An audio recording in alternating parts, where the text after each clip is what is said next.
Tune in to nostalgia. Tune in to now. Golden Radio Hour. The Adventures of Sam Spade, Detective.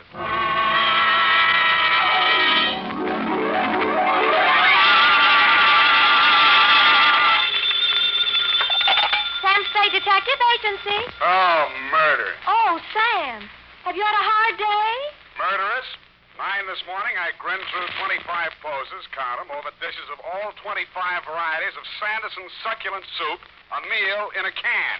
Then, Really, Sam? Then I was imprisoned in a plush chair for 2 hours with a glass in my hand. No. Yes, of Brannigan's Bog, the whiskey that smells like Old Ireland. Sounds interesting. It wasn't. They wouldn't let me touch it till after. Aw. And for the rest of the afternoon, I've been pulling up my trousers. Woo. For a series of leg art shots which will bear the legend, Samuel Spade, prominent San Francisco detective, says McGonagall's grip tight is the garter for me. Oh, Sam, how thrilling to be prominent. Maybe so, but fame is a sometime thing, sweetheart. Just a flash bulb in the pan, as you will agree when you have heard my report on the Cheesecake caper.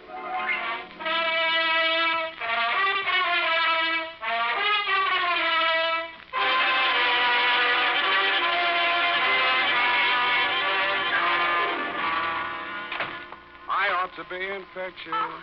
I'm beautiful to see. Oh, Sam. It was a photography caper? Yes, and as it developed, it was a snap. Does that make you shudder? Oh, Sam. Well, have you got any photography jokes? No. All right, then. We just saved 30 seconds. And, by the way, Miss Perrine, statistics prove that 9 out of 10 private secretaries have the pencil ready when the boss comes in. Why do you always have to be number 10? Well, I'm ready, Sam. Here's the pencil. and That's I've better. Got... 2, Homicide Division, San Francisco Police Department. Attention, Lieutenant Kelsey from Samuel Spade, license number 17596. Subject, the Cheesecake caper. Dear Kelsey. Down. Cheesecake, to me, was something that cost 25 cents on the a la carte side of a menu up until now. As a matter of fact, the cheesecake theme didn't make itself felt until sometime after the beginning of this, which was a phone call at high noon, just as I was wondering where I'd eat. Sam Spade. Mr. Spade, I gotta see you right away. What are you doing? About to go to lunch. Who's this? I'll tell you later. I gotta see you first. Right now. Well, all right. You want to come to my office? No, I'm at Barney's Grill. You know where that is? Yeah, I know where that is. Who will I ask for? Just go in and order a sandwich. Nobody sent for you, see? You just come in for lunch. I just go... let me get this straight now. You hiring me? Yeah, $50 in it for you, Spade. All I got. But remember, you don't know nothing about it, see? You just came by for lunch. Wednesday is when they have sauerbraten and potato pancakes at Barney's, but then it had been only that very morning that my secretary, Miss Effie Perrine, had looked at my figure, of which she is usually inordinately fond, and made certain remarks to the effect that a few of my pounds needed devaluating. So I decided on a sandwich. The business crowd hadn't arrived, so I slid into a vacant booth, ordered my sandwich, and waited for something to happen. Well, Spade. Huh? You remember me, Spade, Fred Malloy? Yeah, afraid so. Last I heard, you were in Cleveland. Yeah, but I'm in San Francisco now. Well, Cleveland's gain is our loss. I like it here. Maybe they had a hot spell in Cleveland, huh? Heat never bothered me much. Yeah, you ought to be used to that by now. Let's talk about you, Spade. How's business, huh? Please, I'm eating. Yeah, so I noticed. You like Barney's, huh? As good as the next joint, yeah. I mean, you come in here all the time, regular. You ain't here on business now, are you, Spade? Sure, Freddie, sure. Yeah? Yeah, making a little deal. Yeah, who with? Barney, corned beef on rye. Oh. Here you are, sir. One corned beef on... What's the matter? The cook loused it up, sir. You said rye, didn't you? This here's wheat. Well, that's all right. Here. No. I'll fix it up, sir. Only take... Forget it. I said wheat's all right. Now, how about a cup of coffee, and I'm all set. Denny. Yeah? You said you were going off duty. Yeah, I know. I'm just finishing up a couple of orders. I'll get my hat. Never mind the hat. Come on, Denny. I'm parked out front. I hate to get wrong with cops. Yeah. Okay. Tell the boss I already told the boss. Get going. So long, Spade. Just stay there and enjoy your sandwich, sir. Yeah, so long. The waiter, of course, was the guy who'd called me, a white-faced young kid sweating with his black tie up under his left ear.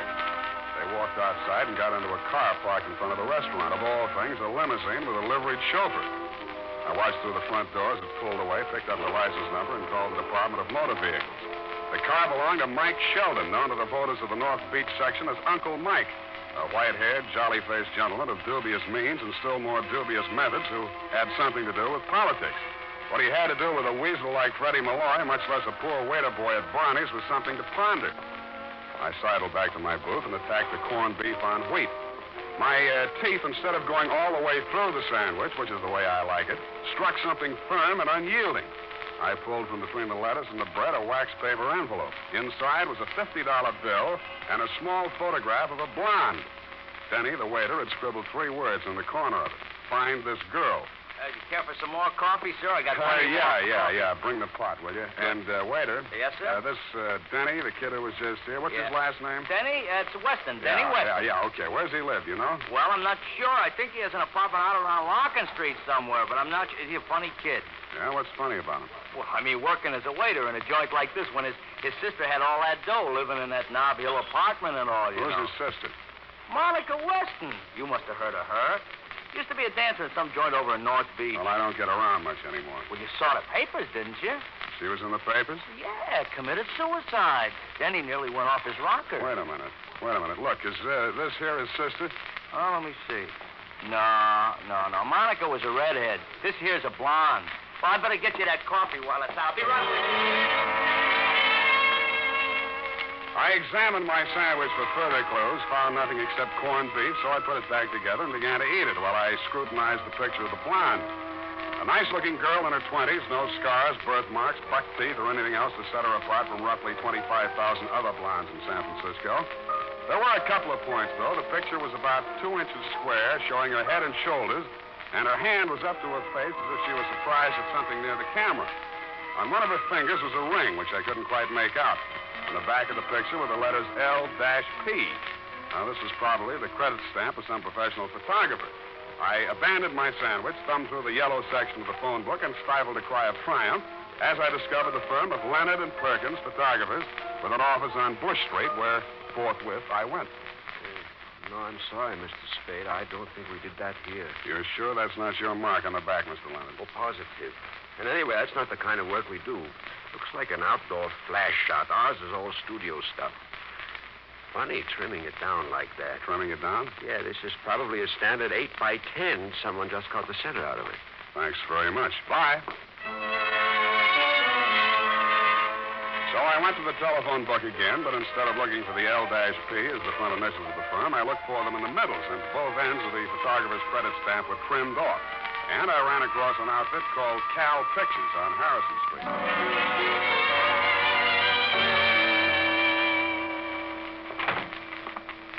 Yes, sir. I'd like to speak to the proprietor, please. There's 3 of them. Mr. Murphy, Mr. Silverian, Mr. Brennis. Take your pick. Murphy will do. He's out. How about Silverian? Tied up with Mr. Brennis. Uh-huh. Where are they tied up? First door to your right. That's the main studio. Do not enter if the red light is on. Heaven forfend. No. Al, will you let me do it my No, way? there is no human interest. I have seen photographers at work in my time, but not like this. I saw now why they were tied up. They were fit to be tied. In the middle of the studio was a mass of equipment that looked like a cross between the Palomar telescope and an atom smasher, with what seemed to be a stretched-out accordion on the bottom. All of it pointed at something lit up by floodlights on a small table. When I got up close, I found out what it was. Brennis and Silveria were photographing a plate of pork and beans. Al, for crying out loud, look at that pork. What is the matter with that pork? What's the matter with it? It just lies there. What do you expect it to do, Chemmy? Excuse me, fellas. When did we hire you? You didn't. I only wanted to... don't pay any attention to I'm him, not. John. Now, come on, focus down. Focus. Well, Now, what's look, the use? let- Why waste the shot? You know what he said? The pork's got to have get up and go. Get up well, and go. It's got to look succulent. It's got to look married to those beans. What do you want me to do? Sprinkle it with orange sauce? Look, fellas, I really don't want to interrupt. You Honest, know but... good, Silveri. You know what they're going to run under the shot, don't you? Nussbaum's New England pork and beans married in the can. Can I be best man? Okay, what do you want? I'm only Sam Spade, a private detective, trying to locate this girl here. A girl. Ever seen her? Sure.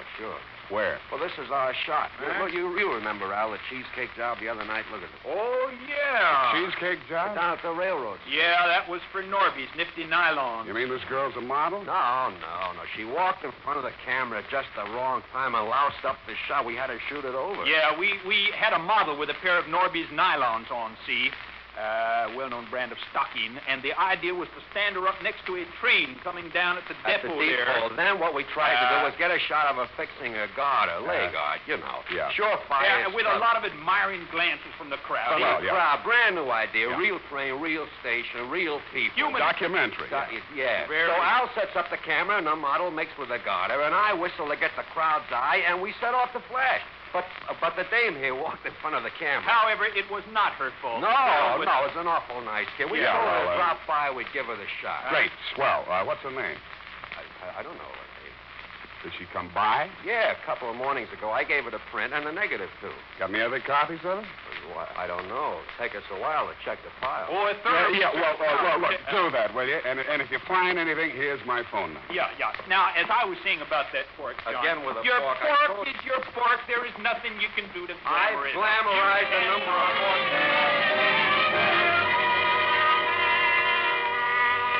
So I bought an afternoon paper and went back to the office to take the load off my feet and mull over this latest turn of events. I mulled, decided to contact Denny Weston, my client, found his phone number in the book, and was about to call when the phone went off in my hand. Sam Spade. Spade, this is Denny Weston, the waiter. I'm the guy who... Yeah, I know. I was about to call you. Don't call me, understand? You don't know me. I never saw you. Wait a minute now. I've been chasing that blonde all afternoon. You got your $50, didn't you? What's the matter? Is Freddie standing there with a gun at your back? Shut up about Freddie. Okay, then let's talk about your sister Monica, or maybe this blonde you stuck in my corned beef sandwich. And don't let Freddie throw a scare into you. Hello. Hello, Denny.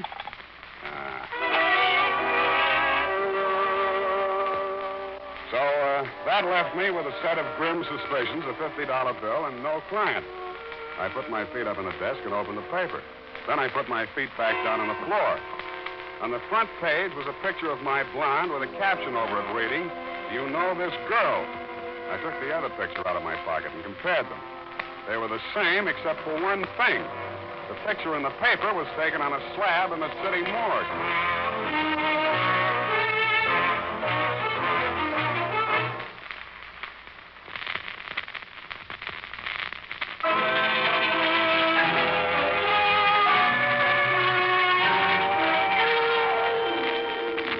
While putting my shoes back on, I read the article under the picture of my blonde. It was simple enough. She'd turned up in the bay near the yacht harbor an hour before with a bullet in her back. The paper said nothing about identification. It didn't have to. Knowing you as I do, Lieutenant, I realized if there had been anything on the body to identify it, the picture wouldn't have been in the paper.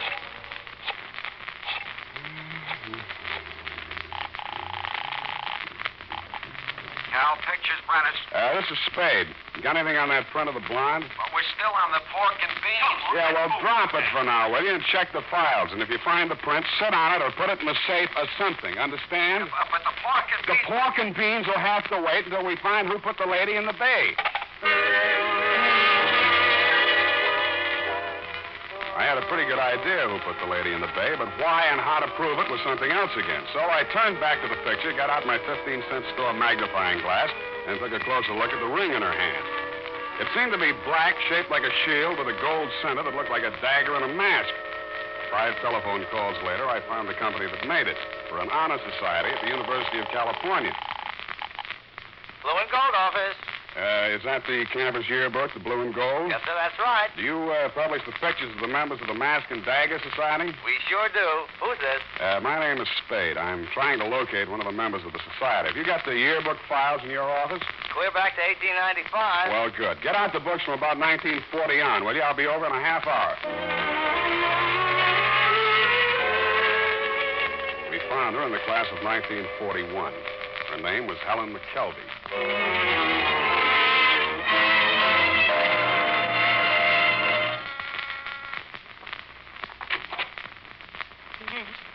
What is it? I understand a Miss Helen McKelvey lived here. No, I never heard of her. Now, wait a minute. I'm not going to hurt you. You're the landlady here, aren't you? I tell you, I don't know any McKelvey. Well, the city directory lists her at this address. It must be a mistake. I don't think Please, so. I don't know anything. I tell Come you. on now, sit down. Do you good to get it off your mind. There you are. Sit down. I don't know anything. Well, look, don't that's not know. going to help any. I told you I'm on your side. Who are you? Sam Spade. I'm a private detective. Now, you know where Helen McKelvey is right now, I suppose. Yes, I do. Well, I'm trying to find out who put her there and why. Then what? I'll hang it on him if I can. That's why I'm here. Now, tell me, what did Helen have to do with Mike Sheldon? Come on now. Well, I don't know much about it. She was a lovely girl. It's strange, you know. She kept things to herself mostly. What kind of things? She was doing some kind of political work in the North Beach district. You mean she was working for Mike Sheldon? Oh, against him. Oh? They were trying to defeat him, expose his rackets and his gambling, and heaven knows what else he was involved in. Heaven knows indeed. She took it all so seriously. Petitions and leaflets and telephone calls. I see. I kept telling her she was working too hard, and her health would go. And it did. Last election time, she spent a week in the hospital. But it was all useless. Sheldon was too big, too powerful.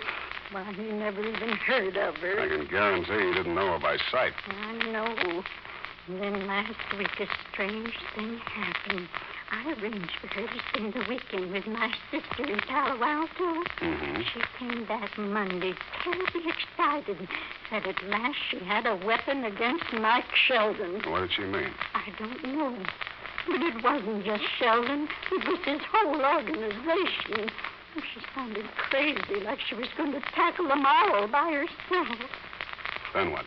And she packed her suitcase and moved out to some hotel. She wouldn't say where.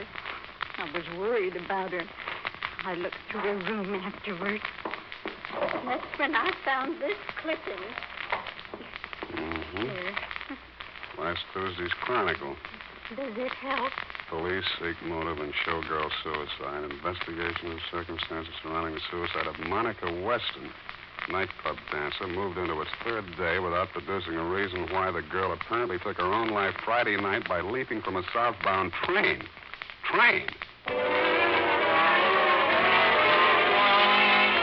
I took off to headquarters where, as you'll recall, Kelsey, we went over the file on the showgirl capers. You'll also recall we came up with nothing that wasn't in the newspaper. The girl had apparently climbed aboard the train at 3rd and Townsend, eased down the aisle to the end of the car where a porter had left the door open, and flung herself off on the straightaway stretch near South City, where the train hits it up around 70 miles an hour. She'd been pretty, unaccountably prosperous, and hardly a candidate for suicide. But nothing had turned up in her background to set her up as a candidate for murder, either. So that's where it stood. 2 dead young ladies and a missing cheesecake photograph of Norby's nifty nylons. Feeling this is enough for a day, I limped back to my apartment. I tossed my hat on the bed and started to pour myself a drink. Oh, you never want to do that, Spade. Huh? Oh, Freddie. Dumb stunt tossing your hat on the bed's bad luck. Yeah, that's not so bad, Freddie. Well, I expect to go home to a cold, empty apartment, and I find you. How about a drink? Oh, no, thanks. I didn't come to drink. Oh, how'd you get in? Walk under the door? Oh, in a gay mood, ain't you? I'm the cheerful type. Had a busy day, Spade? Oh, ran a few errands. You know, there's an ugly rumor running around town, Freddie. Huh? They're saying Uncle Mike Sheldon played sucker for this Monica Weston dame, that she was shaking him down and he got tired of it, what with the election coming up and all. Yeah? It's a fact. And they say she didn't commit suicide at all. Well, where'd you hear this? In Union Square while I was feeding the pigeons. You think I'm kidding, huh? You think I'm kidding? Now, wait. You know what happens to boys who play with guns, Freddie? Shut up. Go on, answer it. Okay. Hello. Mr. Spade? Yeah? Silveri at Cal Pictures. Uh-huh. Listen, about that cheesecake shot. Oh, now, Luella, don't take on. So I didn't mean it that way. Luella? No, I'm talking about the cheesecake shop down at the depot. Luella, honey, the girl is only a good friend. It's all your imagination. Well, it's not my imagination. We found the print in the files, and it's here. The secretary just pulled a boner. Whatever do you mean? Someone named Mike Sheldon called, and she told him that we had it. Now, he's on his way here to pick No, listen, Luella. Don't do it. I'll be right down. Sorry, Freddie. No. You ain't going nowhere, Spade. Look, Freddie, this girl, she's all worked up about nothing. Feeding the pigeons, huh? Listen, you want to know what you were doing, Spade? What? I'll tell you. 1:30 p.m. Went to a photographer's on Harrison Street. 3 p.m. across to the campus at Berkeley. 10 after 4 to a rooming house on Bay Street. And from 5:30 to 7 at headquarters. Feeding the pigeons, huh? You're just like Luella, Freddie. Your imagination's running away with you. Come on, have a drink. Now, I told you I don't want to drink. The bottle was half full, but it seemed like a good investment. Freddie took it just over the left ear, side, and sat on the floor. I dragged him into the closet, locked it, and took off the Cal pictures.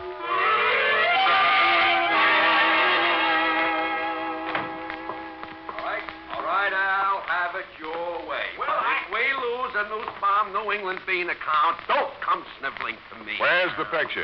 Hello, Spade. Oh, come on, John. Now focus down on it. Let's get this thing. The beans. 2 days' work. Hey, what's the big idea? I'm sorry, fellas. I accidentally hit it with my elbow. I'll buy you a new can tomorrow. Where's the picture? On the table there. I brought her over to the floodlight and looked at it. The blonde was in the foreground, blocking out the model with the garter, but the shot wasn't entirely worthless since directly behind her, about to get on the train, looking squarely into the camera, was Monica Weston, the dead showgirl, and with her, with his white mane a-flying, was you-know-who. Now, wait a minute. You can't barge in like Shut up. this. All right, hold it, boys.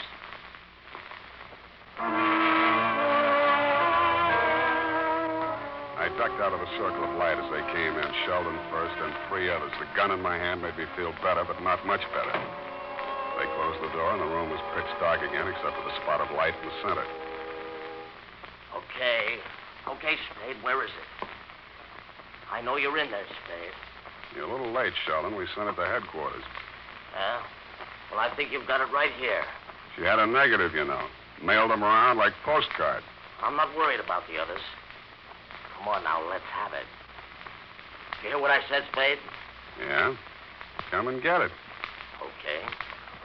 Now, hold it, boys. Okay, Spade. I'll come and get it.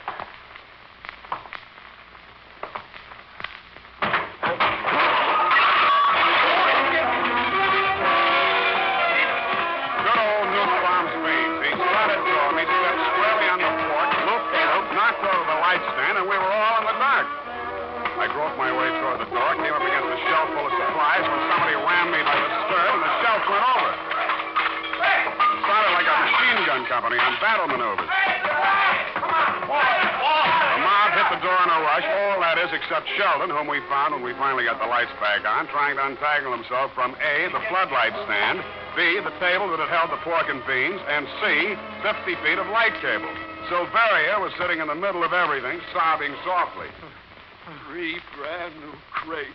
$450 worth of flash. And our last can of Nussbaum's pork and beans.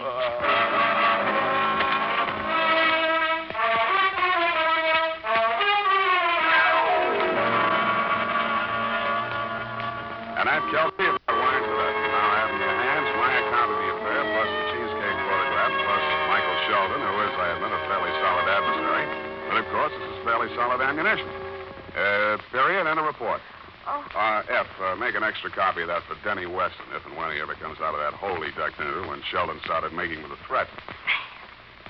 Oh, if I'd had the least notion you were in such peril. I'd been worried to death. The peril didn't start until the next day, sweetheart. The next day? Yeah, that's when Brennis looked at me, squinted, and said, you know, Al, this guy's got just the face for Brannigan's Bog, the whiskey that smells like old Ireland. Oh, how awful. Fate worse than death, sweetheart, but that is all behind me, while directly in front of you is, of course, the... Because I... Yes, sir. I'll have it right away. The blonde, Sam. Yeah. What was she trying to do with a picture of Uncle Mike with the other girl at the station? You mean, why didn't she go to the police like any normal human being? Well, it's hard to say, F. She was really a sincere reformer. From here, it looks like she was trying to work up a partnership with the dead showgirl's brother. Maybe put the squeeze on Uncle Mike and force him to come across with names, numbers, and salaries of the members of his graft machine. Besides, What? she was a woman. Come here. A mad, unpredictable, illogical creature. Oh, say. Effie Perrine, the non-alcoholic secretary that contains lanolin. Well, that's better than Brannigan's dog, the whiskey that smells like Old Ireland. Good night. Sure, and so fine and broad of a girl as you are, and I'll be saying good night, sweetheart.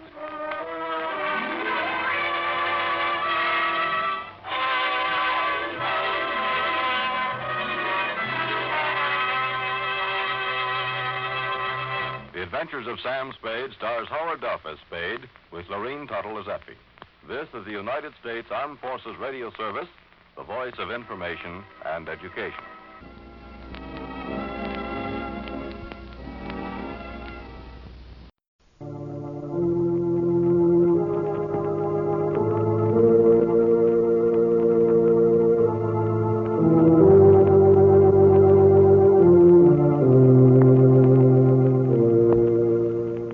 Who knows what evil lurks in the hearts of men?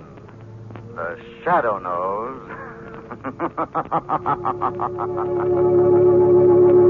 Again, Blue Coal Dealers present radio's strangest adventurer, The Shadow. Mystery man who strikes terror into the very hearts of shopsters, lawbreakers, and criminals. Today, Blue Coal brings you The Shadow's latest adventure, The Bride of Death. The Shadow begins his exciting adventure in just a moment. Meanwhile, I'd like to make a suggestion to all you homeowners. To protect your family's health and save real money in the bargain, burn blue coal. For blue coal gives you uniform, healthful, economical heat all winter long. Its harmless blue coloring is your guarantee of better heat at less cost. So when you're buying fuel, insist on blue coal. It's Pennsylvania's finest hard coal. Order a trial ton from your nearest blue coal dealer tomorrow.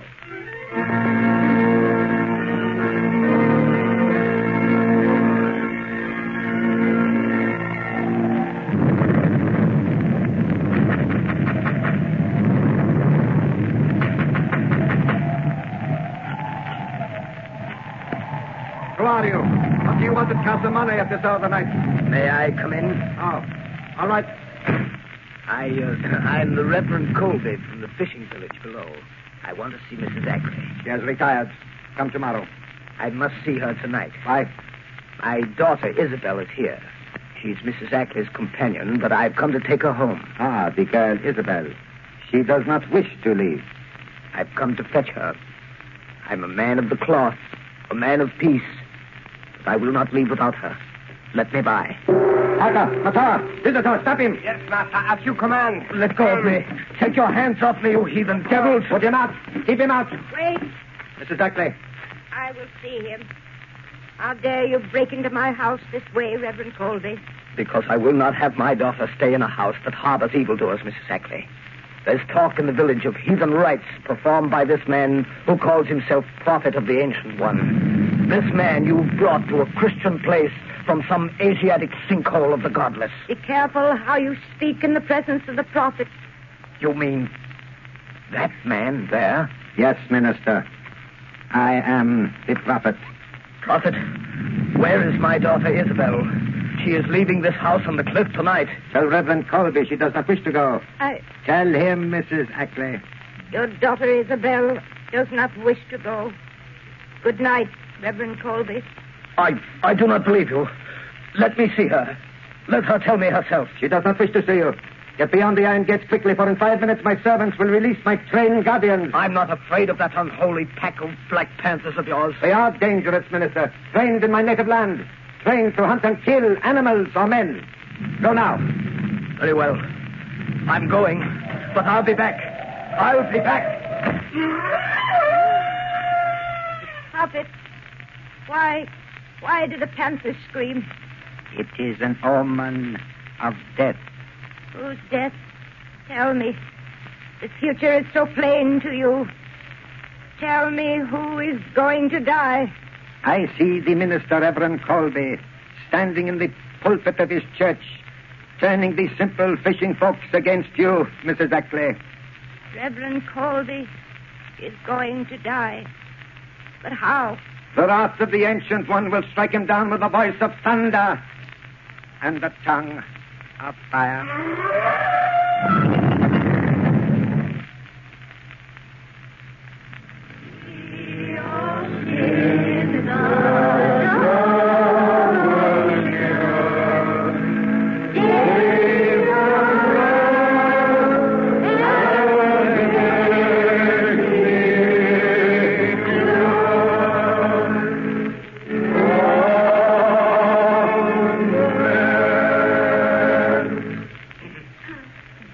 days ago this night, I went to Mrs. Ackley's house on the cliff to bring my own daughter, Isabel Colby, home.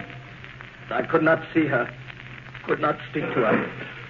She is lost to me, and therefore let my own sorrow be a warning to those of you in this village whose sons and daughters may go to that house of the devil, to this man who dares desecrate the name of prophet. Now, let us offer a prayer for the mistress of Casamane. Though rich in worldly goods and worldly knowledge, and so long one of us, kindly and generous until of late, and now ailing in mind and spirit, who hath turned from God to follow the pathway of a disciple of Satan. Let us pray. We beseech thee, have mercy on this poor lost one who hath strayed from the fold.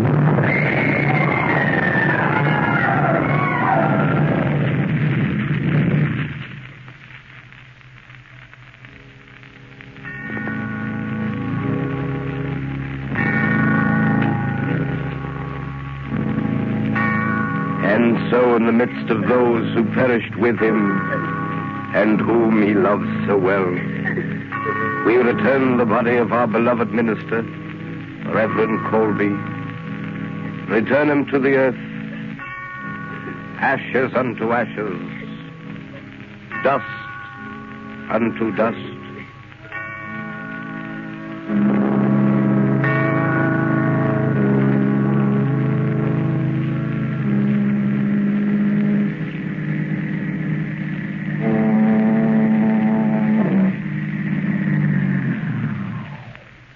Here we are, Margot. Yes, but where, Lamont? The fog's so thick I can't see a thing. This is the little village where the Reverend Colby and 10 of his parishioners were killed by a mysterious explosion in his church. Oh, that was horrible.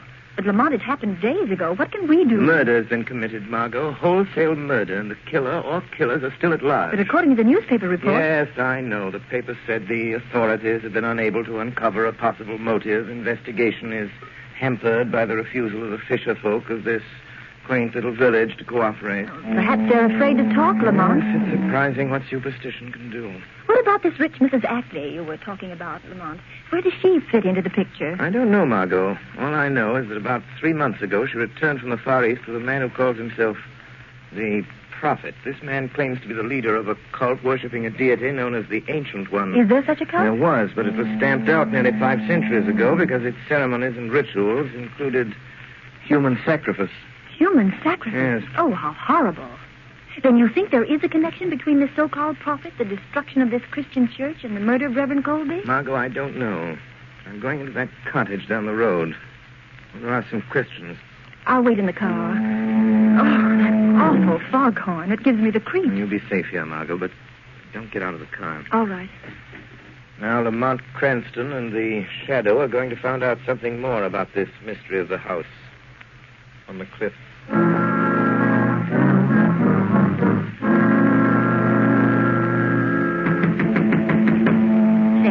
Yes? Someone's at the door. Don't answer. And why not, Marthy? You think it's a ghost from the marshes or that devil from the cliff house? Who's there? Don't open the door, sir. Stranger, I've lost my way in the fog. Well, tell him there's but one road back to the mainland. Leave this to me, Marthy. Where are you heading for, stranger? Will you tell me how to get to Mrs. Ackley's place, Casamane? Yes, I could, but I won't. Wait, don't close the door. I'd like to ask a few questions. Questions, huh? Well, ask them, but I'll not warrant an answer to anybody going to that house. You needn't be afraid of me. I am Captain Seth. 50 years I've sailed before the mast, and I'm not afeard of man, devil of the sea. Who be you? I'll tell you this much, Captain Seth. I'm here to put an end to the thing that made your wife afraid to let you open this door. I can't see you out there in the dark, but... Seth. Huh? Those panthers. They've come down the village again. What? Panthers? Whose are they? The prophets. Step into the house, stranger. They'll tear a man to pieces. Well, what ails you, Marthy? The blue light. It's him coming in the gate. He always carries it. It's him, the one that calls himself the prophet. Well, let him come. Get in the house, stranger. Well, Marthy, there's nobody here. Where is that fellow gone? He was here a second ago. Oh, I don't know. Maybe he run for it. Death. What do you suppose that prophet fellow wants of us? Get away from the door, Marty. I'll deal with him. Good evening, my good captain. Stop where you be. I'll not have the likes of you in my house. A stranger came here. His car is down the road. The spirit of the Ancient One told me of his coming. Who was the stranger? Where has he gone? To all your questions, I'll give you one answer. Get your howling beasts and your heathen godless self back to the house on the cliff, or I'll blow you to the very door of Hades. No man threatens the prophet and lives. Get out! Very well, Captain. Since you will not tell me, I will find him. My servants are watching his car. We will find him. He'll need all the unearthly powers you claim to find a man in this fog. Good night. I'll find him. He can't be far away. No. Not far away, but close to you. In the dark shadows and the swirling mist. Who speaks? I am looking for a man with blood on his hands. The blood of a minister and 10 innocent people he murdered. Are you a man hiding in the fog? Do not try so hard to pierce the fog. You cannot see me, for I am the shadow. The shadow. A voice without physical presence. Only a voice. No, my friend. In my native India, such things are known. But not here. The powers of mesmerism have spread beyond the gray monastic walls of the yogi priests. Modern science has advanced their ancient art. Perhaps. But I am still stronger than you. Strong enough to do what I have set out to do. And what is that? I will not tell you, Shadow. And no one, not even you with your borrowed powers, shall stand in my way, for I am the prophet. Prophet of the Ancient One. Master, the stranger, he does not return to the automobile, but the young woman is there waiting for him. So, could it be, Shadow, that you are the stranger we seek, that your companion waits for you? Aka. Yes, Master. How quickly I will follow. Seize the girl. She will be useful to us. Very useful. If I cannot reach the Shadow, I can reach his companion. Yes, Master. Macau and the Panthers watch her. She will not escape. Do you hear, Shadow? Yes, I hear. Save her if you can. You say you are a man. If that is true, then my Panthers will smell you out whether they can see you or not. There's the car. Aka, seize the girl. Macau with the girl. Matana low. Cover him up, you fools. Take her to the house on the cliff. We will keep her with Isabel Colby. She shall be tortured until she tells us what she knows.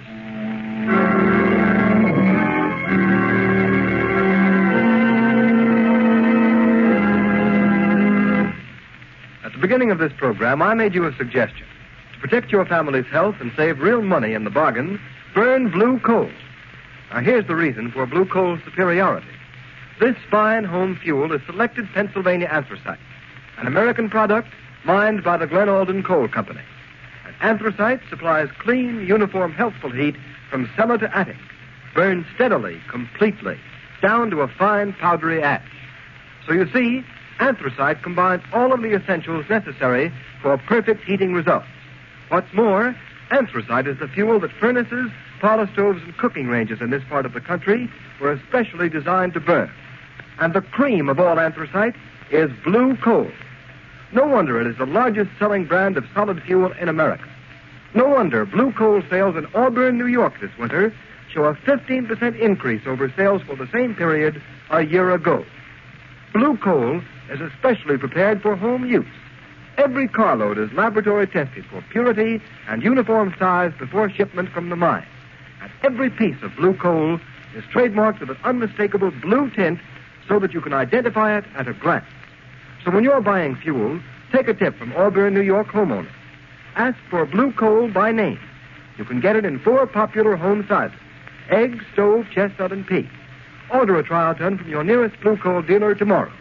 You'll find him listed in the Where to Buy It section of your classified telephone directory under the name Blue Coal.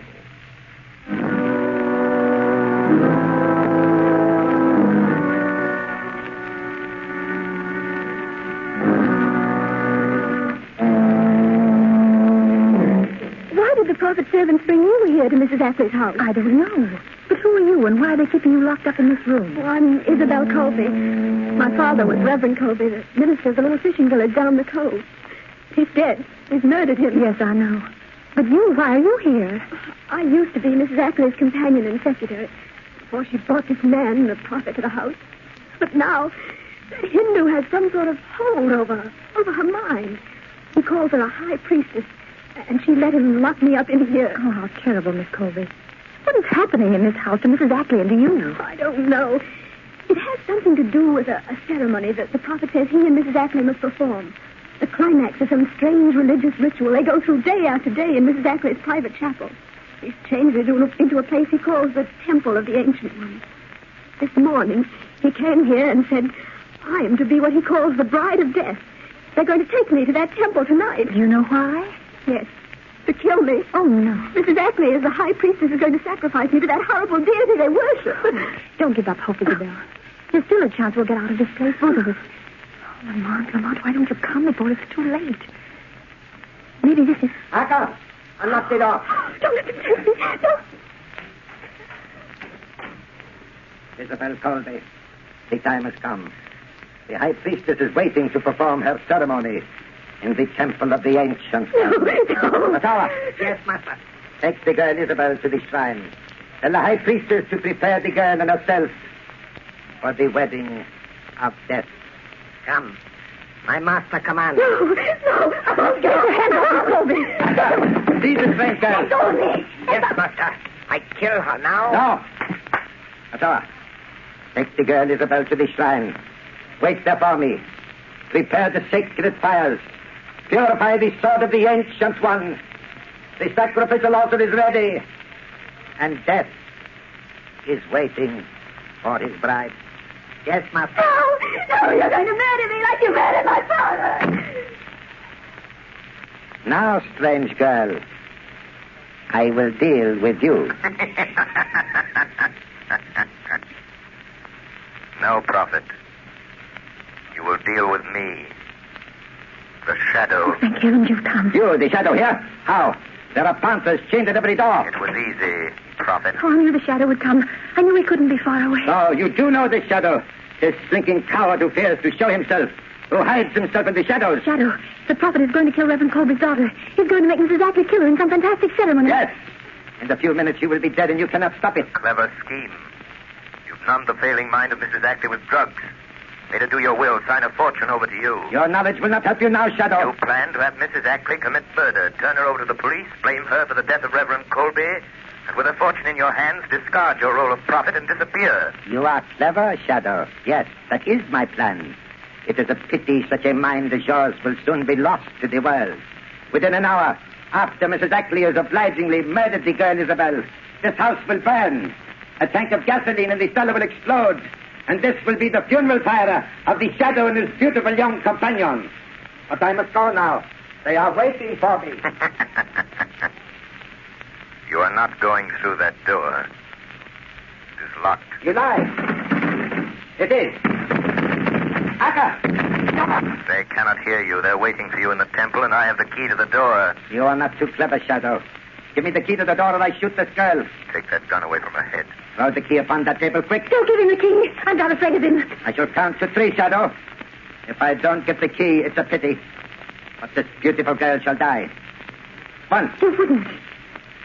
2. 3. Ah.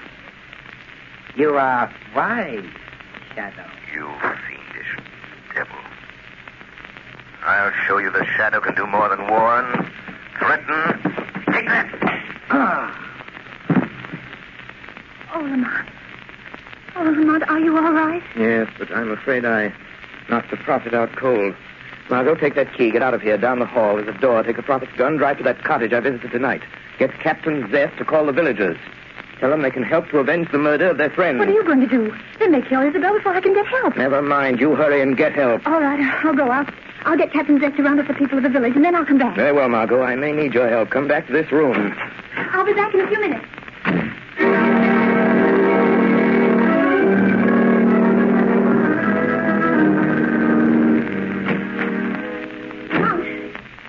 Yes, Margot? I saw Captain Death. The people of the village are coming. He's calling them together. You can't wait for him, Margot. Beyond that door, at the head of the stairs, Death is waiting for Isabel Colby. The prophet's followers are there awaiting his appearance. But the prophet's still lying here, unconscious on the floor. Nevertheless, he will not disappoint them. Mother, I don't understand. Margot, I'm going to ask you to do a very dangerous thing. I want you to put on the prophet's robe, cover your face with a hood, and walk in there as the prophet. Very well. I'll do anything I can. You know that. Do not show your face till you reach the altar. Don't speak. Keep close to Isabel Colby. Watch Mrs. Ackley and leave the rest to me. Yes, Lamont. I understand. I'm ready.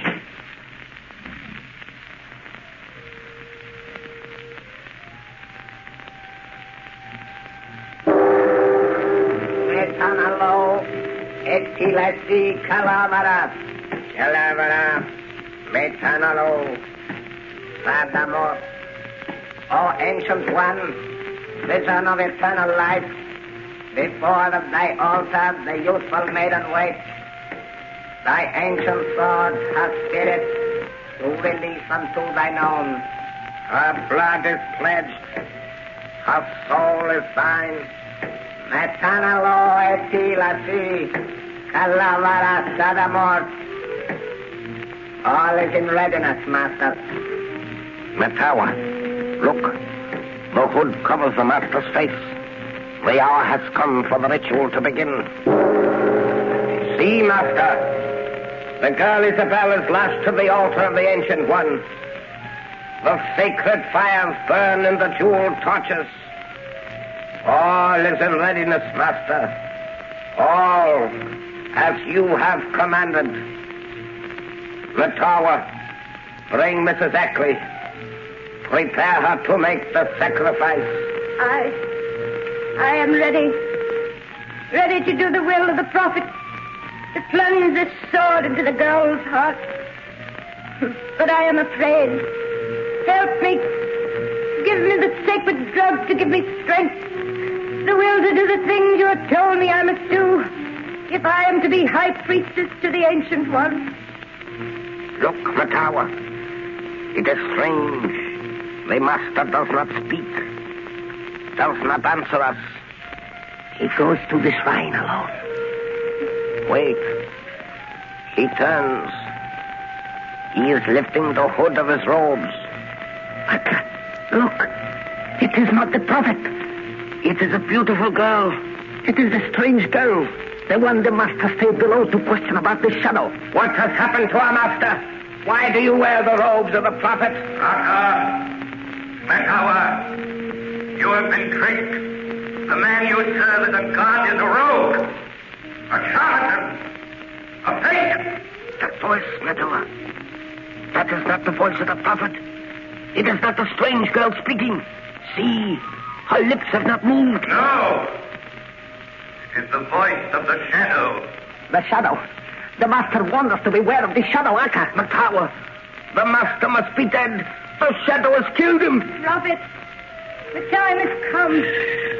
I must drive this sword into the heart of the bride of death. I will not fail. Don't do it. They're tricking you, making you murder me. Then they'll kill you. No. They'll kill you. No, I shall be a high priestess. I shall live forever like the prophet, like the Ancient One. Mrs. Ackley. Mrs. Ackley. Drop that sword. Drop that sword, Mrs. Ackley. Drop it, I say. Drop the sword. Yes, drop the sword. Oh, Aka, look. This shadow has broken the master's power over this woman. I am free now. Free the spell. Oh, what have I done? He is stronger than the master. We must escape. We must get away. You will never get away. Never leave this house. The prophet. The girl is in my room. Throw your knives. Kill her. Kill her, I command you. No. No, prophet. We obey you no more. Obey me. You take us, make us kill. Say you are the true prophet of the Ancient One. You defy me. Stop. Drop the knife. See, the blood runs in his veins. He tells us he cannot die. No, we shall see. You fools. Now the shadow will destroy you. She is dead. The shadow spoke the truth, Matawa. He was not the true prophet. The true prophet of the Ancient One was blessed with life, everlasting. You are right, Arca. Quick, we must get away from this shadow. You cannot escape for long. Your sins will find you out. Oh, Isabel! Oh, You'll be your you're safe. safe. Oh, thank you. Won't you tell me who you are? I'm sorry, but I'm afraid I must remain anonymous until my work is finished. I will have to continue being known only as the Shadow.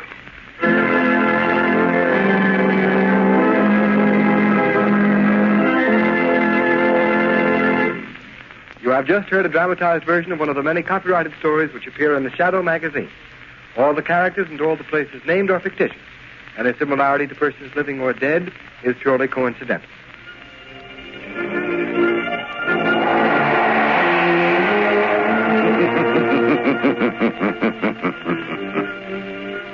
As you sow evil, so shall you reap evil.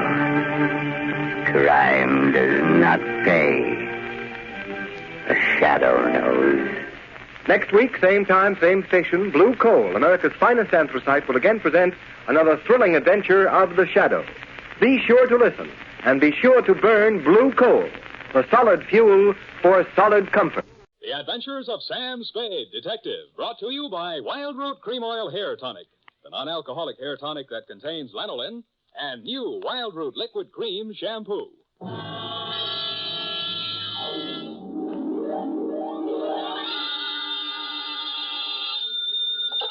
Sam Spade Detective Agency? It's me, sweetheart. You've heard of pulling a rabbit out of a hat? Yes? Well, I pulled one out of a pickle. What happened, Sam? What happened, she asked. Well, goodbye. Oh, don't go, Sam. Don't you feel like talking about it? Frankly, no, but it's expected of me. Sharpen a carrot, roll me some rabbit punch, get the hutch ready, for I'm about to hippity-hop through the door with the lowdown on the Flopsy, Mopsy, and Cottotail caper.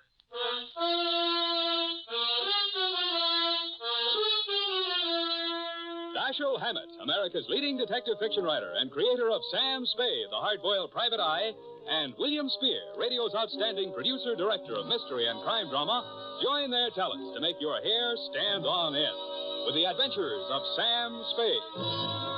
Presented by the makers of Wild Root Cream Oil for the hair. Say, Mother, if you get a special thrill out of buying things the whole family can use, then stop at your drug or toilet goods counter for a big family-sized bottle or tube of Wild Root Cream Oil, America's favorite family hair tonic. Dad, Junior, Sis, yes, and you yourself, Mom, will find Wild Root Cream Oil ideal for grooming the hair neatly and naturally, for relieving dryness and removing loose dandruff. So, Mom, ask for it tonight or tomorrow for sure. Wild Root Cream Oil Hair Tonic. Again and again, the choice of men and women and children, too. And now, with Howard Duff starring as Spade, Wild Root brings to the air the greatest private detective of them all in the Adventures of Sam Spade.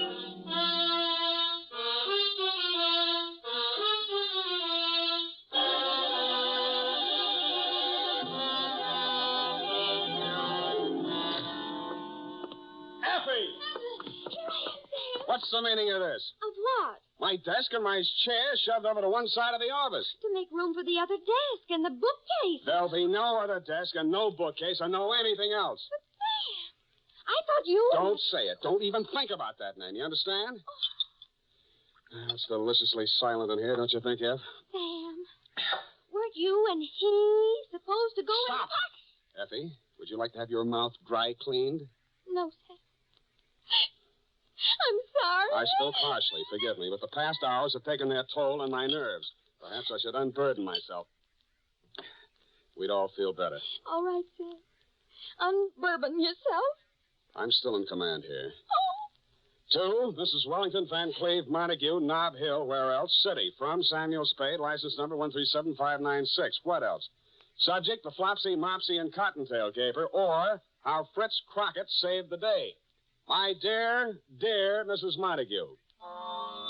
It all began Thursday afternoon when I entered my office and discovered a tall, wiry young man sitting in my chair with his feet up on my desk and sampling my office bottle. Hi.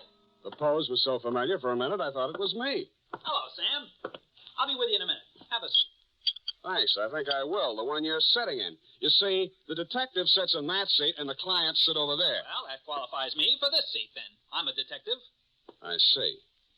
Well, the detective we like in this office is Sam Spade, see? He pays the rent, he hires the secretary, he earns the money, and he sits behind his desk. Now, on your feet. Okay. But with two detectives around here and only one detective's chair, it's going to get a little crowded. Mind if I have a drink? Out of my glass? Oh, sure. Here. You know, we better make a note to get another glass, too.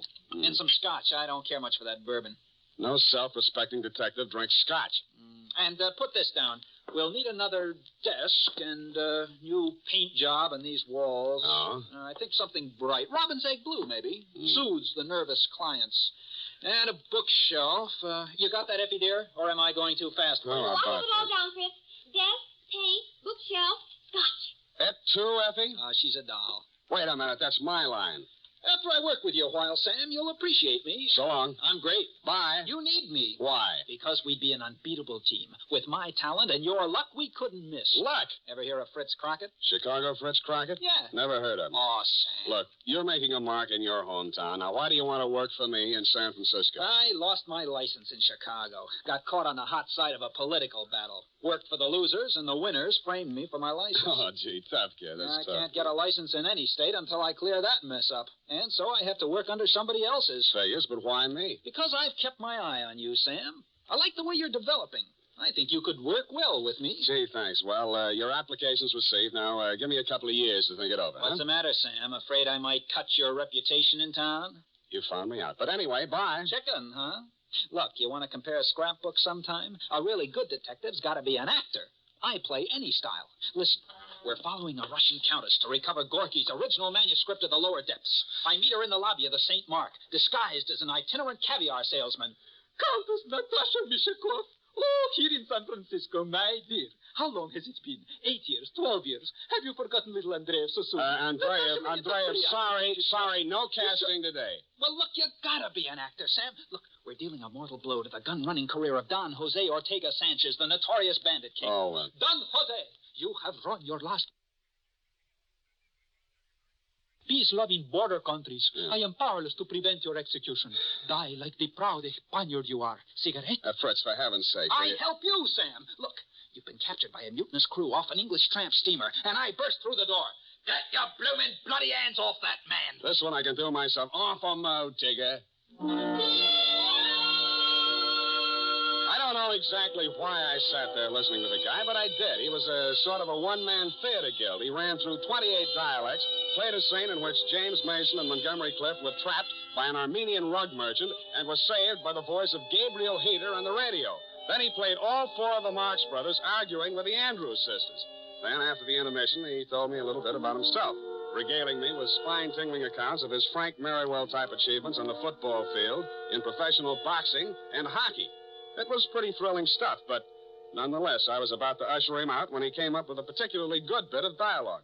I have a job for us. Yeah, well, so... John, where? Yesterday, Sam, I met an old friend from Chicago. She remembered me from an important cocktail party. Saved it for her, the party.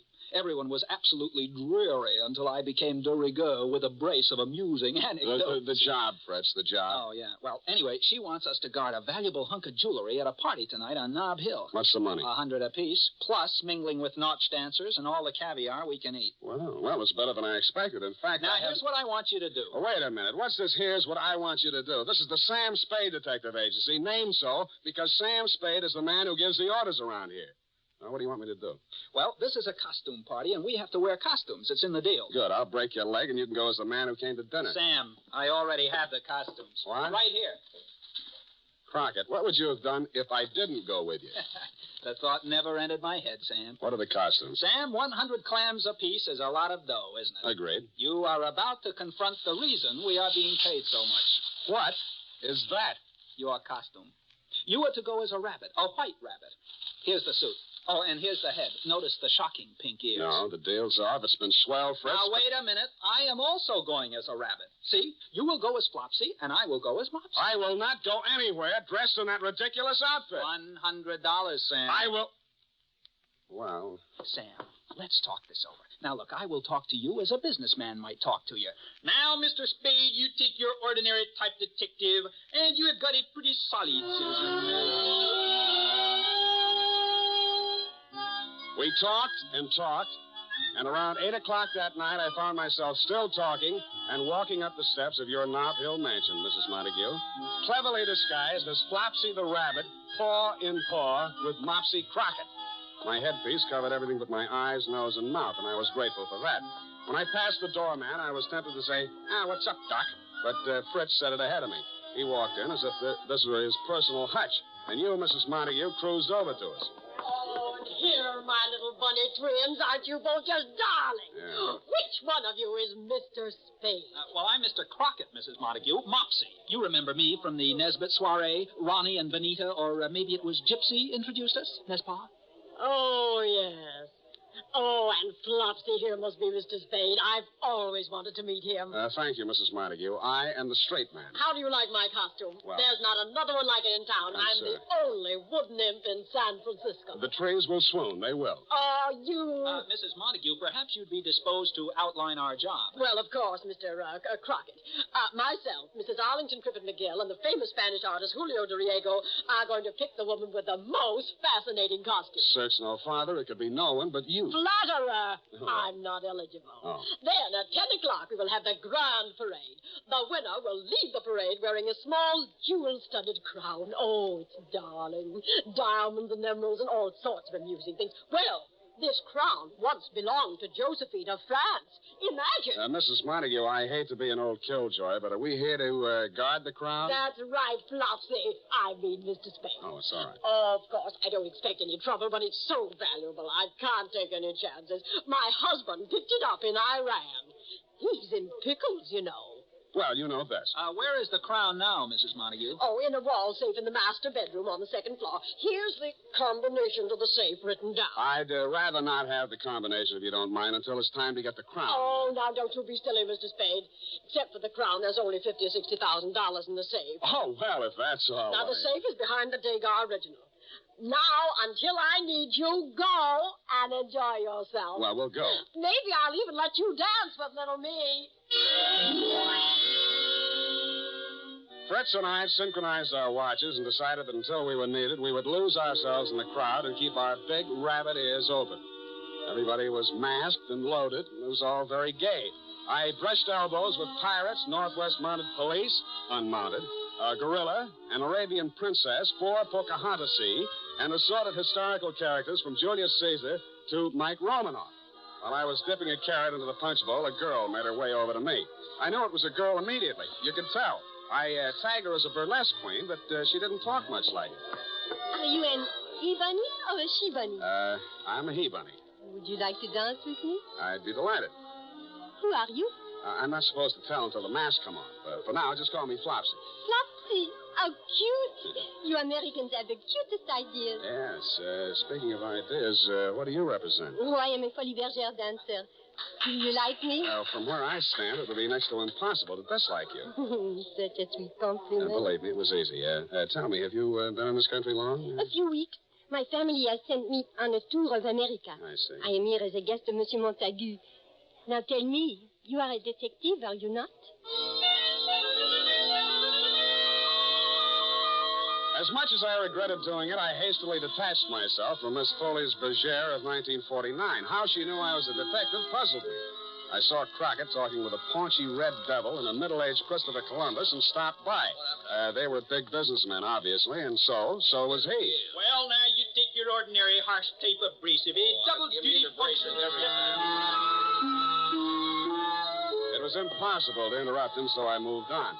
Finally, I sat down to rest in a dim corner of the library, and I no sooner did than a large green pickle with 2 bandy legs sticking out of it sat down beside me. Want to bite a pickle? No, thanks. No. Go ahead, it's free. I only eat carrots. Thank you, just the same. I suppose you know who I am? As a matter of fact, I don't know. Well, I shouldn't tell you, but I'm lonesome for somebody to talk to. Yeah, my well- wife's dancing with another man. Sometimes I think she only likes me for my money. I find that hard to believe. I have millions, just millions. I'm Horace Montague, the Pickle King. I've sold more pickles than any living man. Congratulations. You like my costume? Never smelled anything like it. I came this time as just an ordinary new pickle. Sometimes I comes a dill, sometimes I comes a gherkin. How jolly. Once I came as a sweet-sour mixture, and I got very confused. Yeah, well, that's up to you. I guess all I really have is my money, but I get tired of being so rich. It was fun in the early days. I was a pioneer, You started, I suppose, with just a wart. Yes. That's very funny. Very funny. Yes, well, keep laughing, Horace. I have to be running along. Thank you for talking to me. I was beginning to feel like an extra in Alice in Wonderland and headed back for the solace of the punch bowl. I saw Mopsy Crockett standing with a Polish Bergère dancer and went over to him, but he suddenly turned and hopped away faster than I could hop after him. Why the coyness, I couldn't understand. When I finally caught up with him, 10 minutes later, he was waltzing with Anne of Austria, who was hanging on his every word, and that was a lot of hanging. Darling, until you've tasted my Lebkuchen, you have the spirit of Goethe, Schiller, Heine, all baked in one Kuchen. Mind if I cut in? If you must. I mean with the other rabbit. Come along, Mopsy. Well, of all the trees. Excuse me, darling, I come later back. Tell us, Sam, what do you hear from the mom? The idea of avoiding me. Me? Avoid you? I don't know what you mean. Crockett, don't you remember just 10 minutes ago my chasing you all over the floor? So help me, I don't. Oh, there you are, my little bunny. Yeah, here we are, Mrs. Montague. All right, you can give me the crown now. I'm almost ready to announce the winner of the costume contest. We haven't taken it out yet, Mrs. Montague. You haven't? Well, you just said you were going to get it. I didn't. Did you, Fritz? Not I, Flopsy. Now, Bunny, stop playing jokes. One of you came up to me a couple of minutes ago and said you lost the combination to the safe, so I gave it to you again. You said you were going to get the crown. Now, where is it? I don't know, but let's find it. When we arrived in the master bedroom, the worst had happened. The Degas original was down off the wall. The safe had been opened. Believe it or not, the $50,000 or $60,000 habitually kept in it wasn't even touched. But you, Mrs. Montague, weren't worried about the cash. Oh, it's not there. The Josephine crown is gone. Oh, this is frightful. What will Horace say? We're sorry, Mrs. Montague. Sorry, you were supposed to guard it. It's your fault. Maybe you stole it yourself. Mrs. Montague, we did nothing of the I kind. distinctly remember saying you were going to get it, and I did give you the combination again. I know. Oh, it's Horace. Horace, what happened, hubby dear? I was walking down the hall, and a bunny came running out. Dragged me into a room, made me take off my pickle. Oh. He hit me on the head with something, then he took off his bunny suit, jumped right into my pickle, and ran off. Oh, my head. Crockett and I dashed down the hall to the room the Pickle King had abdicated. On the floor was the limp, unfilled costume of a rabbit. The Montague's party not only had a Flopsy and a Mopsy, but it also had a thieving Cottotail.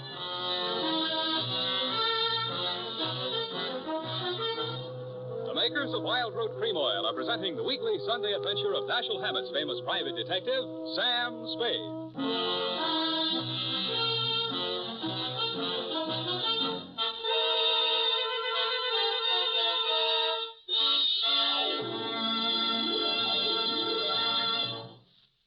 Now, here's important news on good grooming.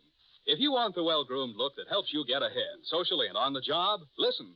Recently, thousands of people from coast to coast who bought Wild Root Cream Oil for the first time were asked, how does Wild Root Cream Oil compare with the hair tonic you previously used? The results were amazing.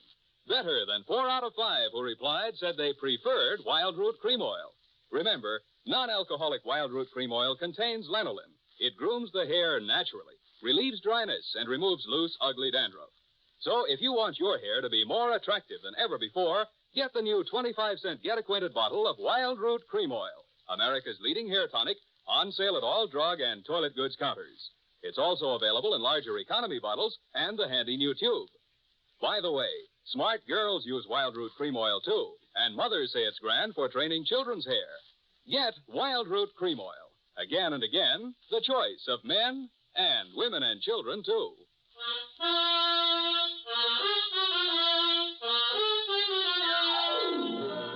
And now back back to the Flopsy, Mopsy, and Cottotail caper. Tonight's adventure with Sam Spade.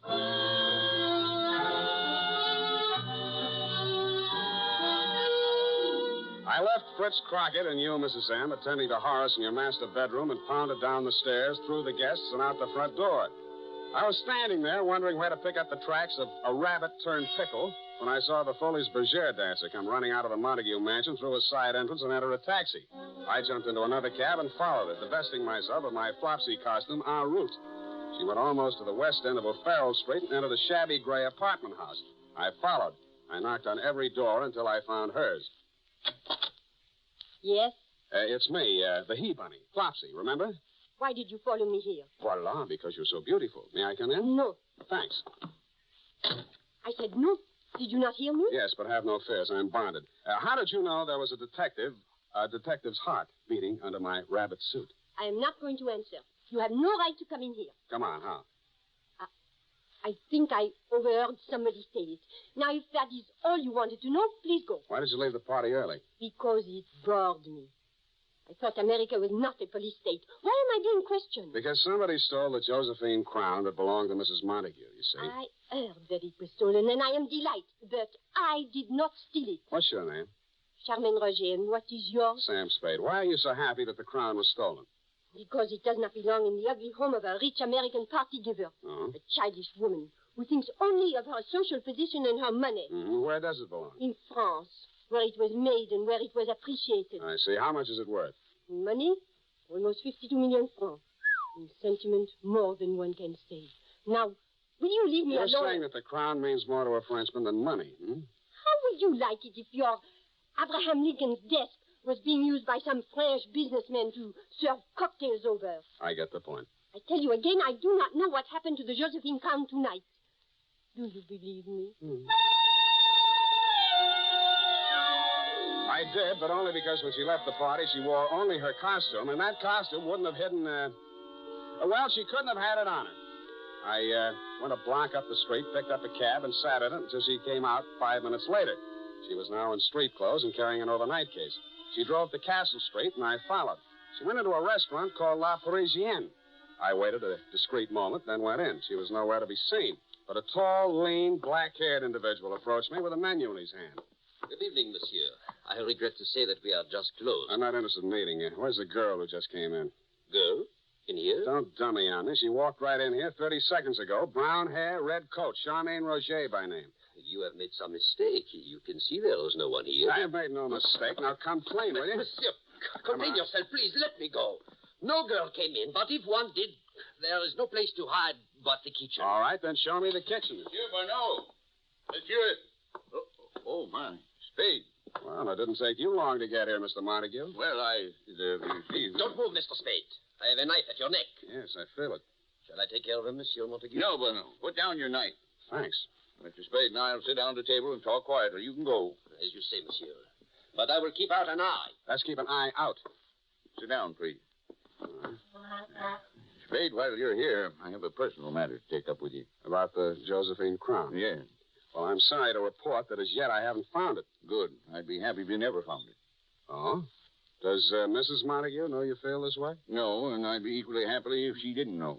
Mm-hmm. In other words, you want me to stop looking for it? That's the idea. Oh, you could make a pretense of trying to find it, but no more. That's interesting. I'll pay you a good fee if you do this for me. Why don't you want it found, Mr. Montague? Well, I'll talk to you man to man. Please do. A French girl showed up in town. Charmaine Roger? Well, did you see her? Quite a bit of her. At the party. Well, she's young and beautiful, and right to the point, I was indiscreet.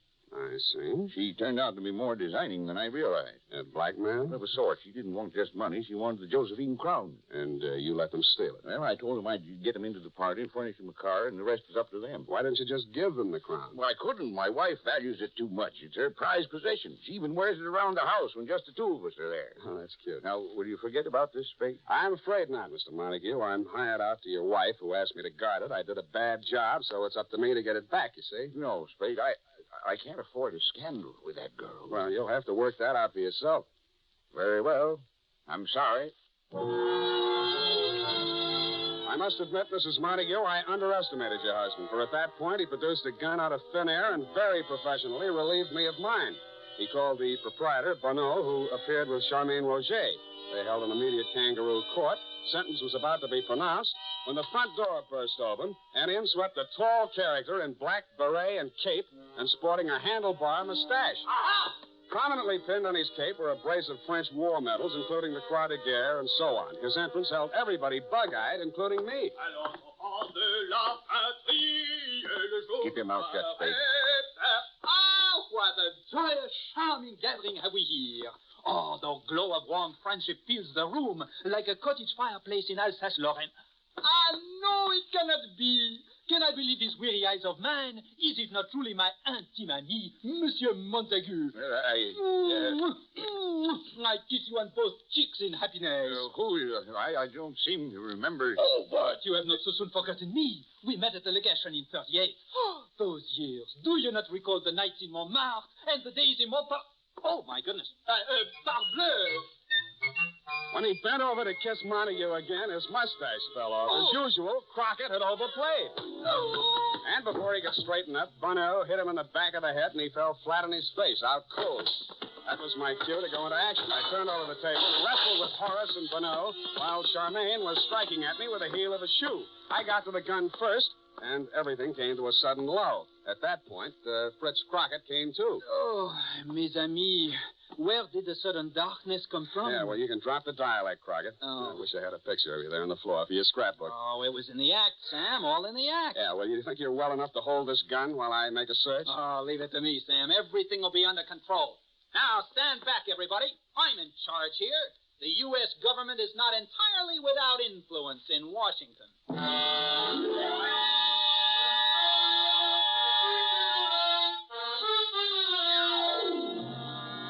The Josephine Crown hidden in the baking oven and called the police. I was afraid the incident struck a blow at Franco-American relations until a search of Charmaine Roger and Bonneau produced 2 tickets not to Paris or Pointe French, but to Rio de Janeiro. And you know the rest, Mrs. Montague. Your husband went home and you forgave him. He made a superb gesture and contributed to international harmony by returning the Josephine Crown to the French Historical Society. And when you asked who might be the man to guard the crown safely back to La Belle France, I was overjoyed to be in a position to recommend to you Fritz Crockett.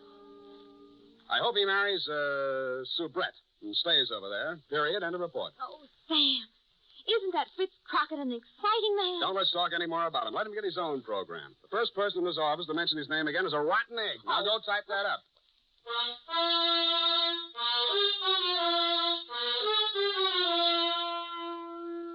Don't buy a different brand of hair tonic for every member of your family. Get the one kind they all like.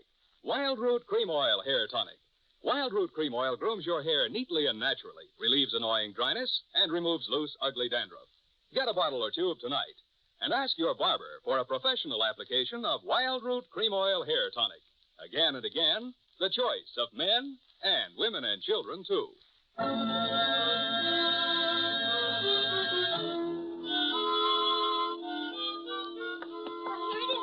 All typed up. Oh, thanks, Sonny. Sam Spade Detective Agency. Oh, it's for you, Sam. Hello. It's me, Sam. Fritz. Oh, no. I'm at the airport. I just wanted to tell you I'll be out of town for a while. Won't be using the office, so just take the whole thing over. Well, that's very generous of you. And you can use Effie if you need her for anything. Well, I'll never be able to repay you. Oh, that's all right. You did a pretty good job on the caper today. Thanks. I was just talking with Mrs. Montague, and I told her, I said, if you I'm wanted looking over. You're not even listening. I've heard enough of him for one day. Come here. Tonight you'll have to be satisfied with my one arm. Oh, that's good enough for me. Oh. Good night, Sam. Good night, sweetheart. Good night, Fritz.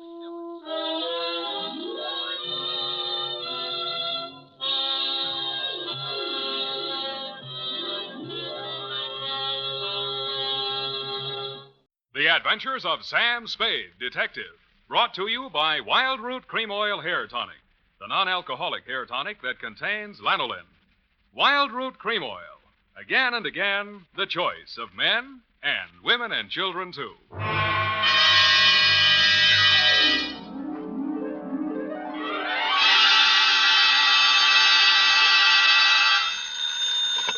Sam Spade Detective Agency. Me, sweetheart. Shaman Spade.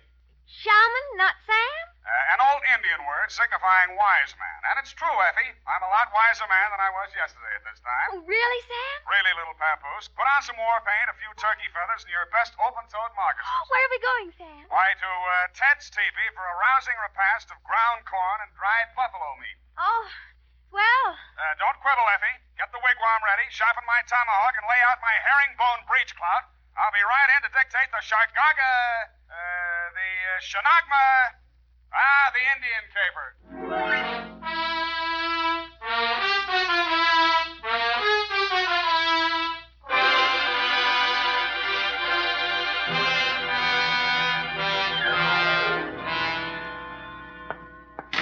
From the land of the sky blue water, they brought a captive maid, Red Wing. Here I am running, Skunk. Running what? Skunk. He was a famous Indian detective. You sure you're not making this up? Oh, no, Sam. Oh, no. He was the scourge of Indian lawbreakers. The scourge, huh? Even so, you have 2 minutes to think of a better name. Oh. Rippling stream? Not virile enough. Crunching muscles? Too virile. What is that stuff you've been getting me, anyway? To Lieutenant L.J. Myron, San Francisco Homicide Detail. Better take it back. Copy to Chief Black Cloud at Santee, Dakota Indian Reservation. Oh, murder. Attention, federal Indian agent from Samuel Spade, San Francisco, license number 137596. Subject, the Shargagagag, the Shargona, call it for now, the Indian caper, and quiet to you. I was sitting in my office, quiet. I was sitting in my office, doing absolutely nothing when something interrupted me. First, it was a buckskin smell, then the soft tread of moccasins, followed by the sound of a rattle. His beaded clothes were wrapped in a rich-looking embroidered blanket, and his multicolored headdress reached to the floor. His face looked like the model for the Indian head nickel. How? Who? My name, Chief Black Cloud. How do you do, Chief? You, Shaman Spade. Sam. Shaman, Indian word for wise man, prophet, seer. Sam. Newspapers say you good scout. Well, they exaggerate so, you know. Chief need to hire good scout for job. Well, shall we talk? You come for powwow in Chief's council lodge. Where's that? Mark Hotel, 4th floor. I see. You have reservation. Well. You ride with Black Cloud. He have iron pony on street made by great Indian chief, Pontiac. And he actually had a council lodge at the St. Mark, 4th floor. Outside the door of his room, 2 braves were standing, arms folded. One of them was the first Indian I'd ever seen with hair on his chest. We entered the room. Indian file, of course. The chief had apparently brought in his own decorator. The walls were covered with hanging animal skins. A weathered canopy of thatch hid the ceiling, and on the floor, genuine hand-woven rugs. No expense had been spared. In one corner of this room stood a full-size teepee. 2 squaws shuffled out of it. What else? The young one glided forward and handed the chief a long Indian pipe. Shaman Spade, this fairest Indian maid of all. Only person in world important to Black Cloud. Name, Little White Lilac. How do you do, Little White Lilac? It's nice to have you here. She wise, educated girl. Graduate Smith College. All squaws out. All squaws out. Squaws no good at powwow. Well, you know best, Chief. Now we powwow. You get paid well. Chief Black Cloud own 130 oil wells near Tulsa. Oh, Oklahoma, huh? Not Oklahoma. Indian land. Union mean nothing. Union temporary thing. I see. Indian here long before white man. This is true. And Indian will be here long after white man. All right, Chief, all right. Chief Black Cloud come to San Francisco Village 5 days ago for a powwow with big engineer. Anybody I know? His name, Clarence Hobart. Engineer for Arundel and Amaskig Consolidated Engineering Company. Fine Indian name. We have powwow 4 days. Hobart disappear. And you want me to find him, is that it? Chief tired of San Francisco. Want finish powwow. Get back to Santee, Dakota Reservation. Clarence Hobart. Okay, I'll see what I can find out. Good. One moment, Shaman Spade. Sam. Chief have something you guard for a few days. What's this? This beaded wampum belt. Ancient relic of Nipmuc tribe. Nipmuc. Here in Tipi Semark, too many light-fingered chambermaids and bellboys. You want me to hold on to this for you? Yes. wampum of great sentimental value, woven by ancient wise man Tani Luka. Tells interesting story in history of tribe. Guard it well. Haven't lost a wampum yet. Is that all, then? One more thing. We smoke pipe of friendship. I smoke. Here. Now, you smoke. To friendship. Now I know what happens if the bag of Lucky Strike doesn't buy.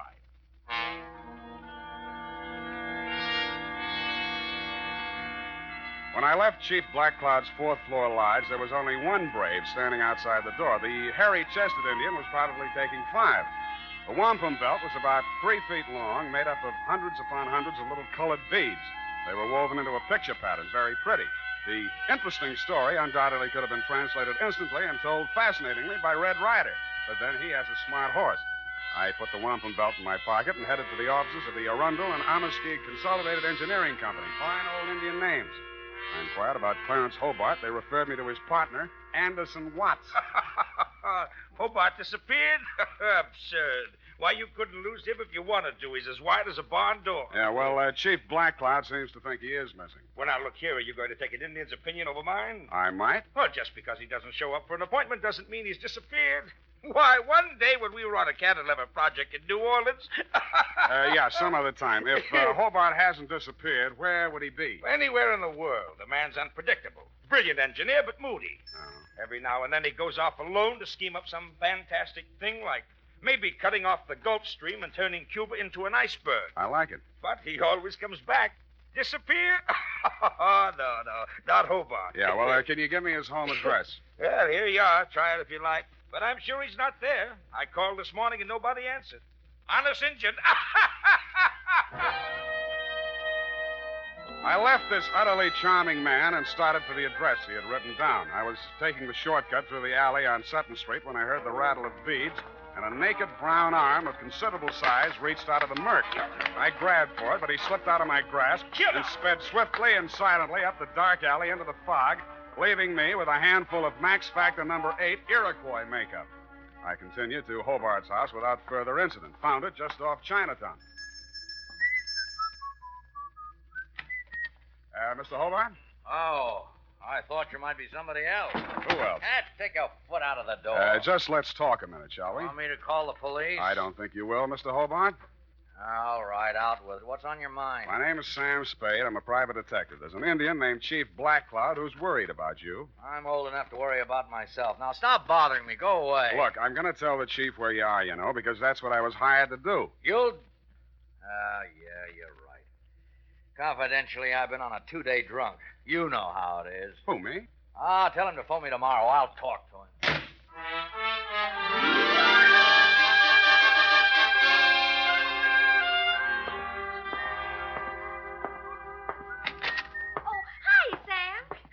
Hello, what are you doing here today? This is your day off.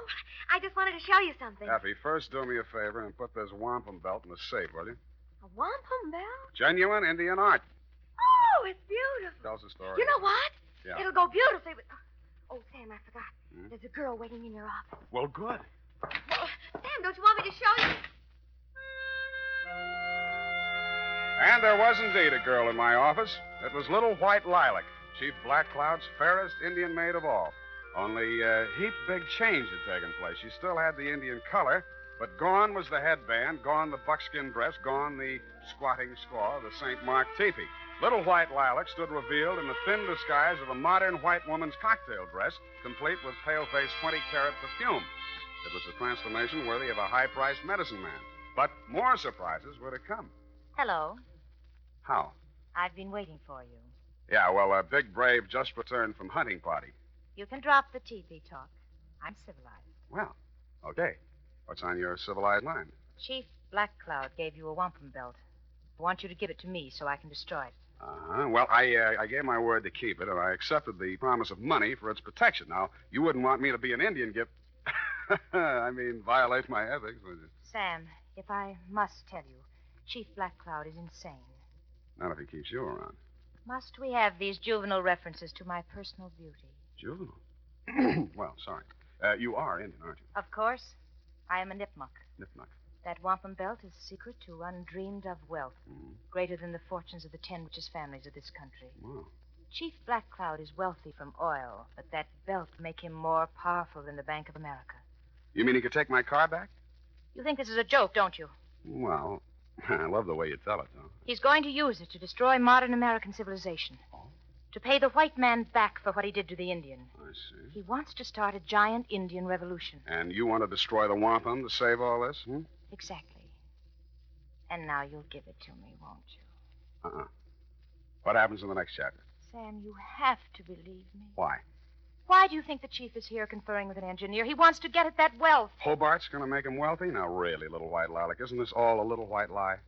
Sam, if I take you to Hobart and he confirms what I've said, will you believe me? I might. Come on.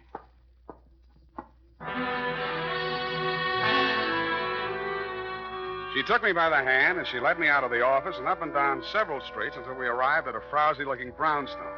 We entered, still holding hands, and came to rest in an apartment that looked just recently occupied. I guess that's what it looked like because you couldn't tell much. It was being lit by either one 10-watt frosted bulb or by fireflies. This is the place. Yeah, a little dim in here, wouldn't you say? I like dim places. Yeah. Mm-hmm. Where's Clarence? I'll get him in a minute. First, Sam. Yes, Lilac. You've been so nice. I have? I want to find some way to thank you. I'll wait while you look. I can start by kissing you. Please, Sam. Oh! The kiss was great. In fact, it blew the top of my head off. After this, there was a free fireworks display, followed closely by a giant roar that sounded like Niagara Falls with a cold. It was a short feature, followed by a long period of dark, black silence. When the curtain came up again, I was lying in an alleyway. I was stiff and cold, my head throbbed with pain, my brain was a jumble, my suit was torn and dirty, my patience was at an end, and my anger with little white lilac knew no bounds. I went down to the office and changed clothes and get a drink. The phone was already ringing when I opened the door. Sam Spade. This Chief Black Cloud talking from St. Mark Teepee. Yeah. What's on your mind, Chief? 10 minutes ago, bellboy delivered to Chief Black Cloud box. Inside box is scalp of Engineer Clarence Hobart. I hung up the phone, fell into my chair, snapped on the lights, and fell out of it again. My office had been massacred. The place had been ransacked thoroughly and looked like the morning after a Comanche smoker. And you guessed it, my safe had been drilled open. The ancient and valuable Nipmuc wampum belt was gone. At this point, I decided what Chief Black Cloud needed was a detective. Now, here's important news on good grooming. If you want the well-groomed look that helps you get ahead, socially and on the job, listen. Recently, thousands of people from coast to coast who bought Wild Root Cream Oil for the first time were asked, how does Wild Root Cream Oil compare with the hair tonic you previously used? The results were amazing. Better than 4 out of 5 who replied said they preferred Wild Root Cream Oil. Remember, non-alcoholic Wild Root Cream Oil contains lanolin. It grooms the hair naturally, relieves dryness, and removes loose, ugly dandruff. So if you want your hair to be more attractive than ever before, get the generous new 25-cent size of Wild Root Cream Oil, America's leading hair tonic, on sale at all drug and toilet goods counters. It's also available in larger economy bottles and the handy new tube. Get Wild Root Cream Oil. Again and again, the choice of men who put good grooming first. By the way, smart girls use Wild Root Cream Oil, too, and mothers say it's grand for training children's hair.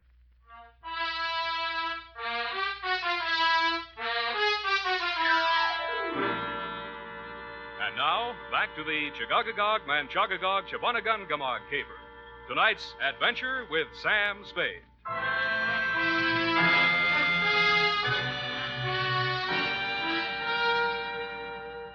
I found Chief Black Cloud sitting cross-legged and looking disconsolately down into a small cardboard box. Both squaws, including little white Lilac, were on one side of the room grinding corn. Lilac looked through me as if I didn't exist. I sat down next to the chief, looked into the box, and recoiled. It was a real, no imitation, 20th century scalp, and the red hair was certainly Hobart's. Scalp comes with note. Let me see. Note written in Algonquin dialect. I translate. Honor Chief Black Cloud. Return to Santee Dakota Reservation and die proper death fitting to old man. Here you will meet violence unto death, even as this man did. What's the point across? Look, Chief, it isn't that I'm scared, which I am, but I just decided to pull out of this caper. What? I've heard some things about you that don't sound too good. You hear what? That you want to start an Indian revolution to settle an old score with the white men. Who tell you this? The fairest of them all, little white lilac. She tell you? I've never talked to him. She not only told me all that, but she... Quiet! Spade, when did little white lilac tell you these things? She came to my office today. That's a lie. I never left this hotel. We will see. Kalanuka. Yes, Chief Black Cloud. Did little white lilac leave hotel today? Little white lilac with me all day. Why, Never out of sight. Enough. Go away. Kalanuka speak with tongue of truth. Little white lilac I have grown from baby. She also speak with tongue of truth. Somebody lie. Now, look, Chief, I know what I'm talking about. Chief does not need help of double-tongued man. Return wampum belt to me. I pay you. All right, I'll, Well? Chief. Chief, heard enough lies. Return wampum wait belt. Wait a minute. I got a small but biting bit of truth to relate. Somebody stole the wampum belt. Wampum belt gone? Somebody broke into my office, drilled the safe, and took it. You stole? It was stolen from me. Return wampum or you not live until sundown. I'll return it if I can find it. Then you can pay me off and we'll call it even.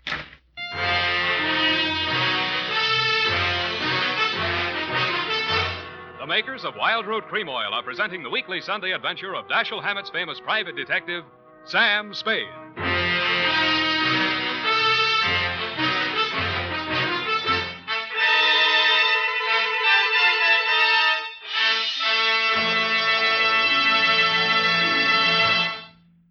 Now, here's important news on good grooming.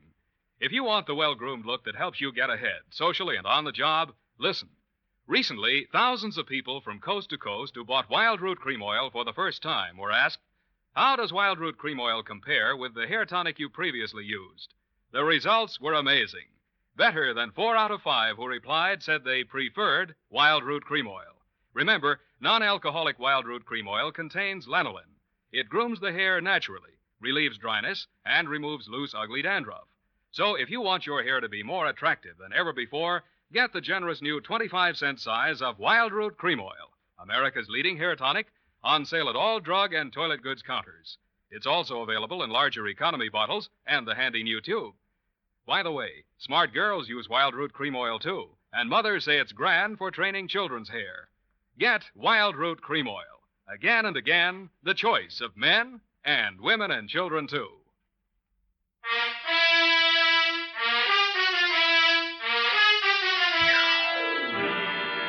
And now, back to tonight's adventure with Sam Spade.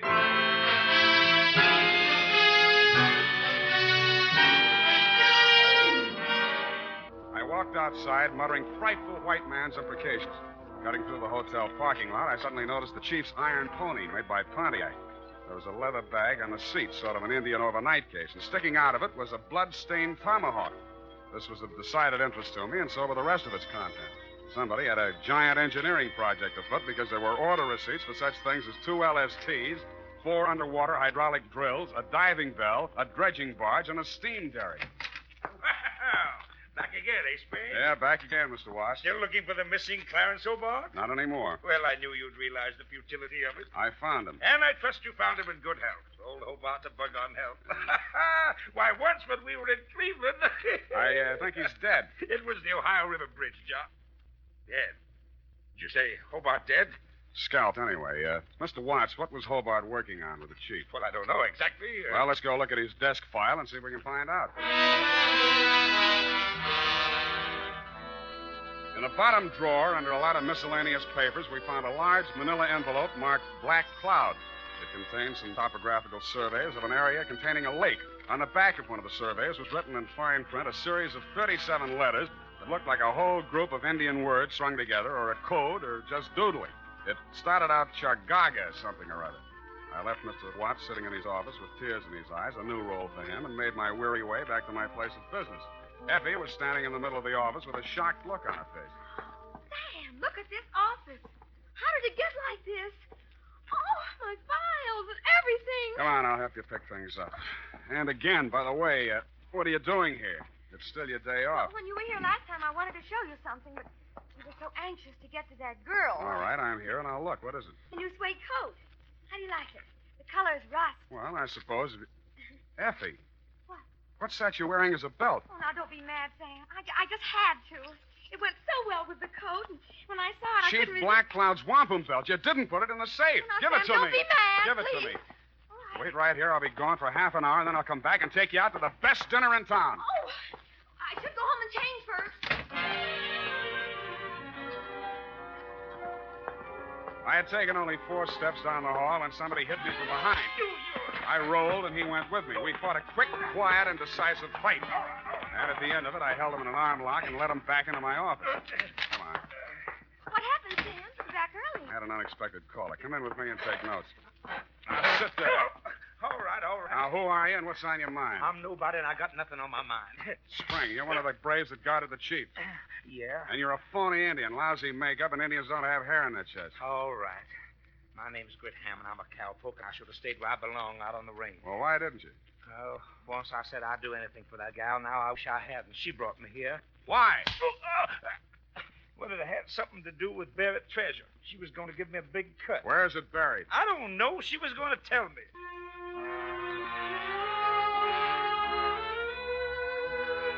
I took Hammond around to homicide and left him in their safekeeping. While there, I got the latest flash. They had found Clarence Hobart dead and Les scalped down by the waterfront.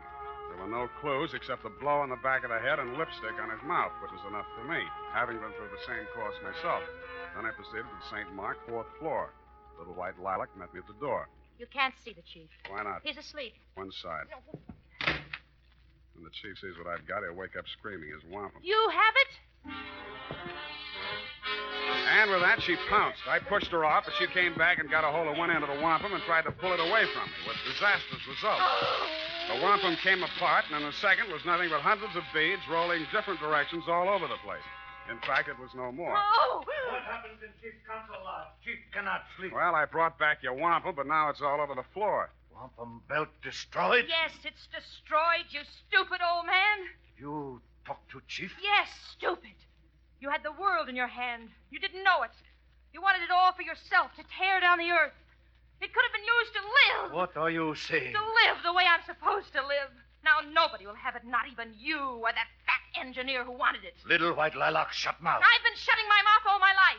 You're a stupid, ignorant, disgusting old man. You'd be better off... His big hands were around her throat. He stood there, anger and betrayal in his eyes. Then his hands dropped and he turned away with tears streaming down his face. It was then that the fair Indian maid went for him with a knife. And that was my cue to step in with a pale-face weapon.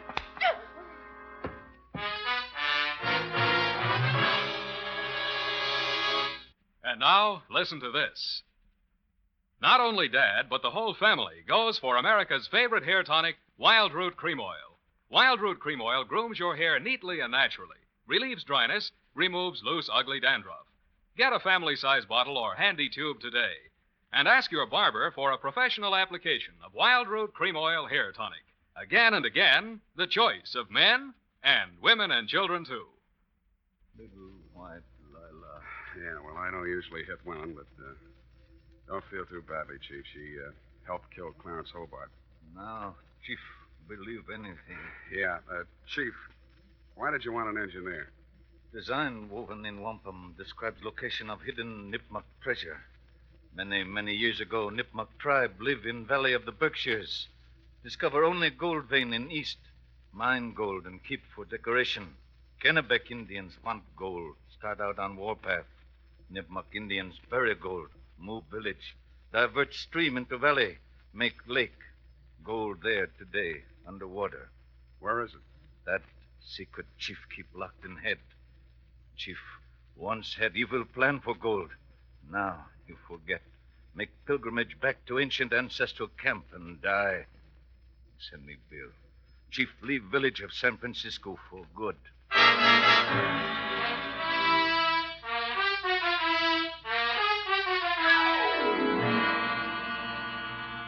Period. End of powwow. Oh, Sam, it's sad. It is.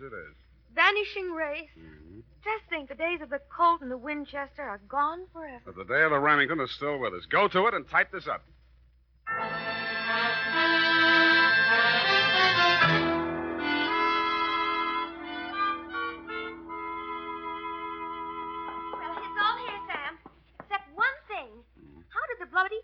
hawk get in Chief Black Cloud's bag? A little white lilac planted it there. If anything happened to the chief, she, as the only other living nipmuck, would inherit the wampum. Well, she could have gotten the money by just waiting. Oh, shut up. Sam, notice anything about the report? Yeah. Hey, you got the name of the caper right. The, Chargaga... Oh, what is it? The Chagagagog Manchagagog Chabunamungamog caper. You've been going out with an elocution teacher. Oh, Sam.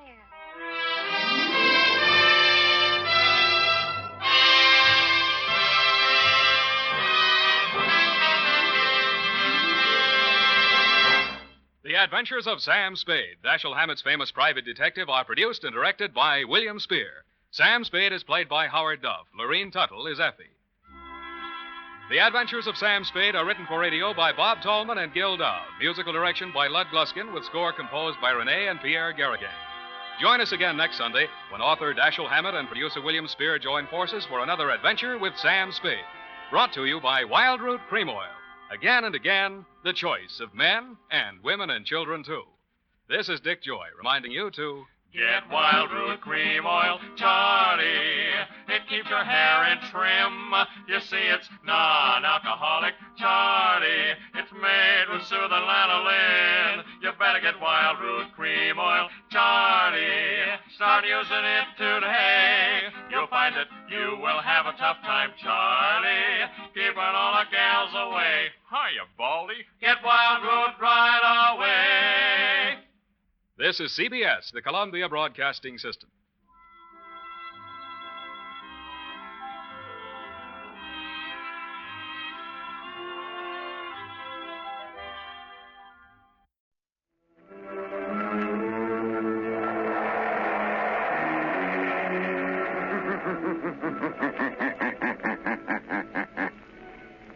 The shadow knows.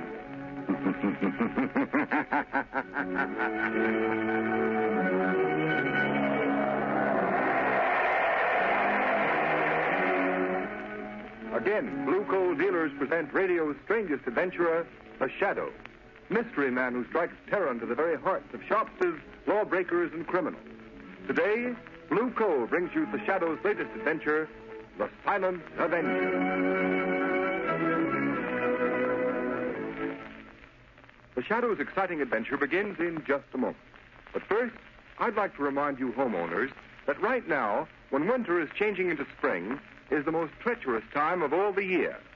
But you can protect your family's health and save valuable dollars by burning blue coal. It's Pennsylvania's finest anthracite. Order a trial ton from your nearest blue coal dealer tomorrow. And if you want to read the adventures of the Shadow in complete novel form, in addition to numerous detective stories, crime problems, and features, simply write us for your copy of the Shadow magazine absolutely free. Remember, all you have to do is mail a penny postcard to Blue Coal, 120 Broadway, New York City, or to Blue Coal in care of this station. Send for your free copy of the Shadow magazine tonight.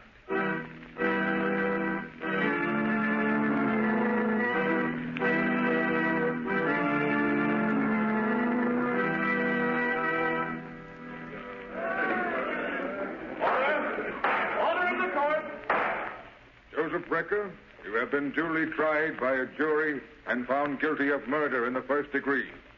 You now appear in this court that sentence may be passed upon you. But before I pronounce sentence, have you anything to say? Yeah, I have. Before you pass sentence on me, I'm going to pass sentence on you. You, Judge Wilson, on Sloan, the prosecuting attorney. On those 12 good and true saps on the jury. Order in the court! And on one more, maybe. The guy that really trapped me in the first place. The only guy smart enough to get me. The Shadow. Order! Order in the court! That will do, Joseph Brecker. You have nothing to say in your own behalf. This is in my own behalf, and you'd better listen, all of you. I know I'm on my way to the death house, to the chair. But I'm warning you. For every day I sit in the death house, one of you will be killed. Starting with the foreman of the jury. He'll die the day I burn. Order! Order in the court! Joseph Brecker, by the power vested in me by the people of this state, I hereby order you to be taken to the state penitentiary, there to be delivered over to the warden, by whom on a certain day determined by this court, he shall, in the manner prescribed by law, put you to death. And may God have mercy on your soul. Orders adjourned. All right, come on, clear the court. Outside. Well, it's a sheer bluff, I tell you. How can Brecker kill a whole jury? The DA, Judge Wilson, even the governor. I tell you, he's crazy. Phil, I'm glad I wasn't on that jury. Yeah, you bet. Gang wiped out. Brecker's gang are all dead or in jail. I know, but you can't... Get that crack yes, about the shadow. Nobody's ever seen the shadow. He could appear right in this courtroom and not be seen. I'd hate to have anybody like that in. Well, Margot, let's get out of here. It must be very flattering to inspire such awe and fear, Lamont. It has its disadvantage, Margot. Unfortunately, the mystery surrounding the shadow inspires fear and terror in the innocent as well as the guilty. The unknown is so often associated with evil. There's no help for it. The shadow must remain a shadow. Lamont, what do you make of Brecker's threat? Do you think it's just bluff? I wish I did, Margot. Meaning Lamont Cranston is going to don the shadow's cloak and call on Joe Brecker in prison.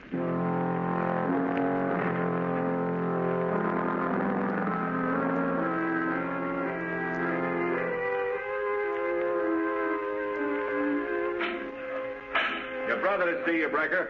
Okay. Hello, Danny. Hello, Joe. You got 5 minutes. Better make the most of it. Deputies are here from the state plan to take you bye-bye to the big house. I'll be back. All right. Come on in, Danny. Sit down a bunk. I want to talk to you. There ain't much time. Hey, it's like a cage where they keep animals, huh, Joe? Lay off that, Danny. Okay, don't get sore. Sit down here and listen to what I got to say. Are they gonna kill you, Joe? Yeah, but they're going to pay for it, every last one of them. You know who they are, don't you? I've told you over and over again. Yeah, Joe, you told me. And you know what you're to do. You remember everything I told you. Don't you, Danny? Yeah, Joe, I remember. I won't forget. When the newspapers say they put you in a death house, I killed one of them. That's right, Danny.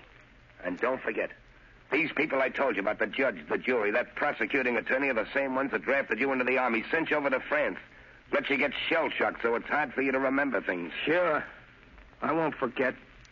Hey, will it hurt much when they kill you, Joe? Stop that, will you? Okay. I just want to know. You just keep your mind on the jury and Judge Wilson. Maybe even the governor. You'll get them all, eh, Danny? Yeah, Joe. They won't know what hit them. That's the stuff, Danny. And now, just one more thing. There's a guy that may get after you. He's smarter than the cops. He's the one that really got me. You got to keep away from him. Don't give him a chance to find you. How can I do that? You got to keep away from home. Don't go near the flat of the old lady. But Ma will worry if I don't come home next No, she won't, Danny. She'll know you got things to do. All right, Joe. What about the fella I can't see? Is he dead? Like all my buddies in the war? The ones that talk to me in the dark? No, Danny. This guy's different. He ain't dead, he's alive. You can hear his voice, only you can't see him. But if you ever hear his voice, you'll know he's near you. Somewhere in the shadows. Yeah? If he talks to me, I'll fix him, Joe. Sure, but not the way you're going to get the others, Danny. Because you can't see him, see? Now, look. You know those old hand grenades you have at home? Yeah? Well, I want you to carry a couple with you. If this guy ever finds you, if he tries to stop you paying him off for killing me, you just pull the pin of a hand grenade and throw it where you think his voice is coming from. That'll get him. All right, Joe. But how will I know when it's him? You'll know all right, Danny. He has a queer kind of laugh. And he calls himself the Shadow. All right, Brecker. Time's up. Come on, you. Okay. So long, Danny. Don't you forget anything. So long, Joe. I wouldn't forget. I wouldn't forget nothing you told him. Come on, you. Out this way. Take it up. The poor dope. He'll do it all right. He'll fix him. Every last one of them if I burn. Who's that? I heard somebody, but there's nobody there. Hey, guard! Are you surprised to find me here, Joe Brecker? Shadow. So you weren't expecting me. And yet prisons are filled with shadows. Shadows in the minds of men walking in the shadow of death itself. What do you want? You put me here, sent me to the chair. Why can't you let me alone? Because your career of murder is not over. Because I know you mean to carry out the threat you made in court. Yeah. Yeah, and you can't stop me, Shadow. I can. Because you're going to tell me how the jury, the prosecuting attorney, and Judge Wilson are going to be killed. You're crazy. I'm not telling you anything, Shadow. I'm not afraid of you anymore. I got nothing to lose. You are telling me, Brecker. Yeah? You see, I can read your mind. One thought is racing through your mind now. It's mirrored in your eyes, etched on your brain. You're lying, trying to trick me into telling you. All right, I'll tell you what you're thinking about. You're thinking of a man. He acts strangely. That's it. He's shell-shocked. No. Am I right? No, stop it. This man is very close to you. I've got it. He's your brother. His name is... Let's see. Danny, isn't it? No, go away. Leave me alone. Thinking that even now your brother, Danny, is hurrying home to get a high-powered rifle out of the trunk. Is that true? A rifle equipped with telescopic sights and a silencer. You're thinking of Danny's medals for marksmanship. His decorations for valor as a sniper. A sniper so cunning he could hide in an open battlefield. A lie. Pick his enemies off at long range and not be seen. That's all I need to know, Brecker. All I need to know. No, you're crazy. You're just guessing. All right, suppose he is. You won't find him. You won't stop him, Shadow. Shut up, Brecker. What's beating you? Hey, shut up, Brecker. What's the matter with you? Who do you think you're talking to? It's a Shadow. He's here in the prison. Well, don't let that worry you, Brecker. There's plenty of shadows where you're going. Come on. Deputies are waiting, and you're heading for the last mile.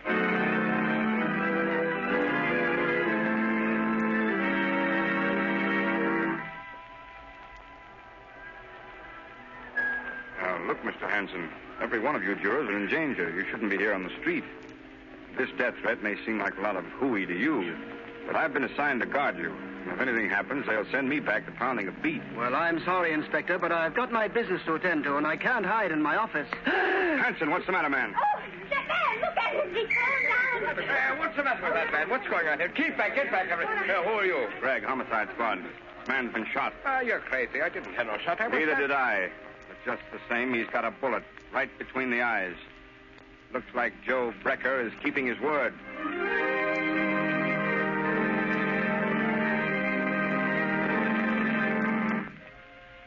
Lamont, can't you do something? Can't you find Danny Brecker? No, Margot. He got away. He hasn't been near his mother's home since his brother Joe went to the death house.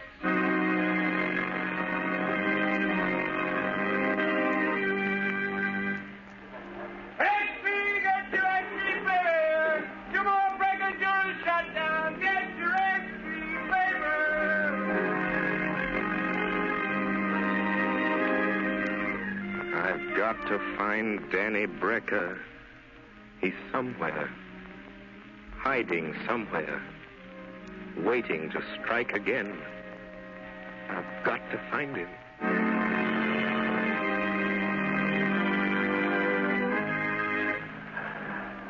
Good morning, Mr. O'Hara. I'd like some oranges and potatoes. Good heavens, Mrs. Adams. What are you doing out in the street? I thought the police had detectives watching every one of you jurors that was on the Brecker case. Oh, they've got a detective staying at my house, but I had to have some things for dinner, and I slipped out. Mother, can I have some candy? Yes, dear, of course you can. You just... Oh, Mother. Mother, what's the matter? Why don't you answer me? Sam! Quick, phone the police. Get a doctor. Mrs. Adams has been shot. Oh, I'm afraid she's dead. Yes, the killer has struck again.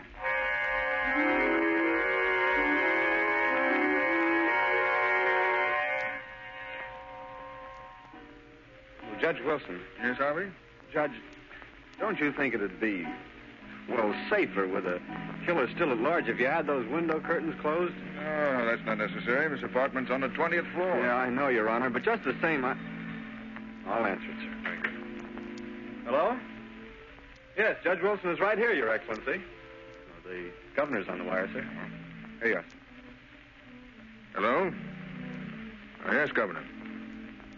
Yes, of course you couldn't commute Joe Brecker's sentence. If you did a thing like that, even to save the rest of the jury, there'd be no more law and order. But look, Governor, Don't you think it'd be wise for you to cancel your engagement to ride in the parade tomorrow? You'd be in an open car and a perfect target for any... Judge Wilson! Governor! Judge Wilson has just been shot. He's dead.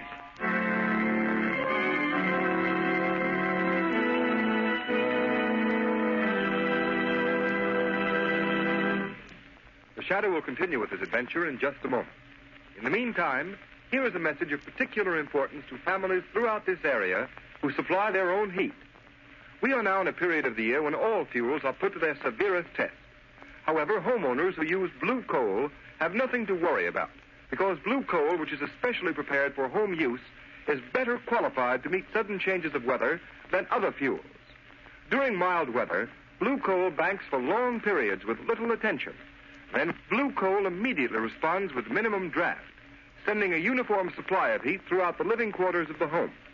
Because blue coal burns down to a fine powdery ash, it is not only an economical fuel, but a particularly clean fuel as well.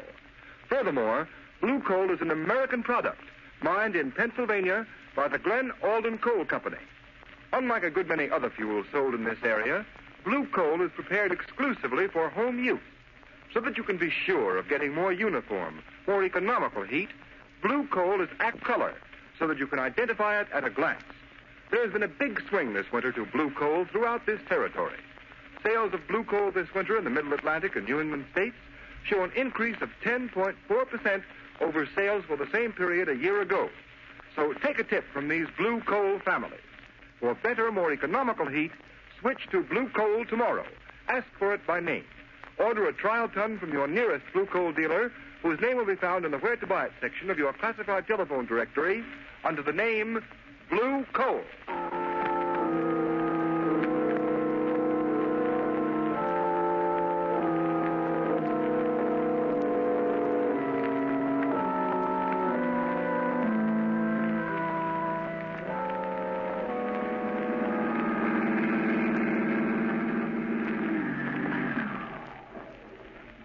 Good work, Margot. Hello, Lamont. It'll take you long to get here. Let me help you out of the car.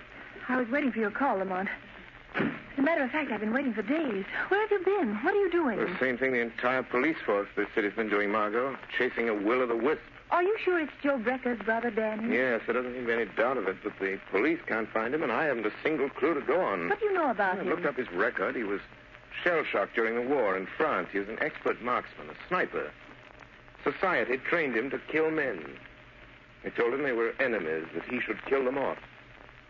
And now, with a shell-shocked mind, he's remembering what society taught him. To kill. Yes. And another thing. For the people who've been through that experience, life is cheap. Yes, but these poor people he shot and killed, the jurors and the judge, they were only doing their duty. They're innocent. Yes, individually they're innocent, Margot. Individually we're all innocent, and yet all guilty. Because this Danny, Joe Brecker's brother, is a product of our own folly. Teaching men to kill in time of war, yet expecting them to respect life in time of peace. Lamont, why did you want me to meet you here? Oh, I want you to do something for me, Margot. I want you to go into that brownstone house right over there. Joe Brecker's mother lives in the basement. Yes. Joe is scheduled to die at 5 o'clock. It's exactly 10 minutes from now. All right, Lamont. I'll do it. Where will you be? I'll be with you, Margot, as the shadow. I have a feeling Danny may come to his mother tonight, either just before or just after his brother dies. Hurry, I've less than 10 minutes. Here's the house. I'll ring the bell. Lamont, what shall I tell her? That I'm a reporter? Yes, but don't try to make her answer questions. I hear someone coming. Yes? What do you want? Mrs. Brecker, I'd like to speak to you. May I come in? I don't care. You can come in if you want to. Doesn't matter. Nothing matters anymore. Nothing will ever matter again. I know you've been through a terrible ordeal these past days, Mrs. Brecker. How could you know what I've been through? How could anyone know? My one son a murderer, and the other one, goodness only knows what or where. Oh, I'm very sorry. If there's anything I can do. In 3 minutes, they'll be killing my son, Joe. There's nothing anyone can do. It's his brother Danny. Oh, I'm so worried about him. Why doesn't he come? Oh, why doesn't he come home? Ma. Oh, Danny. Yeah. Oh. I'd come. Joe said I shouldn't, but I had to come. I knew you'd want me home tonight. Danny, where have you been? What's Joe been making you do? I just been doing what Joe told me to do for him. Ma, who's that girl there? What's she doing here? Why, she's just a friend, Danny. Just a friend. Come to sit with me. She won't tell nobody you've been here, will she? Oh, no, Danny. She won't tell anyone. Ma, they're gonna kill Joe in a few minutes. 5 o'clock. And then I gotta go out and do one more thing for Joe. Look, it's almost time. Oh, no. No, Danny, no. You can't. I won't let you. Let go of me, Ma. No. Let go of me. Danny. I gotta do what Joe told me. I gotta keep my word to Joe. No, Danny, listen to me. I know who's been killing those people, shooting them. Oh, you've got to give yourself up, Danny. They won't hurt you. They didn't know. You didn't know what you were doing. 5 o'clock.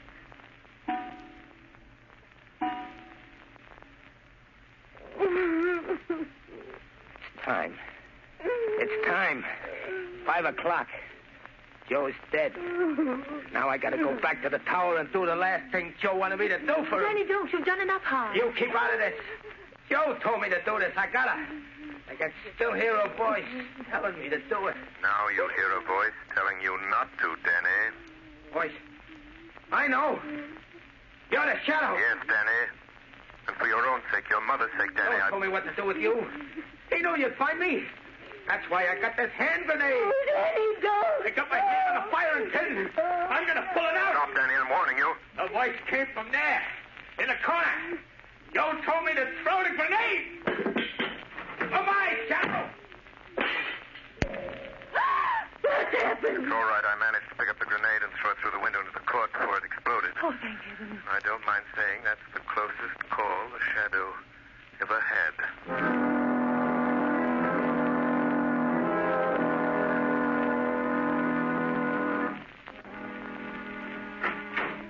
Lamont, how long have you been here in your office? What's happened?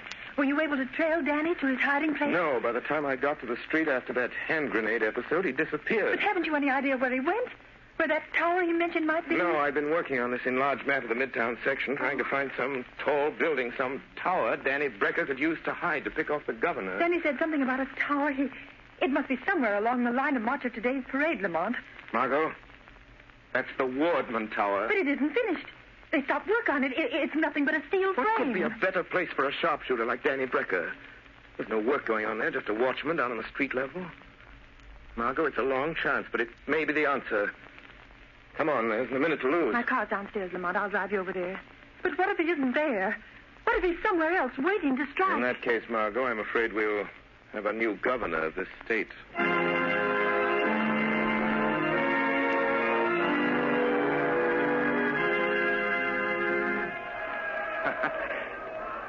Just a couple of minutes now, Joe. Just a couple of minutes, and the governor's car will come along. And then I'll do the last thing you asked me to do, Joe. Wind velocity 0. Range 300 yards. He'll die quick, Joe. Like you died. Yeah. The governor's coming now, Joe. That's his automobile with all the flags on it. That's him, sitting in the back with all those fellas around him. But I can pick them out. I won't miss, Joe.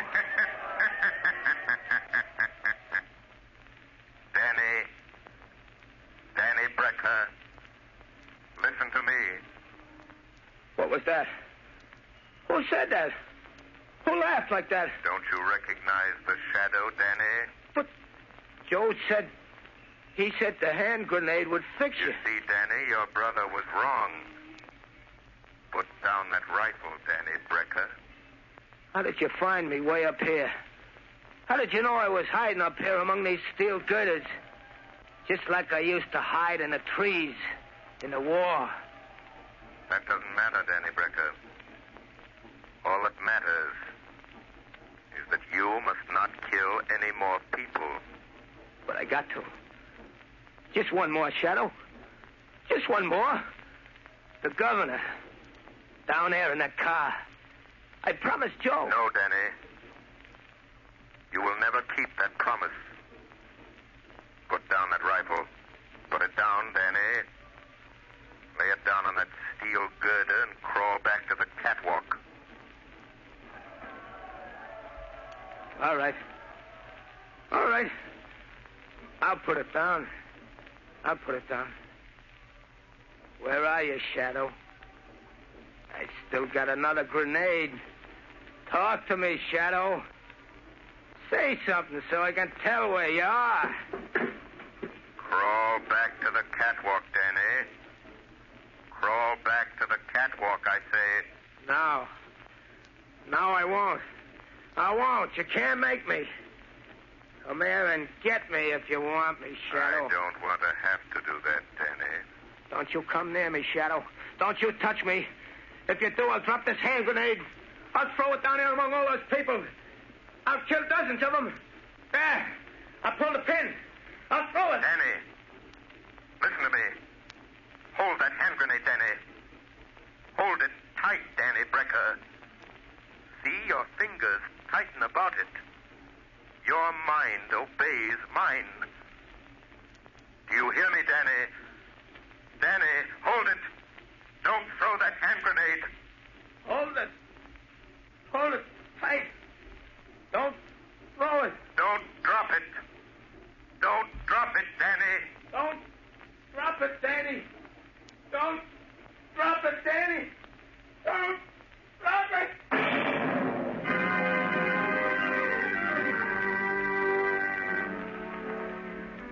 Yes, Commissioner Weston. A high-powered rifle fell into the street. Fell right in front of the governor's car. I'm glad no one was hurt. Mm-hmm. This is the 30th floor. This is where the bomb went off. Blew the guy to pieces. Good heavens, he must have had a time bomb that went off too quick. Any idea who it was? Yep. They found an identification card and some newspaper clippings in his pocket, and what was left of him. It was Danny Brecker, Joe Becker's brother. Oh. Well, I guess that's that. Don't suppose we'll ever know what really happened. Anyway, there's one consolation. Looks as if the shadow fell down on this case just as badly as we did. Not quite, Commissioner Weston. Oh, so you got here in time to take credit for this, eh, Shadow? There is no credit. No glory in the death of Danny Brecker, Commissioner Weston. He was a victim. A human instrument of destruction. Fashioned by mankind. That teaches men to kill their enemies in time of war, yet expects them to forget their murderous art in time of peace. Danny Brecker was an enemy of society. A killer. But only because you and I and countless thousands made him one. No, Commissioner. There is no glory in this for you or the shadow or for any man.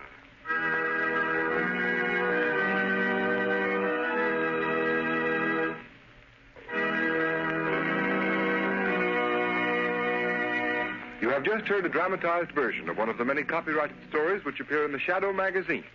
All the characters and all the places named are fictitious. Any similarity to persons living or dead is purely coincidental.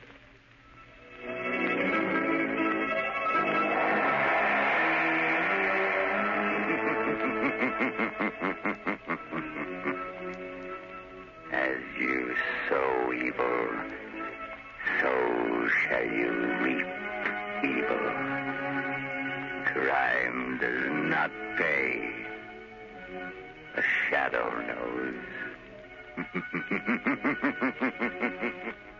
Next week, same time, same station, Blue Coal, America's finest anthracite, again presents another thrilling adventure of the Shadow. Be sure to listen and be sure to burn Blue Coal, the solid fuel for solid comfort. This is the Mutual Broadcasting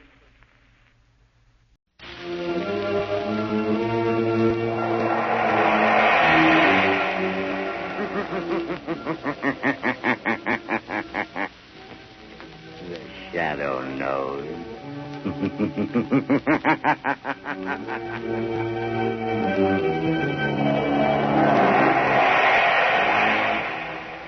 Again, Blue Coal Dealers present radio's strangest adventurer, The Shadow.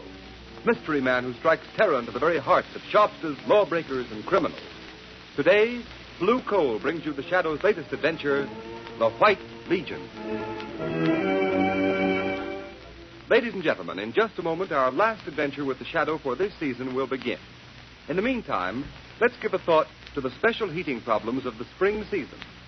Springtime means warm days, cool days, showers, and uneven temperatures that bring colds and sniffles.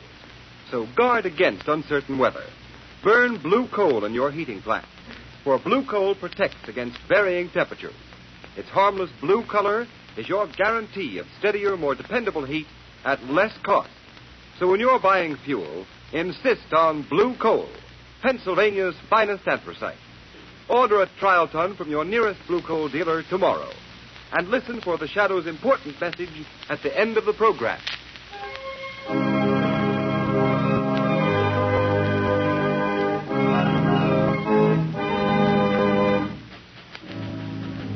Smith, will you bring me those papers? Yes, Mr. Devons. Which one of you is William Devons? Right here. What can I do for you? We want you, Devons. Huh? Drop that ledger and get your hat. I've got you all covered. Stand up against the wall. Oh, they've got masks on. Let go of me. What do you mean barging into my office? Do as you're told. The White Legion wants you, Devons, and we go in wherever we have business. Move. What are you? Shut up. Now, the rest of you stand back. We're the White Legion, and Mr. Devons is going to learn a lesson he'll never forget.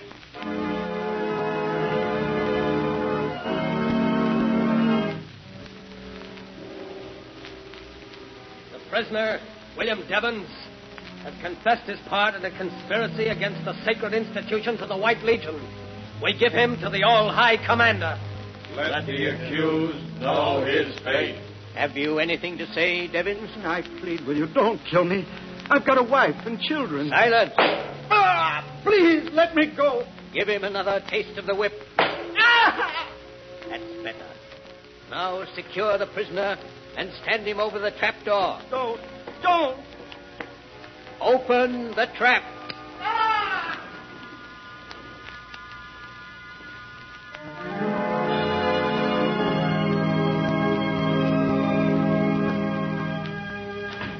Well, glad to find you in, Margot, and up. How about a little shopping with me this morning? I'd love it, Lamont. But isn't 10 o'clock a trifle early for you? Not this morning, at any rate. Already paid a call on Commissioner Weston on my way over. Poor man's up to his neck as usual. What's the trouble now? Well, he's got quite a few things on his mind, one of them being William Devons. William Devons? Isn't he the chief of the Bureau of Market? He was. But this morning his body was found far out at sea, bound hand and foot, and apparently thrown from a ship. Oh. Peculiarly atrocious murder. Good heavens, Lamont. Any clues? So far, none. Another thing bothering the commissioner is the matter of this White Legion. The White Legion? It's a band of men calling themselves Avengers of Injustice, who are taking the law into their own hands, terrorizing, assaulting, and abducting, often in broad daylight and in the most unexpected places. Well, that's strange. I haven't seen anything about it in the papers. So far, it's been kept out of the papers, but in spite of that, enough has gotten out so that demands are being made of Weston that something be done immediately. Poor Commissioner Weston. He seems to have his hands full. And on top of all that, young Alton Parker's life has been threatened. He's the assistant district attorney, you know. His life threatened? Why? Well, Parker is prosecuting the case against Red Collins, the gangster accused of killing Boss Houseman a couple of months ago. And the trial comes up this week. No, it's all sinister politics, I suppose. Weston seemed to think the White Legion was mixed up in that, too. Then the White Legion has some connection with politics? It's possible. However, if we're going to start suspecting people, we could begin at the top of the City Hall crowd and go to the bottom. It's Weston's problem, not ours. Want to go shopping with me? Why not? What are we going for? Oh, a little exercise and a few shirts. Come along.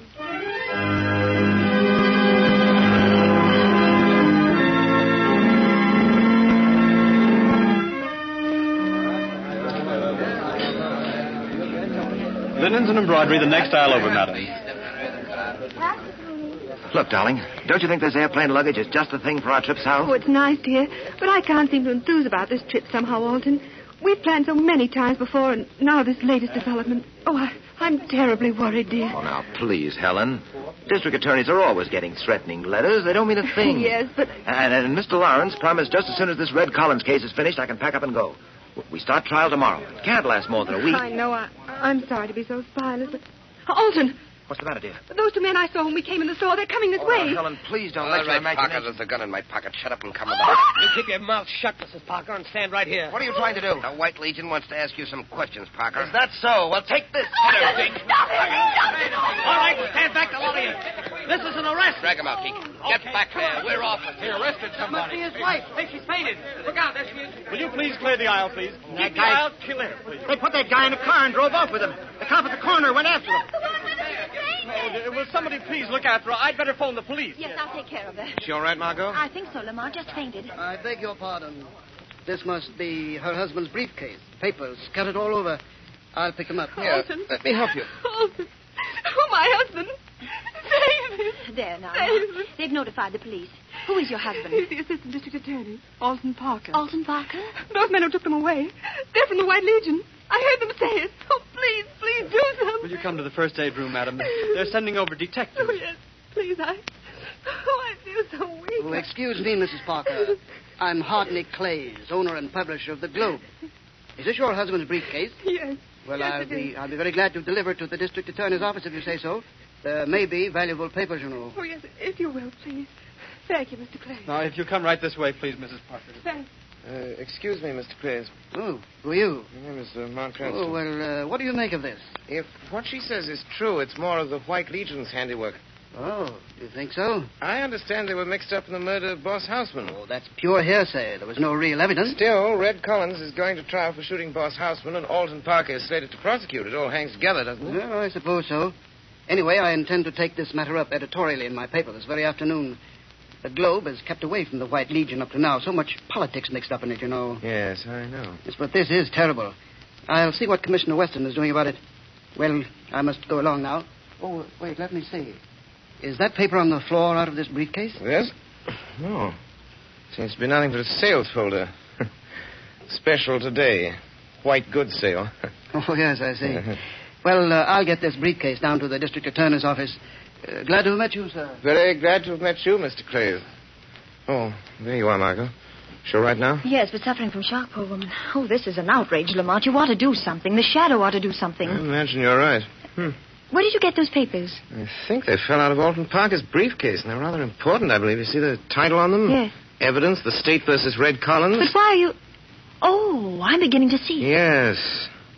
The shadow is doing something about the White Legion, Margot. And what's more, I expect to have a very busy afternoon.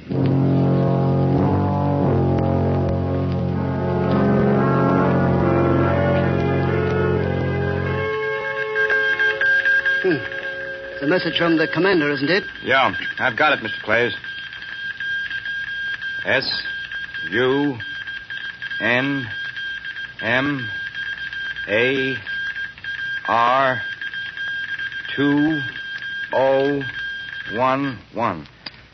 There you are, sir. I'll put it on your desk. Thank you. Oh, see who that is at the door. Yes, sir.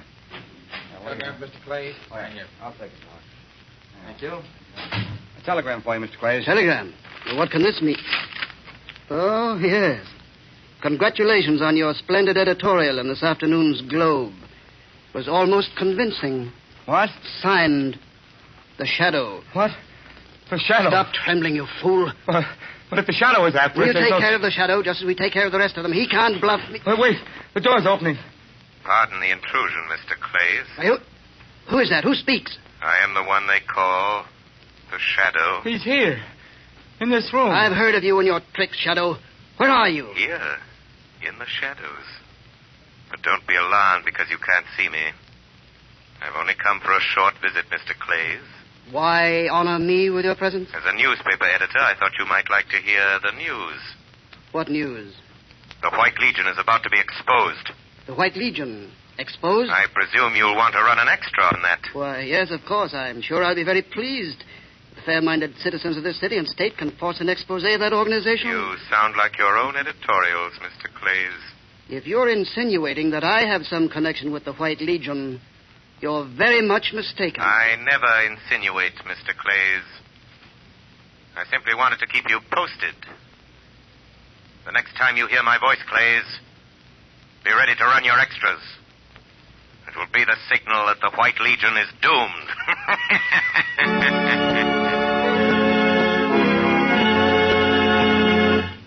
Before the Shadow continues its adventure, I want to give you a message from blue coal dealers throughout the country. As announced earlier, this is the final Shadow broadcast of the winter series. Blue coal dealers take this opportunity to express their great appreciation for the many letters they have received praising these broadcasts.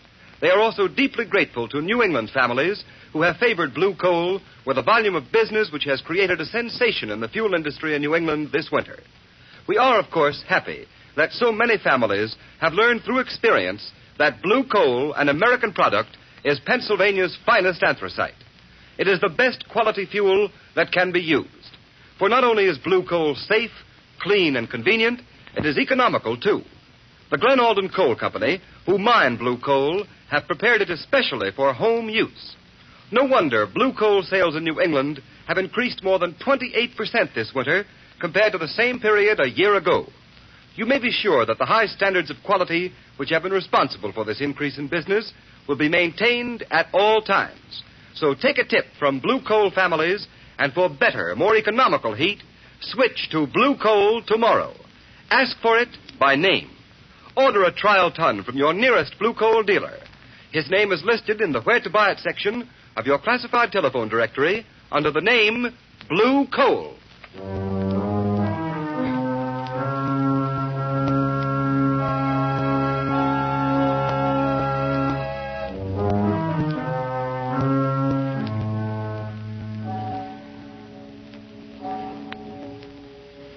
Let me see those notes, Margot. What makes you think Hot Nick Clays is mixed up with this White Legion, Lamont? A little deductive reasoning, Margot. I've noticed that since this White Legion stuff has broken the papers, Clay's paper, the Globe, has been deliberately playing it down. Clay's editorial policy seems to be that the atrocities of the White Legion have been greatly exaggerated. It does sound peculiar. Exactly. Clay seemed rather confused when I appeared to him this afternoon as the Shadow. Well, this may clean up matters. What have you got there? It's a copy I made of a memorandum that was on Clay's desk. Let's see. Oh, what in the world does it mean, these two words? Convocation Water Chapel. Then this string of letters and numbers. SUNMAR 2011. Doesn't make sense. Yes, it does. SUN is Sunday. MAR is March. Yes. And then 20 and 11, Convocation Water Chapel, Sunday, March 20th at 11. But that's today. Yes, probably at 11 tonight. And I have an idea that the Water Chapel is the place where they're holding Alton Parker prisoner. We're going to find out. Bring the car and meet me in the block next to Clay's house at 8 o'clock, Margot. Yes. If Clay's is going to that meeting, we'll follow him.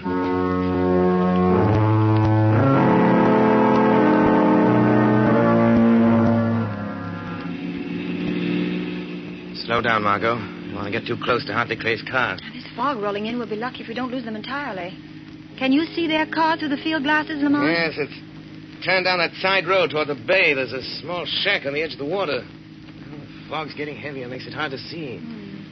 That shack must be the place they call the Water Chapel. Yes. It's apparently right on the edge of the channel. It goes out to sea. You better stop here, Margot. Let's get out. All right, Lamont. There's a small inlet here. Yes. We can see better now. So that fog doesn't get any thicker. There's a motorboat tied up the wharf. 3 cars parked nearby. Wait. Clays and the man with him are getting out. They're going toward the shack. I don't see any light in the place. Someone's opening the door. Yes, there's a figure dressed in a long white robe and a mask with a white cap on his head. Oh. They're gone inside. Blast, that fog is getting so thick I can't see the place any longer. What are you going to do now? Somehow I've got to get out there. And I'd just as soon not go by the front door. Oh, look, Lamont. This old rowboat lying in the inlet. Good idea, Margot. There seems to be only one oar, but I can paddle with that. This inlet apparently leads down into the channel. Oh, Lamont, please be careful. There's a terrible current rushing out to sea, and in that fog you won't be able to see anything. Oh, I'll be all right, but if you don't hear from me by 6 o'clock in the morning, get in touch with Commissioner Weston. Give him the location of this place and warn him to bring a few men with him. Yes. If I get what I expect, I won't need him. What do you expect to get? Enough evidence to wipe out the White Legion from top to bottom.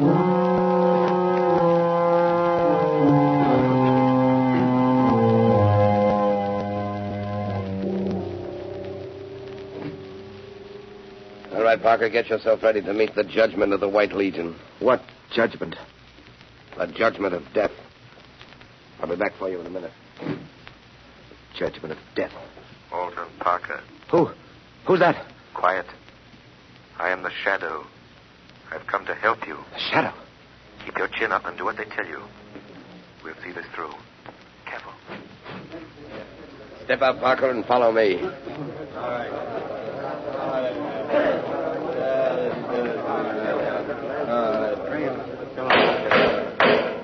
This meeting of the comrades of the White Legion will come to order. First offender, present the accused.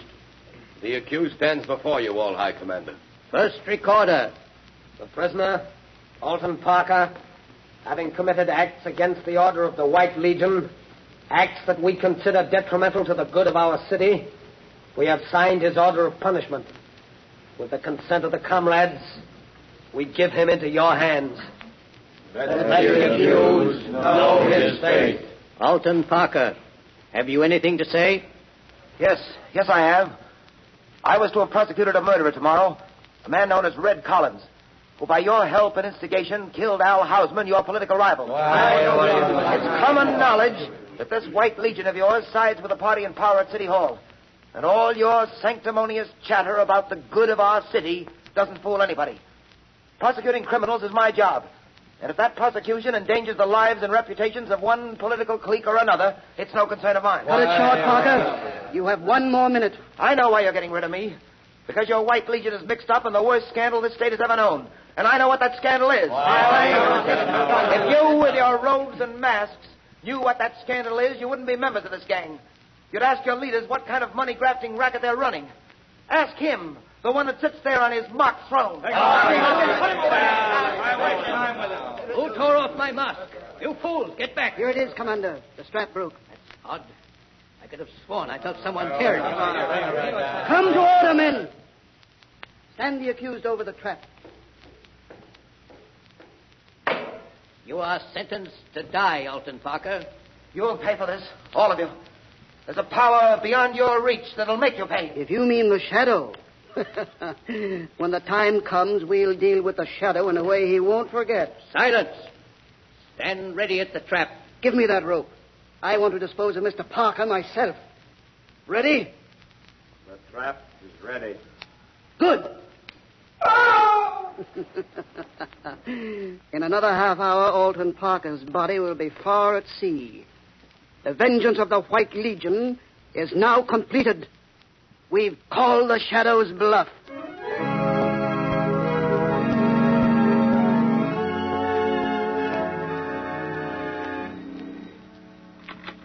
Commissioner Weston speaking. Good morning, Commissioner. Oh, it's you, Shadow. This morning they're bringing Red Collins to trial for the murder of Boss Houseman. Do you think I don't know Please, about... Commissioner, this is urgent. When the trial starts, have a man stationed at each entrance to the courtroom. Don't let anyone in or out without your authority, and wait yourself by the main entrance. I think you'll have a surprise. What's the idea? I'll do it if you tell me what... I can't tell you anything more now, Commissioner, except this. If you don't do it, you'll regret it the rest of your life. Well, I don't know what you're planning, but it better be good. Oh, it'll be good, Commissioner. I'll promise you that. It'll be good.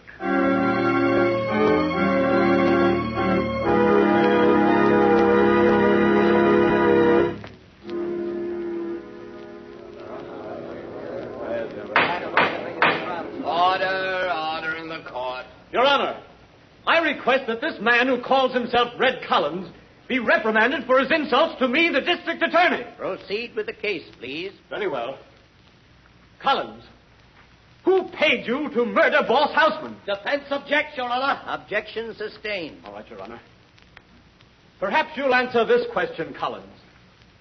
Were you ever a member of the White Legion? I was not. I told you that once before already. Defense requests that the prosecutor stick to the case in hand.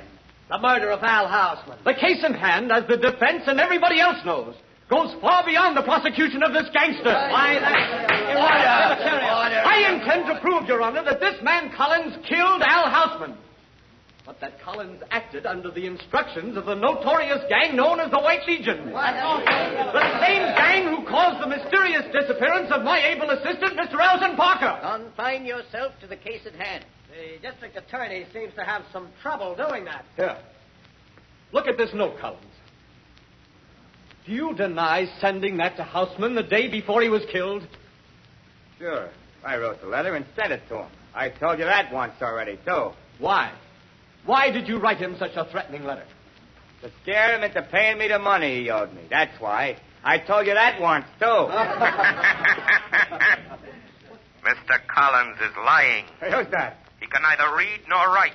Who is speaking? I demand that he identify himself. Is there someone in this courtroom who wishes to be sworn as a witness? Where are you? Who are you? I am the shadow, Judge Roscoe. I have some unsworn testimony that may interest you. The men who paid Red Collins to commit murder are in this room. They are the leaders of the White Legion. They have secretly milked the city treasury of over $10 million in the past 3 years. Their hands are red with blood. I protest at this ridiculous procedure. One of those men is sitting here in this courtroom. His name has been honored in the past. But he is a murderer. Silence, I tell you. Who is it? Tell us who it is. His name is Hartney Clays. A sanctimonious crusading editor who used his influence and position to learn the movements of the law and keep suspicion away from himself. If there is any further disturbance, I will order the courtroom cleared. Judge Roscoe. Yes, Mr. I insist this farce be concluded. If this shadow accuses me, let him present evidence. The evidence is ready. Order. You are making a farce of this court of justice, whoever you are. If you don't stop, I will suspend the hearing. Let the shadow talk. Yes, I have talked enough. I now call your attention to the young man who is just entering the door with Commissioner Weston. Parker. It's Alton Parker. It's Parker, the assistant district attorney that disappeared. I demand the suspension of this trial. No. This trial won't be suspended until I present the evidence for conviction. You couldn't find that evidence, could you, Mr. Clays? It wasn't in my briefcase. Killing me wouldn't have destroyed it, because it's right here. After I was kidnapped in the store, these papers were sent to Commissioner Weston. Enough evidence to send Red Collins to the electric chair, to put an end forever to this murdering gang of hypocrites who call themselves the White Legion.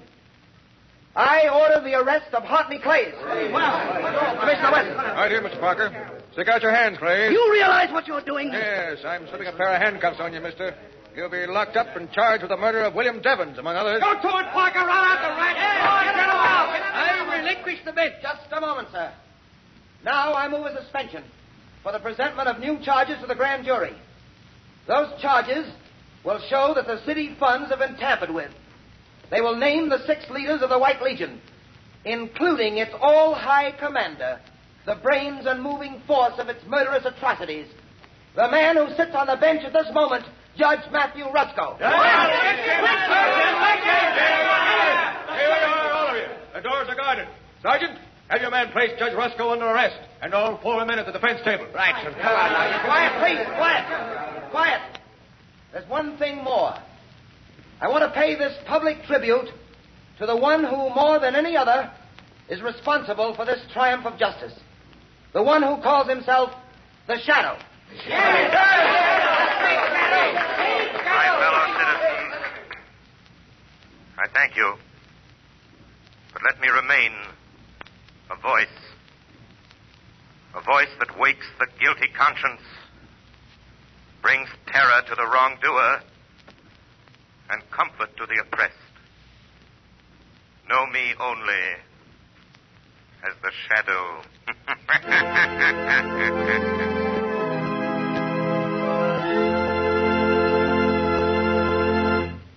And now, ladies and gentlemen, we bring you John Barclay, Blue Coal's heating expert. But before we hear Mr. Barclay, we want to remind you that at the close of the program, the Shadow himself has an interesting message for you. Be sure to listen. And now, Mr. Barclay. Thank you, Ken. And now a word about heating hot water this summer. Many listeners have had the experience of preparing to take a shower only to discover the hot water supply has been exhausted. Now, this condition should not exist in any home. There can always be an unlimited supply of hot water when you heat it with the efficient and up-to-date hot water tank heaters that manufacturers are turning out today. These heaters are still known in many communities as bucket-a-day or pot stoves. Their cost is trifling, even when installed with automatic draft regulators, which make their operation semi-automatic.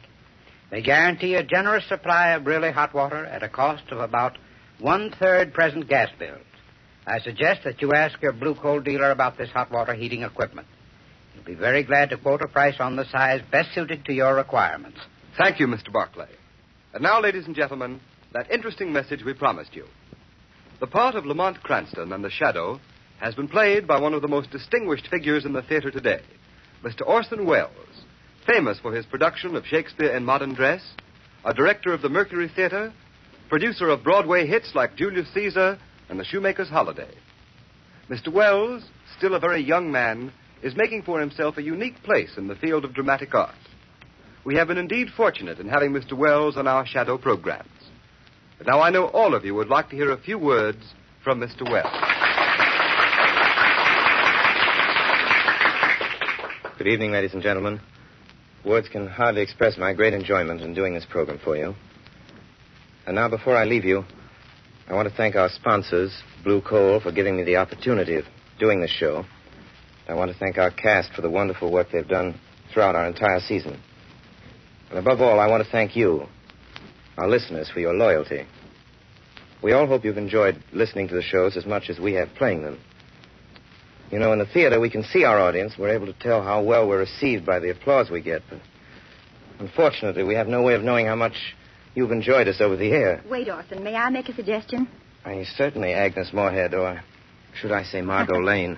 There is a way. If you've enjoyed this program and would like to let Mr. Welles and all of us know about it, simply phone your nearest Blue Coal dealer and tell him so tomorrow morning. Tell him how much you've enjoyed the adventures of the Shadow. A very fine idea, Agnes. And now, ladies and gentlemen, good night and goodbye. Thank you, Mr. Welles. And let's all take Agnes Moorhead's suggestion and give the cast the volume of applause they deserve. Phone your nearest Blue Coal dealer tomorrow morning. Tell him how much you've enjoyed the adventures of the Shadow and that you'd like the Shadow programs to resume again in the fall.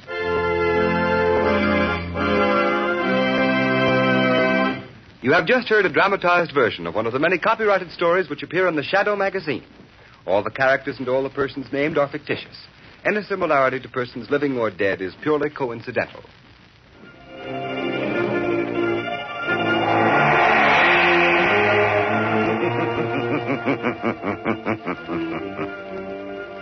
As you sow evil, so shall you reap evil. Crime does not pay. The Shadow knows.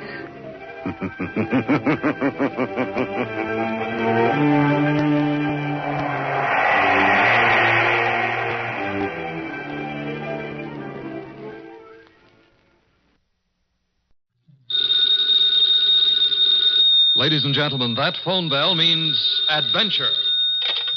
Hello? Hello. The young man answering the phone is Archie Goodwin. And the mountain of a man engaged in deep thought in the oversized armchair is Nero Wolfe. What was that? Somebody's going to be murdered who has no manners? Well, what do you want Nero Wolfe to do? Teach him manners? Oh. Hold on. Mr. Wolfe. Yes, Archie? We've got a prospective client. In case someone she knows gets murdered, she'd like you to do something about it. Very well. However, advise her. Yes? Not to get murdered herself. I never take a corpse for a client. Greatest detective in the world.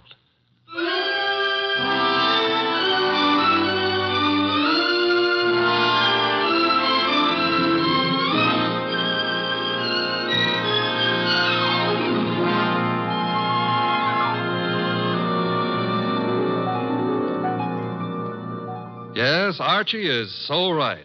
He is the greatest detective in the world, and the fattest, and the least energetic. He's Nero Wolfe, created by Rex Stout and brought to you over this NBC network in a new series of adventures by Mr. Sidney Greenstreet.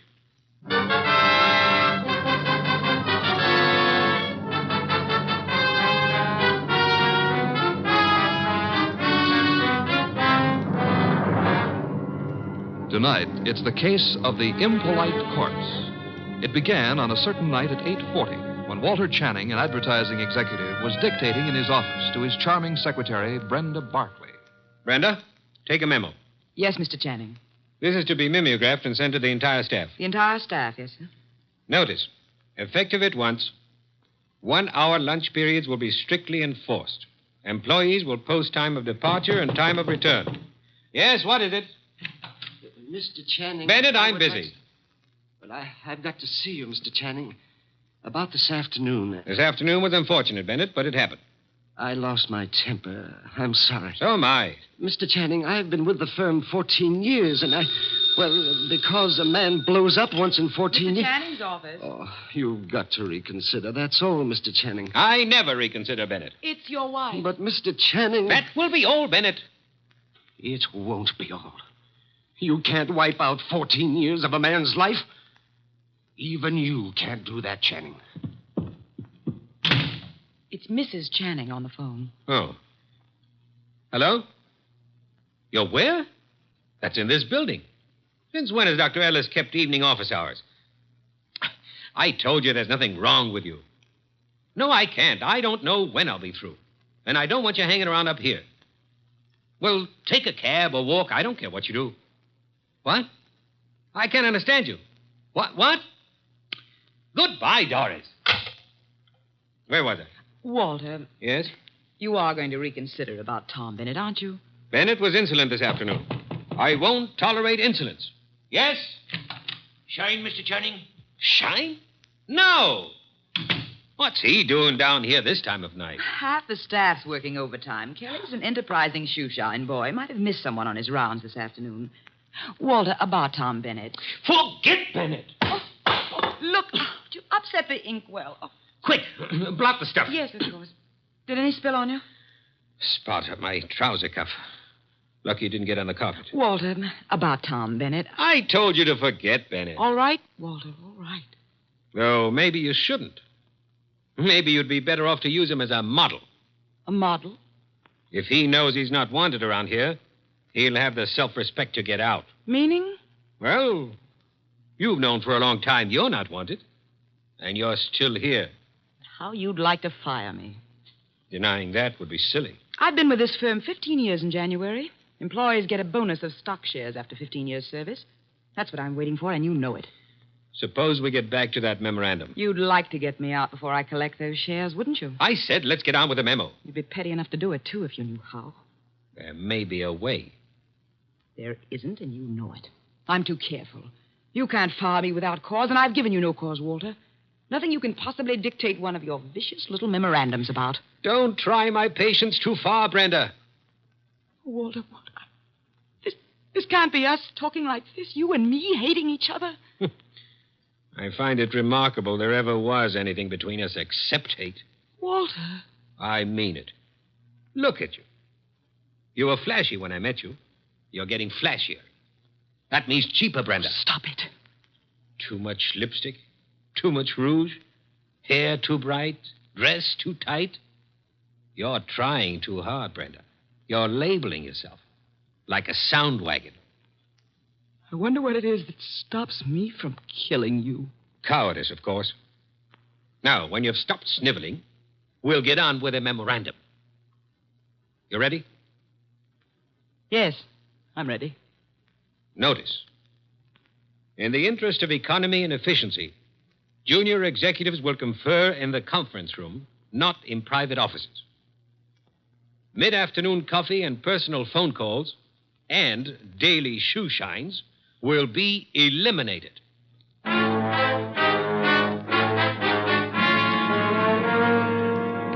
Your name is Barkley, Brenda Barkley. Very well, Miss Barkley. What can I do for you? Mr. Wolfe, I don't know how to begin. Well, maybe I can make this easier all around by briefing Mr. Wolfe on the Walter Channing case. Hey, that's funny. What? Violet eyes. I always thought they were something the poets made up. Archie? Huh? Oh, the Channing case, yes. One moment. Miss Barkley, look this way, please. To me, an eye is functional object found in mammals, birds, fish, potatoes, and horticulture. Thank you. Go on, Archie. Walter Channing was the boy wonder of advertising. At 33, executive vice president of Winslow, Hart, and Straightmeyer. Just 24 hours ago, they found him at his desk, shot through the heart. They? Who is they? A night porter and a shoe shine boy, is that right? Yes. He'd been dead about an hour. The bullet went through Channing, his desk chair, and lodged in the windowsill behind him. Police thought at first it was suicide. The gun? 38, found it on the floor 10 feet away. No fingerprints, anyhow, no clear ones. Seldom are on a gun butt. You say suicide was suspected. Why? The gun was 10 feet from the body. It was the smudges. Smudges? Powder burns. According to the papers, he was sitting at his desk. There were no signs of a struggle. The gun was held against his chest and fired. But it wasn't suicide, Mr. Wolfe. Walter Channing would never have killed himself. The police have already decided that, finally, according to the evening papers. And I presume you, Miss Barkley, are the suspect.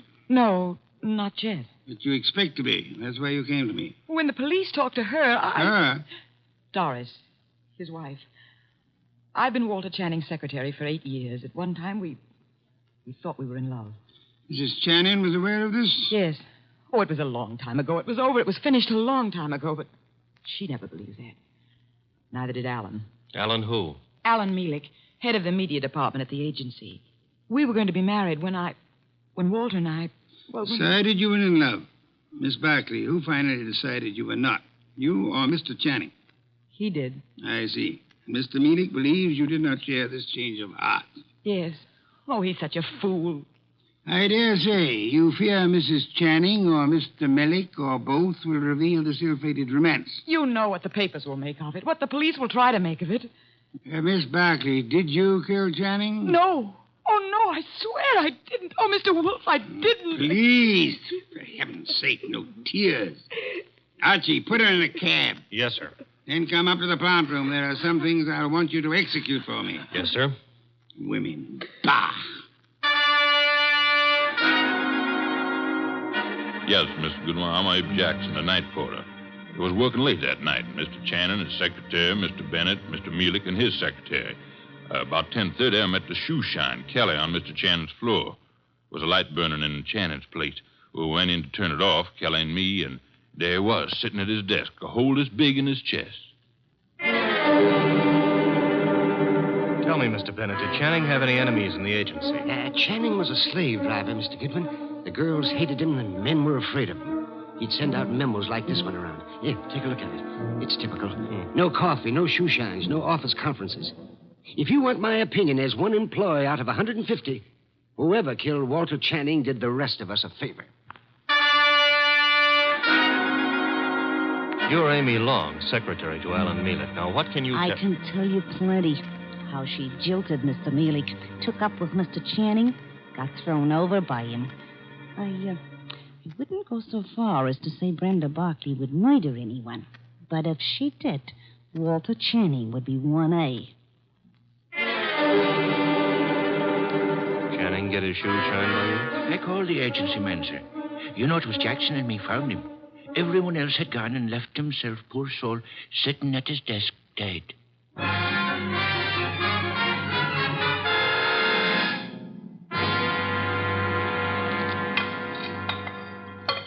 This specimen, the monogamous train orchid. Beautiful, isn't it, Mrs. Channing? Mr. Mielik? I could never quite like orchids. They have no smell, you know. It's pretty all right, but tulips are more in my line, Mr. Wolfe. Tulips, Mr. Mielik? I had a stand of emperors this spring. Emperors, come in, Archie. Emperors, Mr. Mielik? That's the name of a tulip, Mr. Wolfe. A peasant flower. I've heard of it, of course. Archie, Mrs. Channing, Mr. Mielik, my assistant, Mr. Goodwin. Mr. Goodwin? I didn't know you had company. Mr. Wolfe asked us here to explain why Brenda Barkley is worried. And you have both agreed to respect her position. Brenda ought to know I'd never tell the police anything to get her into trouble. Phooey. Sir? He said phooey, Mr. Mielik, meaning he doubts what you say and does not admit your right to say it. Archie, Mr. Mielik, you say you would never intentionally inform on Miss Barkley. Certainly not. The tongue slips, sir. We would expect you to guard your... What? Do you think What that... I started to say. You asked us here because Brenda Barkley is your client. I despise Miss Barkley. Everyone knows that, and why. But I wouldn't stoop to implicating her in murder. You believe her innocent, then, Mrs. Channing? I believe she lacks the gumption to pull a trigger. Poison, I wouldn't put past her at all. Mr. Mielik, would you be kind enough to see me home? Of course, Mrs. Channing. Good day, Mr. Wolfe. Good day. And Mr. Goodwin. You have, I suppose, an exhaustive report from me, Archie? 7 pages of notes. Save them and get me a bottle of beer. You're in a rosy mood. What happened? I said I would like a bottle of beer. No, you wouldn't. Archie, you better... Don't puff up about it. Those vest buttons won't stand the strain. I can't get you a bottle of beer. Why not? You ordered me to hold you to 4 a day. I rescind the order. You also ordered me not to let you rescind the order. What's the matter with you, anyhow? I have had to entertain 2 very dull people too long. Both those dull people are prime suspects. Mrs. Channing is a woman scorned. Mielik lost his girl to the guy who was killed. I can't blame her for throwing him over. Archie, the man grows tulips. What? Tulips. Well, give me a report. I checked the agency, everybody who was working down there the night of the murder. Also, I dropped in on Inspector Kramer at homicide. Also, I visited the morgue. Why the morgue? Because if I hadn't, you'd have said, why not the morgue? Go on. I drew a blank there. Kramer let me look at the clothes Channing was wearing. There was an ink stain on the left trouser cuff. An ink stain? And a hole through his shirt front with plenty of powder smudge like the paper said. He was shot with a .38 at point-blank range, sitting down. An impolite corpse. What? Discourteous. He didn't rise to meet his murderer. That is most significant, Archie. I know. I've got a theory about this case. No theories, facts, if you please. But look, Channing owned a .38. That's a fact. It's disappeared. That's another fact. The murder gun was a .38 with the numbers filed off, and it could be Channing's own gun. Thereby proving what, Archie? That his wife had access to it. Your theory involves Mrs. Channing, then? And Mielik. She decides her husband is less trouble to her, dead than alive. A regrettable tendency of wives. Have you noticed? And she sells Mielik on the idea. Now, that wouldn't be hard. They figure to make it look like suicide, but Mielik loses his head and runs, drops the gun on his way out, and... Oh, you don't buy it. Enough of theories. The facts, Archie. Out of your notebook. 1. 9 people were on the scene that night, working late for one reason or another. Mrs. Channing tells me she was visiting a doctor's office in the same building, by the way. 2. Every one of those people hated Channing. 3. Here's a sample of why he wasn't popular. Memorandum, huh? Dictated the night he was killed. The staff got it the next morning. A whip cracker, Mr. Channing. Fact 4. The ink stain on his trouser cuff was partly rubbed out. With what? Cleaner of some kind. I didn't get the brand. Fact 5. There's a spot on the carpet near Channing's chair. Spot of what? Ink? Blood? Looks like ink. It looks like ink. Well, I didn't analyze it on the spur of the moment. My chemical set isn't working so good, boss. Phooey. Archie, I want 2 things. Yes, sir? Get over to headquarters. The police have Channing's trousers. Suggest to Inspector Kramer that he have the stain analyzed. Suggest also that the spot on the carpet be analyzed at the same time. Be around him when the information arrives. This is Be Kind to the Police Week? Phooey. I never have sought to beat the police on matters of fact, only on interpretation, deduction. Get going. Oh, and Archie. Yes? When you return, I should discourse upon the sanctity of deskhood. The sanctity of what hood? Deskhood. Now be off with you, and please remember you're tracking a murderer. Don't stub your toe.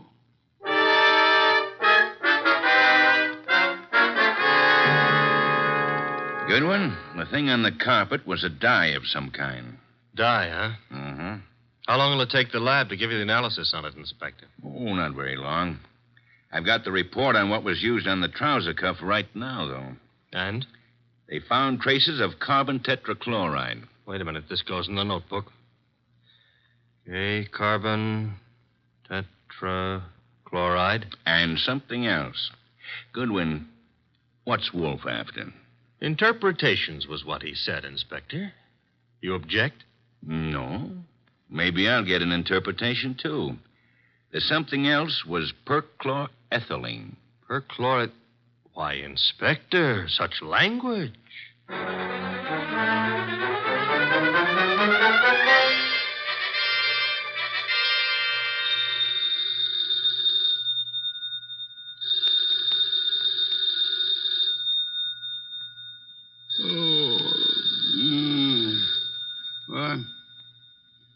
What? Archie. The phone. Oh, not back yet. Hello. Mr. Wolfe, Yes? this is Brenda Barkley. Oh, Mr. Wolfe. What is it, Miss Barkley? You've got to come to Mr. Channing's office right away, Mr. Wolfe. Mr. Goodwin has been to your office. Everything I need to know. You've got to come, Mr. Wolfe. Nonsense. I don't go out. My digestion disapproves of it. I disapprove of it. But, Mr. Goodwin, he's in danger. What's that? Terrible danger. He needs you here at once. Archie, danger. Let me talk to him. Please come. Hurry. What's happened? Hello. Sparkly. Fritz, get out of the car. Bring me my wool muffler and worsted vest. See if you can find my galoshes. Confound it, I've got to go out.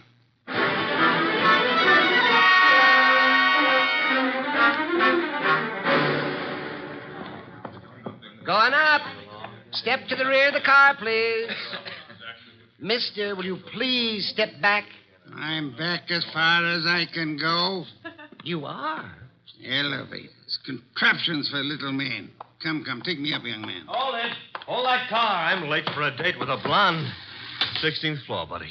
Evening, Mr. Goodwin. Good evening. I was told you were in danger. Danger? Mr. Wolfe, what are you doing out down here? Sparkley's idea. About me being in danger? Obviously, she was lying. I suspected at the time. But I fell in with her suggestion. I'm anxious to end the case. My presence here is needed. Don't understand why she'd do such a thing, and why is your presence needed? 16th floor. It's a matter of, perspective.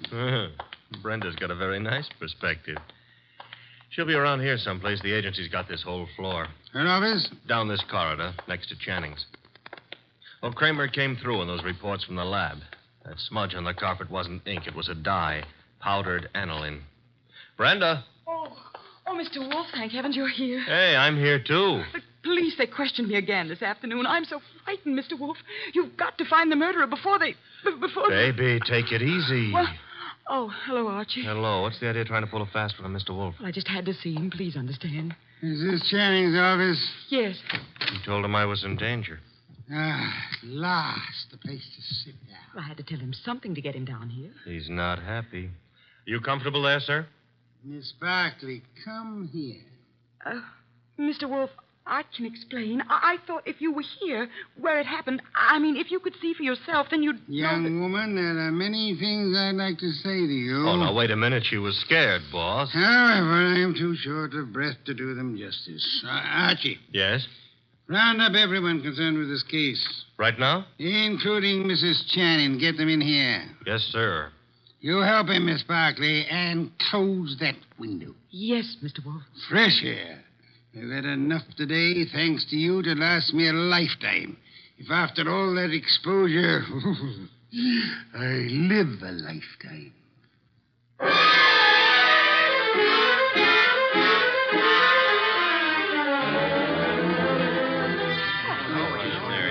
What's going on here, anyhow? A tea party. Find yourself seats. Keep your knees steady. All right, Mr. Wolfe, everybody's here. Mr. Shoeshine Kelly? Here, sir, here. It was you who found the body. Him and me, Mr. Wolfe. I'm Abe Jackson, a night man. You gentlemen can help us if you will. Oh, to be sure, Mr. Wolfe. I'd like to know the exact position of the body when you found it. Well, he was sitting up. That's it, sir. Sitting up straight as you please. You'll oblige me if you'll demonstrate. Sit in the chair, please. His chair, sir? If you please. Abe, you. Yeah. Oh, no, not me. Not on your life. There's no easy thing you ask, Mr. Wolfe. But I'll oblige you. So, it was like this, I'd say. You agree, Mr. Jackson? A little more to the right, maybe. Yeah, that's the way it was. Archie. Yes, sir? Help me with a brief recapitulation. Well, so far as we know, Channing made no outcry. Therefore, he could not have been startled by the appearance of the killer. There were powder burns on the body. Therefore, the gun was against Channing when it was fired. His own hand couldn't have held it closer. Nobody heard the shot, probably because this office is soundproofed. The gun that killed him was lying on the floor 10 feet from the desk. In the direction of flight through that door. Go on, Archie. The killer was almost certainly well known to Channing, or Channing wouldn't have let him come that close without a struggle or an alarm. Also, the killer had access to this office. Another proof that he's not a stranger. One more point, if I may, Archie. The killer, he or she, is present here now. Here in the room. Quiet, everyone. We come now to the point I mentioned to you last night, Archie. The point I call the sanctity of deskhood. Sanctity of what? Deskhood, Mrs. Channing. Explain, Archie. Still figure it's so important? Absolutely essential. Well, I wrote it here somewhere. Oh. Deskhood refers to that area behind a desk where a man earns his livelihood, makes his career, builds his reputation. You mean here? Where I'm sitting? So long as a man sits at his desk, he enjoys a curious area of privacy. He is remarkably safe from intrusion. That's it, Mr. Wolfe. The sanctity of deskhood. Think about it a moment. You'll see what I mean. Nonsense. I've gone around that desk hundreds of times. I'm sure she has. Many more hundreds. If you mean what I think you mean, Mrs. Channing, you... Please, ladies. Mrs. Channing, when you approached your husband at his desk, what did he do? What did he... Why, he stood up and... He stood up. Sparkley, you agree? Well, yes, he'd have to stand up. At least he always did. But for his murderer, he did not. Archie, resume from your notes, please. Well, whoever killed Walter Channing went around the desk without Channing rising, held a gun to his chest, and pulled the trigger. Excuse me. If you will go behind the desk and stand facing Mr. Kelly, Archie. Here. This the way you mean? You know the angle of the body wound to the hole in the chair? There wasn't any angle. One was in a straight line with the other. From where you stand now in front of Mr. Kelly, if you wish to inflict an identical wound upon him, could you do it? Not from where I stand. I'd have to kneel. You'd have to kneel. Do so. Note, please, the murder tableau. You mean that's what we... Question now, who could kneel before Channing, get close enough to kill him from that position without alarming him in the least? Kelly. The shoeshine man. Hey, wait a minute now. Shut up, you, and sit there. His motive is crystal clear. The memorandum. Memorandum. You have a copy, Archie? In my notebook. Ah, yes. Miss Barclay, read the part which could explain Mr. Kelly's action. No, now the you memo don't do was that. all over the office. Kelly must have seen it. Wait a minute now. Notice effective at once. Yes, here it is. In the interest of economy, daily shoe shines will be eliminated. That'd cut off Kelly's bread and butter. Kelly, I can't believe it. Nor can I. What? It's obvious Kelly murdered Walter Channing. Mr. Wolfe, now listen, I did nothing of the But kind. the obvious can be too obvious. Meaning what exactly? Archie? Yes, sir? Brief these people on the ink-stained trousers. Channing spilled ink on his trouser cuff the night he was murdered. Somebody tried to clean the spot off. With what? According to the police analysis, carbon tetrachloride and perchloroethylene showed up. Both non-inflammable ingredients used in many commercial cleaners. Exactly what are you getting at, Mr. Wolfe? One moment, Mrs. Channing. Mr. Goodwin also has an analysis of the spot on the carpet behind the desk. Archie? A powder form of dye, aniline dye. Used in what, perhaps? Well, the lab suggested a shoe dressing. I got no powder dye. I swear I ain't, Mr. Wolfe. I'm sure you haven't, Mr. Kelly. You'll find this particular type of dressing is used on women's shoes, suede shoes, usually. I don't understand. Wait a minute. Yes, Archie? If a woman... Now, suppose a woman knelt in front of Channing to clean that ink spot off his trouser cuff. That smudge could have rubbed off the tip of her shoe onto the carpet. Exactly. I believe you'll find a typewriter cleaner contains tetrachloride and perchloroethylene. Something else just occurred to me. That memo was sent around the morning after Channing was killed. I never thought of that. True, Archie. And for only one purpose, to point suspicion at Kelly. But when the police didn't take the hint... Go on, Archie. What then? Somebody else was brought down here who would. Comes around to three questions, doesn't it? Who knew about the memo? Who had access to Channing's file where he kept his gun? And who made sure Nero Wolfe would see the evidence against Kelly? Three questions, Archie, with one answer that spells the name of the murderess. Our own client, Brenda Barkley.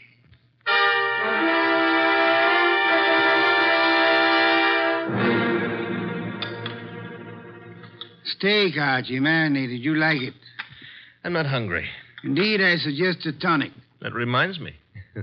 I had a call. You had? Doris Channing. She had some idea about my explaining things to her. She found my explanation insufficient? No, but she felt it lacked the personal touch. Phooey. Hand me a can of beer. However, you do have the evening off. Yes, sir. Keep out of trouble. Doris Channing is a blonde. That is, try to keep out of trouble. In the company of a blonde who wants to. Good night, sir. Good night, Archie. Good night.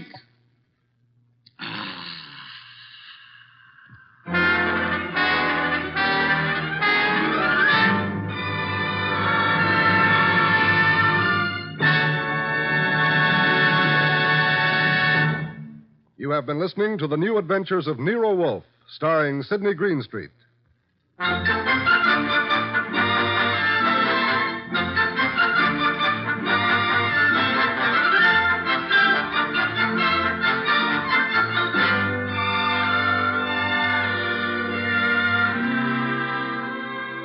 Tonight's transcribed story by William Kendall Clark was based on the characters created by Rex Stout. This is an Edwin Fadiman program produced and directed by J. Donald Wilson. In the cast were Larry Dobkin as Archie Goodwin, and Donald Morrison, Betty Lou Gerson, Bill Johnstone, Howard McNear, Mary Lansing, and Barney Phillips. Next week at this same time, Nero, Wolfe, and Archie will bring you the case of The Girl Who Cried Wolf. John Storm speaking.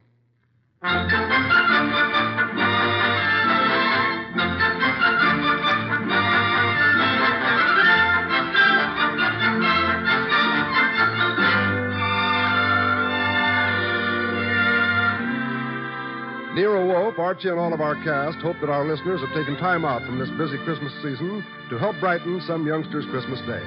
Be sure to send a thing, your choice of anything you think a child would like for Christmas, to the groups in your own town who are distributing these toy gifts to less fortunate children. 3 chimes mean good times on NBC.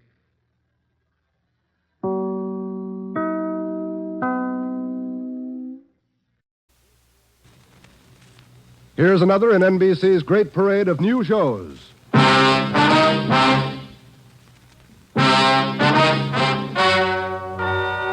and gentlemen, the story you are about to hear is true. Only the names have been changed to protect the innocent. NBC brings you Dragnet.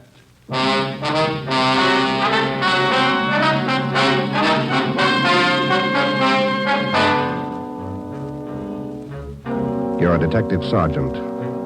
You're assigned to homicide. A mad killer is loose in the city.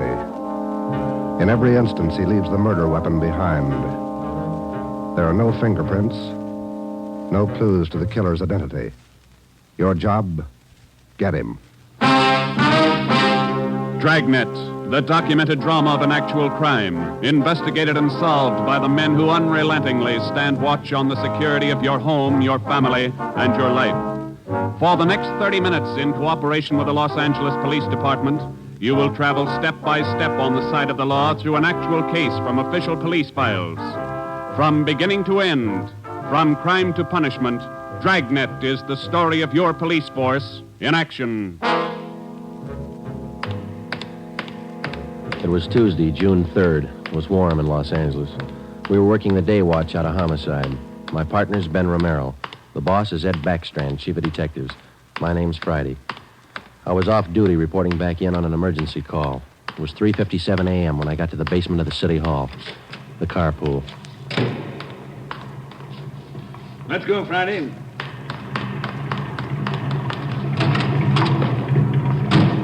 Sorry to call you back in. Couldn't be helped. All right, Ben. Okay, Skipper.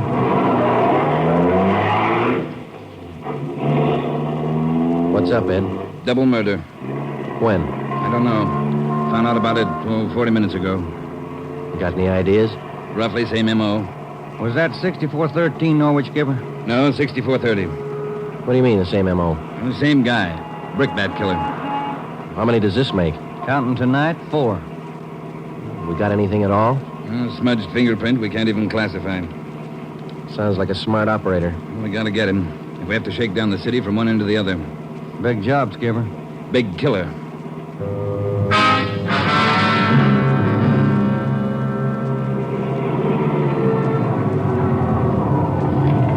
That 4:26 a.m., we pulled up in front of 6430 Norwich Drive, a small group of bungalow apartments facing on an oval-shaped garden court. 2 uniformed officers were stationed at the door to the apartment. Hi, Chief. Hiya, fellas. We went inside. Wellberg from Homicide was waiting for us. This way. In here. Well, there they are. Yeah. Mother, daughter. Joe, on the floor beside the bed. Yeah, a red brick.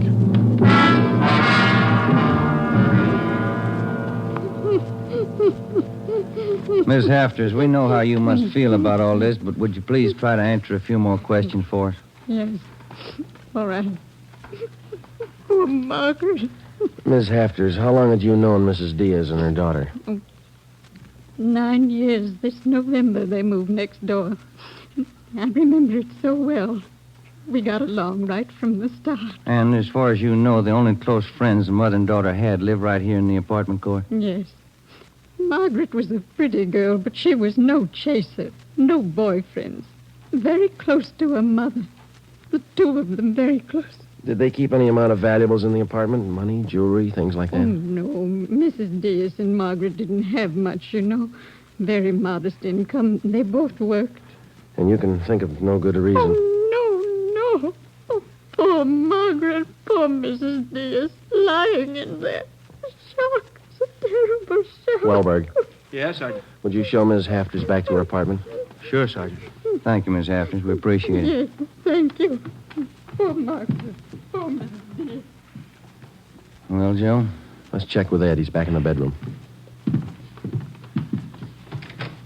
That's that over there, will you? You get anything from the neighbors? The usual, Ed.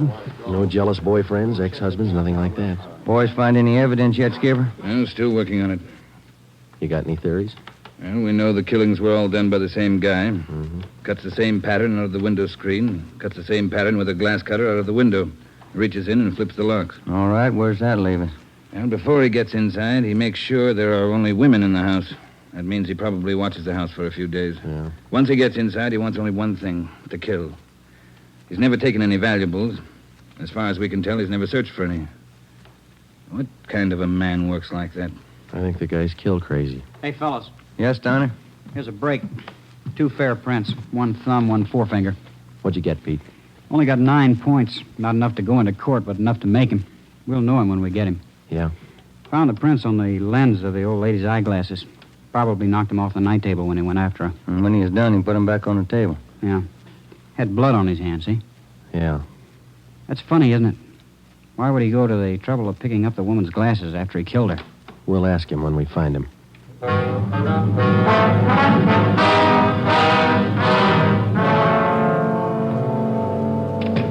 Hi, Ben. Joe. Might have something for you. We can use it, Lee. Hold it just a minute. Yeah. Crime Lab, Jones. Yeah. Yeah, all right. I'll tell him. Right, Ed. Backstrand. If you're through checking the victim's clothes by 8 o'clock, you can knock off for sleep until noon. What if we're not through? Take it up with the chaplain. Here's what I wanted to show you. Over here. A couple of casts. Bare footprint. That's right. Those from the Diaz place?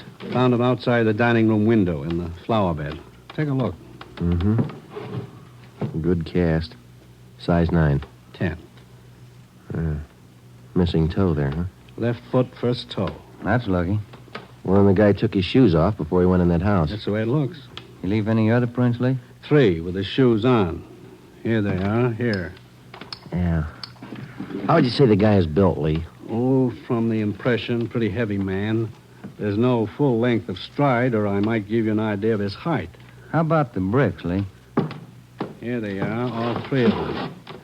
Used this one in the first murder, this one in the second, this one last night. Leaves them around like calling cards, and there's no way to check them. You'll never get a fingerprint off a common red brick like this, Ben. Surface is too rough. Well, we got an idea of his weight. We know that the first toe's missing from his left foot. That's something. The one we had yesterday. We can check that missing toe in the amputation file, Joe. Yeah. Well, we better get back. Pete ought to have those prints ready, too. Thanks a lot, Lee. Okay, fellas. Say, they post the bodies yet? Yeah, they're doing it now. Same as the first 2. The brain? Concussion, hemorrhage. They didn't have a chance. Hold it a minute. Crime Lab, Jones. Sure, just a minute. Either one of you fellas. I'll get it, Joe. Okay. Here, Romero. Yeah. Good, we'll be right over. They got a make on those 2 fingerprints.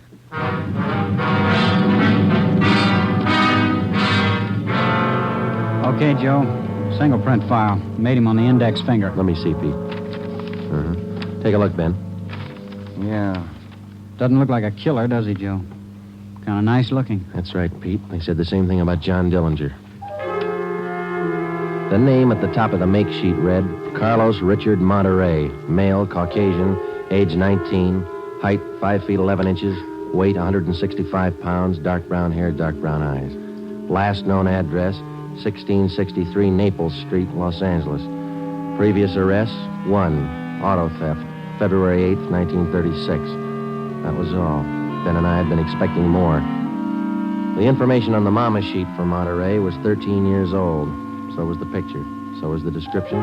So was the address. In 13 years, a man can change in 1,000 ways. So can his habits, his appearance, his address. In 13 years, everything can change except 2 things. A man's fingerprints and a physical deformity.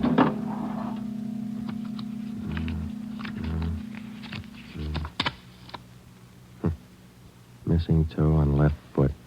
Carlos Richard Monterey.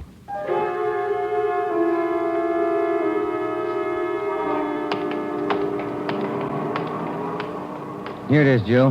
1663 Naples. Yeah, come on.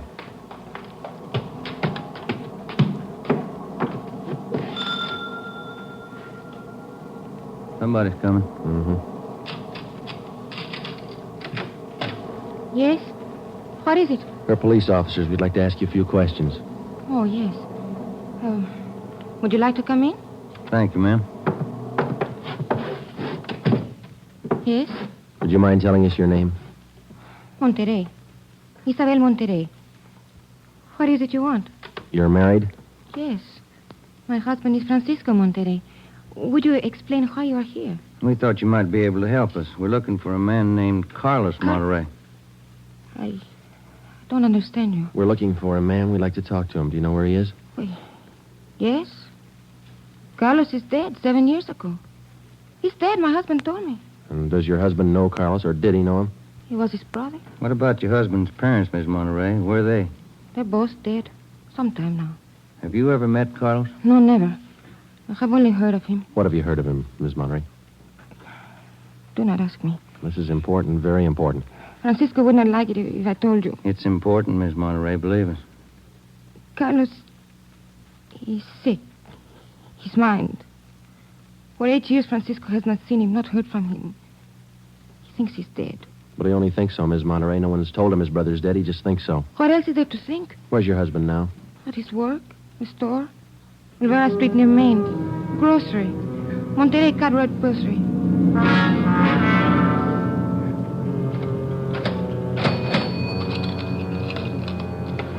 Here's your change. Thank you, Mrs. Myers. Now, look, officers, you know how it is. You don't like to let these things get out. That's why I trust you. You can trust us, Mr. Monterey. We just want to check on a few things. Oh, fine. Always glad to help out if I can. Well, can you tell us if your brother was ever in a mental institution in his life? Oh, I know there was nothing wrong. 1923. Got a little bad, so Mom and Dad had to put him away for a while, just till he calmed down. I remember the day. Sometimes. Dumb, stupid kid. What do he know? Standing there by himself in the train, crying. The public nurse, stupid way he cried. What do you do? I cried, too. I was only 10, Sergeant. I saw him go. He was alone. Later on, Mr. Monterey, your brother was released from the state institution. Yeah, he was 16. And then he started running around, playing tough, carried a gun, lived by himself. He never came around. He dropped from sight about 1938. You haven't heard from him since then? Nothing. Never seen him. Do you know of anybody who might have seen him? Ooh, there was a girl he had. Anita something. On Soteo Street. Anita Martin, yeah, that's it. Soteo Street. Maybe she's seen him. Ask her. Maybe she's seen him. Carlos Monterey? Not in a year. Last March he was in. When I was working at the Peacock, down on South Main. He came in, we talked for a while. That was all. And you haven't seen Carlos for the past 2 months or so? I tell you, no. Has he written to you? Has he phoned you? Once, 3 weeks ago, he phoned. Here. He left a message with my girlfriend. But he didn't call back again. Now, that's it. That's all I know. Thank you, Miss Martin. Here's our card. If he does call, well, you'll let us know. Yeah, I'll let you know. You liked Carlos, is that it, Anita? Like him? No, I didn't like him. He was funny, but he was nice. You know, I pitied him. Why did you pity him, Miss Martin? Well, he was a good fellow who was strange. He could smile, you know. He had a nice smile, but you could tell he was never laughing. There was something in his mind. Something. Oh, I don't know.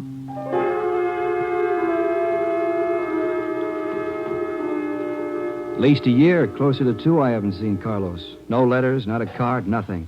He was in the East the last time I heard. When was that? A year ago, January. I was in here. He sent me a calendar. Sometimes he could get along fine, very well. Other times, terrible. He couldn't keep him down. How'd he manage to stay out of jail that way, Vicente? I don't know. Sometimes he should have been in jail 5 times over. And you say you don't know of anybody who might have a recent picture of Carlos, a snapshot? No. No one I can think of. Okay, Vincenti, here's our card. If you do think of somebody, let us know, will you? It'll help. Sure, glad to. If I hear of anybody. What kind of a day is it outside? Hot? Hot.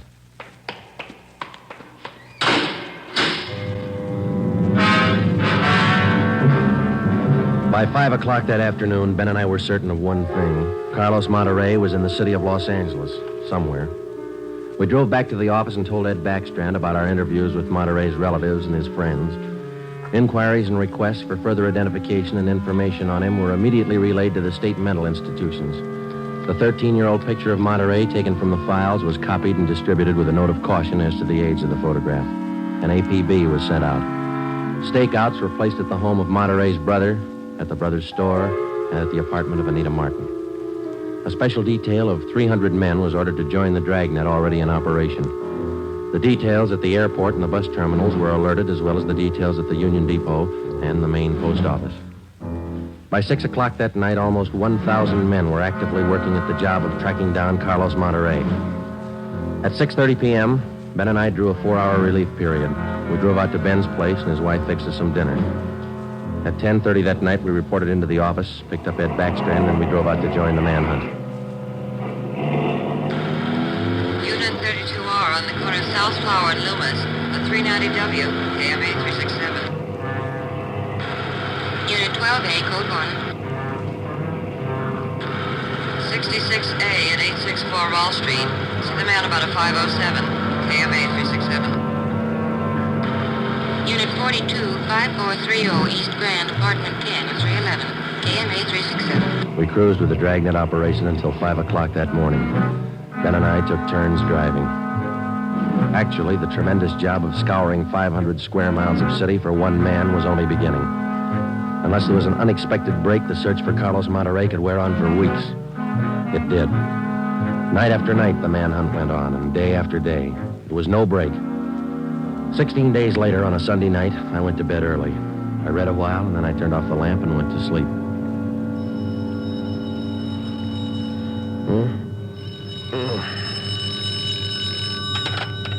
Hello?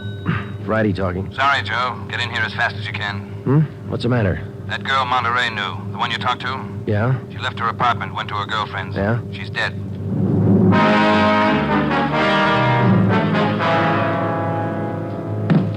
There it is. Ordinary red brick. Found it by the body. How long she been dead, Skipper? Well, she was seen alive about an hour and a half ago. Got 3 bare footprints, good length of stride.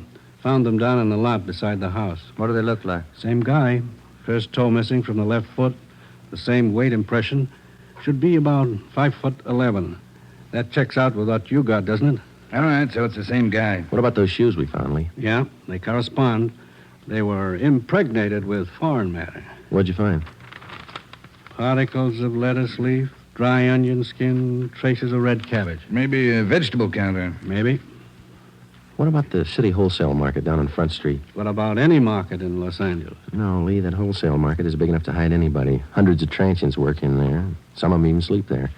For a guy like Monterey, it'd be perfect. That's a fair guess. Check it when it opens. They open at 2 a.m. 2:30 now. All right, get back to the office and pick up as many extra men as you need. Get down there right away. Okay, Ed. Now, you know he's a rough one, so watch it.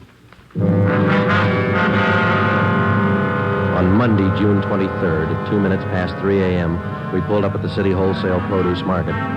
With the exception of 54 police officers in plain clothes who mingled with the buyers and sellers, business went along as usual. The market itself covered almost 3 square blocks in the lower part of the downtown area. It was divided off into hundreds of individual stalls by flimsy wooden partitions. To make the search even tougher, the place was crowded.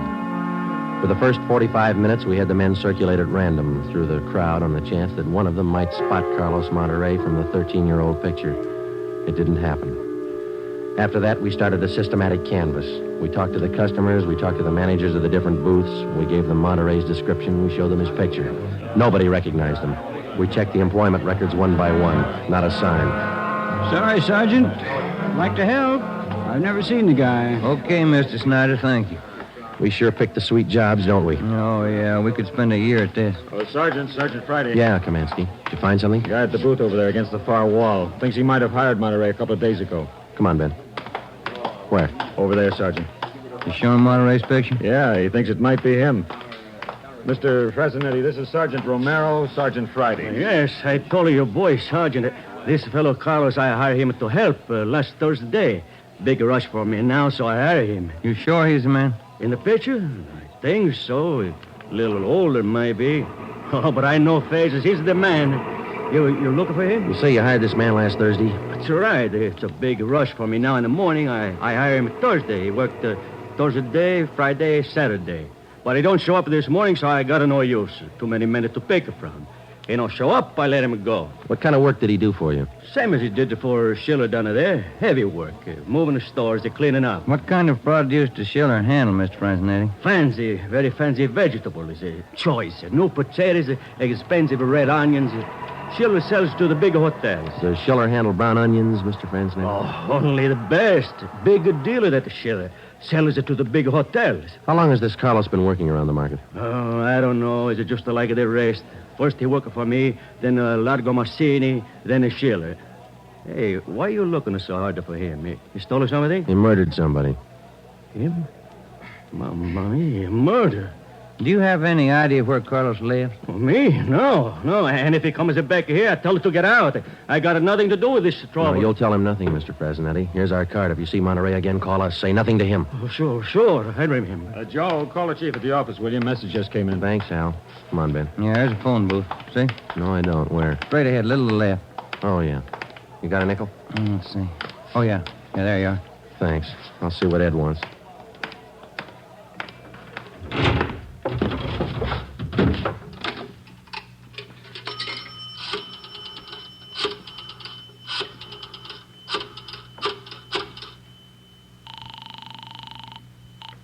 City Hall. 2511. 2511. Chief of Detectives Office, Hannon. Hi, Mike. Ed there? Ed, take it on extension 2, will you? Backstrand talking. Friday, Ed. Move fast on this one, Joe. What's up? Main post office. Carlos Monterey picked up a letter there less than 5 minutes ago.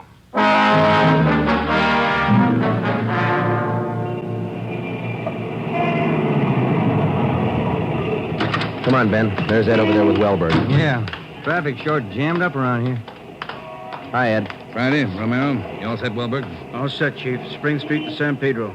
Sunset the first. Got it covered. Good. What's the story? Post office detail tipped us off. 5 minutes after 8, a man answering Carlos Monterey's description picked up a letter at the general delivery window. That was 16 minutes ago. Who spotted him? Sam Lane. Got a look at him just as he was leaving the window. Called to him to stop, but Monterey ran. Lane called me, and we threw a net over the area for 6 blocks around. And Monterey's still somewhere inside this area? I don't know how he could have gotten out. What's next? Well, I'll give him an hour to break for it. After that, we start a house-to-house search of the whole area. Stop all pedestrian and vehicular traffic for identification. You're going to jam up the depot traffic. That's cheaper than murder, Romero. Get going. The first hour we counted off in 5-minute segments. Like Backstrand, we felt close enough to Monterey to touch him. But he still wasn't there. The north and south ends of the blockade started to move in, slowly. searching every store, every house, every conceivable place where a man might hide out. In the meantime, Ben and I worked the Spring Street side of the blockade, watching the faces of the pedestrians as they came through one by one, examining all vehicles and their drivers. The morning wore on, the sun came out, and it started to get warm.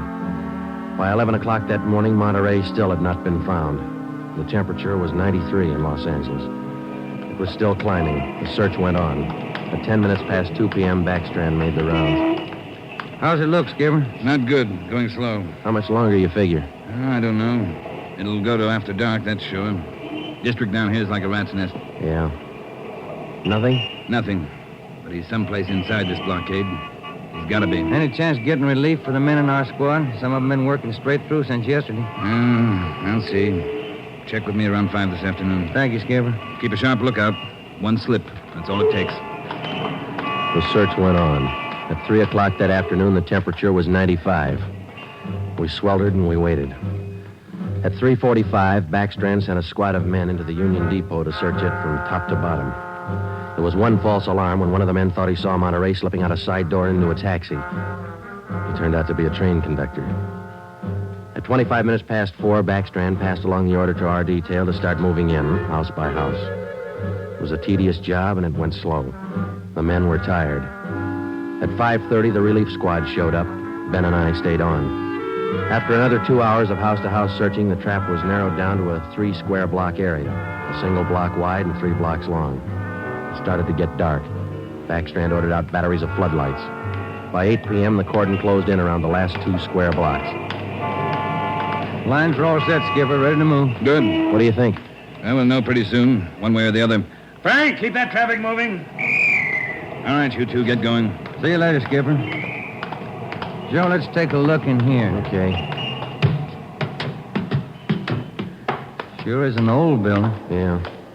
Where'd Kamansky go? Oh, no, he's here a minute ago.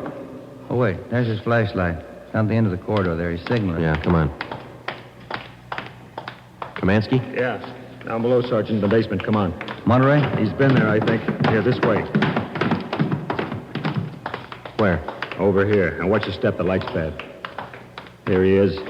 Says he's the janitor. Oh, my head. It's been slugged. All right, come on. How'd it happen? Can you tell us? Yeah, a big man hit me. I came down to empty the baskets. He hit me and ran. Ran over to the new building. The new building? Is that the one next door? Yeah, just a few minutes ago. Nobody's come out of this building for the past half hour. Every door in the place is guarded. No, not the doors. He went through the tunnel. I saw him. Over there's the tunnel. I'll take a look, Joe. Yeah, the tunnel connects the 2 basements. Same company, old building, new building. The tunnel connects the basements. Joe, come on. Yeah. Kamansky, get out to Backstrand. Tell him what's happened. Right, Sergeant. And call an ambulance. Right. All right, Ben. Through the tunnel. Watch where you're going. The light's bad. Yeah, it is. That a door up ahead there? Yeah, I think so. Yeah. Let's go. Good. There's a stairway. Come on.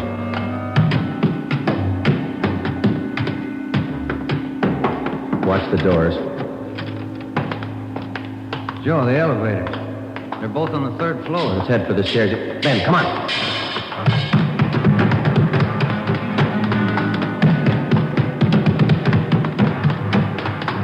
One more floor. Yeah, right. Come on, hurry. Yeah. Look, top of the stairs. There he goes. All right, hold it, you. Stuck in the elevator. Joe, he's going down. Well, we'll never make it on the stairs. Joe, look. This other elevator. The control lever's bent. Let's try it anyway. Yeah. All right, kick the control lever. Kick it, Ben. Good. All right, Ben, knock the lever back. Come on, quick. Yep. What's the matter? Joe, it's jammed. We're going past. All right, let's kick it. Here. There, that does it. Can you reach the door control? Wait just a minute. I'll see. Yeah. Okay. Well, he's still in the building. Both elevators are here now. Yeah. Down the hall, Ben. The office on the left, I think. Yeah, here we are. All right, keep clear of the door. All right, Monterey, put on that gun and come on out. I'll kill you! I'll kill all of you! All of you! Okay, Joe, let's take it. Watch it, Ben. He's throwing everything he can get his hands on. I'll kill you! Come on! Come on! I'll kill you! Get away! Come on, you!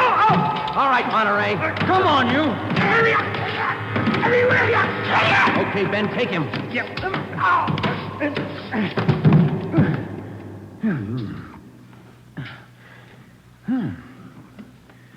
Nice looking guy. Clean cut. Yeah.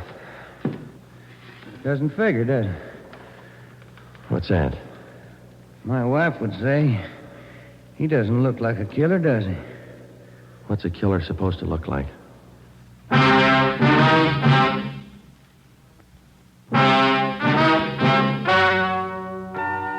story you have just heard is true. Only the names were changed to protect the innocent. Carlos Monterey was examined by 5 different psychiatrists appointed by the Superior Court and was found to be sane. He was tried and convicted of murder in the first degree. He was executed in the lethal gas chamber at the state penitentiary.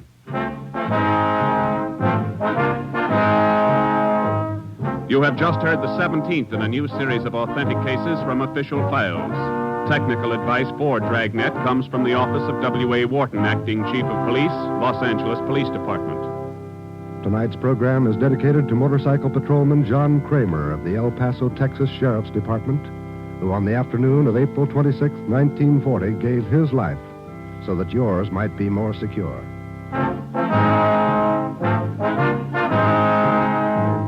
Dragnet came to you from Los Angeles.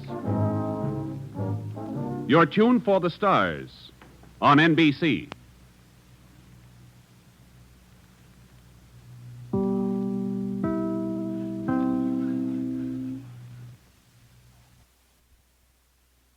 Stay tuned for Nero Wolfe, transcribed.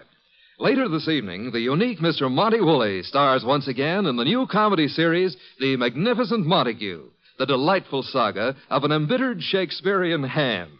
After many triumphant years on the stage, the Magnificent Montague now portrays Uncle Goodhart, the hero of a radio serial. And his trials and tribulations are 30 minutes of delightful listening over most of these NBC stations.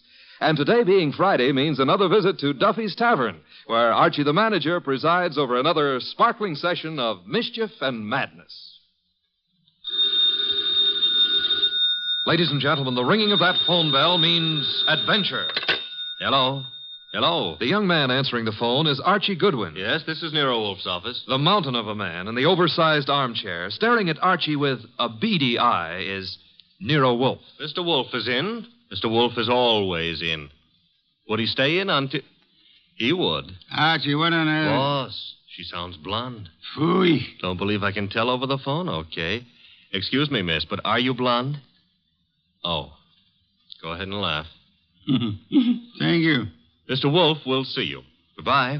I did not say. No, but you will. Besides, she wasn't blonde. And I want you to see red. Oh, Archie, you better think of some new ones. Ridiculous.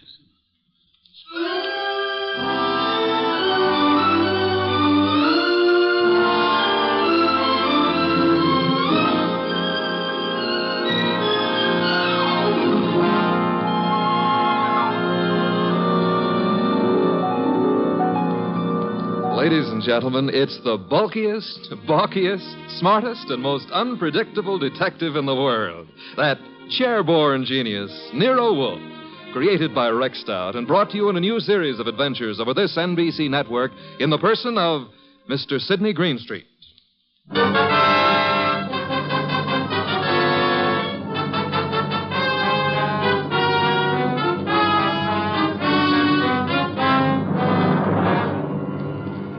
Tonight, it's the case of the girl who cried wolf. In the old brownstone house on 35th Street, my boss, Nero Wolfe, with all his 300 pounds, sits at his desk from which he runs his world. We have been patiently waiting for the lady client. Then there's a knock at the door, and I admit her. A beautiful, frightened, and red-headed girl. Mr. Wolfe? Mr. Nero Wolfe? Not by 160 pounds. I'm Archie Goodwin. Oh, yes. I spoke to you on the phone. I'm Mary Dunning, Mr. Goodwin. I was wondering if... He's in. He's always in. Come on. We'll try getting him to admit it. This is Mr. Wolfe. Miss Mary Dunning. How do you do, Miss Dunning? Here, take this red leather chair. It's a nice match for your hair. You know, as old Dr. Titmouse has said to me, beware of a red-headed woman. But I never could believe Thank you, him. Mr. Goodwin. Your business, Miss Dunning? Do you mean what I do or why I've come to you? Both, if you please. Well, I'm Mr. Stevens' secretary at the Tolliver Ecological Foundation. Our offices are down on East 12th Street. Ecological? Field research as to factors operating on plant and animal development and survival, Archie. Animal development, huh? Miss Dunning, the foundation has several agricultural research projects throughout the country, hasn't it? That's right, Mr. Wolfe. And Donald Stevens is executive director. Or was until... Was? He's disappeared. It's been 3 days now. He's not been near the office nor his apartment. No message or... Apartment? Stevens been living alone? He's a bachelor. He's engaged to Laura Tolliver. She's a cousin of the original Tollivers. But she doesn't know where he is either. Have you come to me on Laura Tolliver's account or on behalf of the foundation? Well, neither, Mr. Wolfe. I'm just worried, and I'd heard of you as one of the finest private detectives in New York. You've heard of me, Miss Dunning. We see that you're here. I still fail to understand why.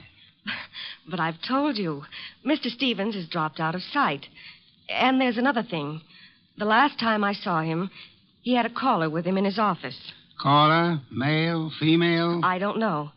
We're in a converted old brownstone house, and, well, the way the offices are laid out, I don't see all the people who come in unless they make a point of coming to my desk. I see. All I know is that Mr. Stevens stepped out for a moment, looking either scared or angry, I couldn't be sure which, and asked me to see if there was a policeman at the corner. Which corner? Archie, continue, Miss Dunning. Well, I started to go, and there were low voices arguing from the inner office. And then Mr. Stevens called me not to bother. Then what? He said I could go ahead and take my lunch hour then. So I did. And when I came back, he was gone. Leaving no message? Leaving no message. And you've neither seen or heard of him since? I've tried all over. By phone, going out myself. Miss Dunning, has Mr. Stevens been in the habit of making extended business trips? Well, once in a while to our research stations in Pennsylvania, or New Jersey, or up in Vermont, but not without letting me know. I have to make out his travel vouchers. Has there been any recent trouble at the foundation? Trouble? Financial trouble? Personal trouble? No, there's been no trouble. Miss Dunning, you're wasting my time and yours. This is a problem for the police, if there is a problem.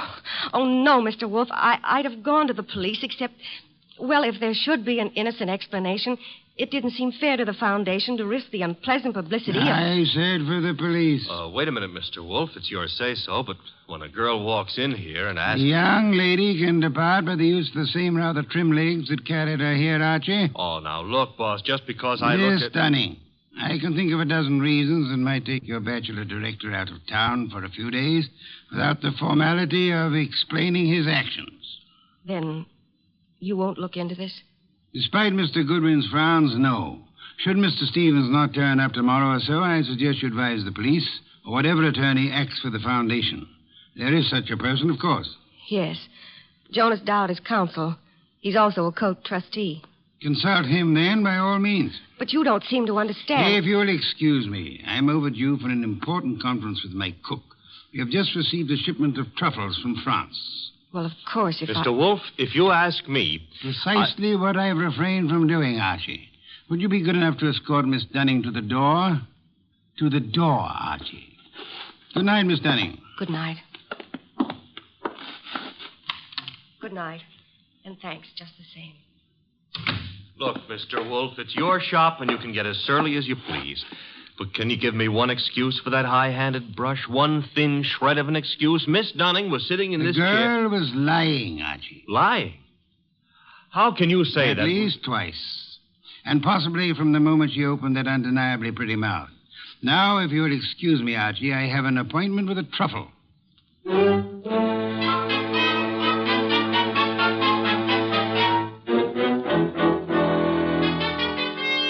You say you have a surprise for me, Archie. Enough to yank you 3 inches out of that chair. Remember the girl who was here last night, Mary Dunning? You seem unwilling to let me forget her. Well, I took off on my own this morning to check up on that foundation setup. Good, Archie. I ventured a small bet with Fritz that you would. All right. See if your bet included this. I found Stevens down there right in his office. Missing executive director. Yes, and the missing Mr. Stevens claimed he had just been on a business trip. Delayed getting back because his car had been smacked by a hit-and-run driver in New Jersey. Now, here's the payoff. He even tried to make out that he'd been thinking of calling you in a problem. Hit-and-run accident? No, something about the foundation. But I didn't waste time letting him cloud it up for us. The point is... Archie, you brought him here, of course. Stevens? No, he's still down there. We'll want to grab him before the day is out, but I had something more important to run down first. It took me 3 calls on the way up here, but you can take it as confirmed. We've still got a disappearance case, and this one you're not sitting out. Indeed. And who has disappeared now? Mary Dunning. Stevens is back, but Mary's gone. Not at the office, not at her rooming house, and none of her clothes are taken. How'd you get going? Put a police call out on Mary? Back to 12th Street and get Stevens out of that office and up here as fast as you can. I'll phone him. You are on the way.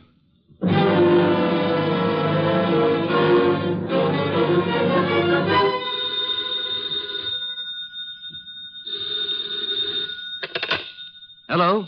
This Donald Stevens? Yes, this is Donald Stevens. This is Nero Wolfe. I understand you've been thinking of consulting me. Well, as a matter of fact, I have, Mr. Wolfe. I started to explain to Mr. Goodwin, but... Are you alone there at the office? Why, well, yes. As it happens... Be careful. I don't think your car smash-up was an accident.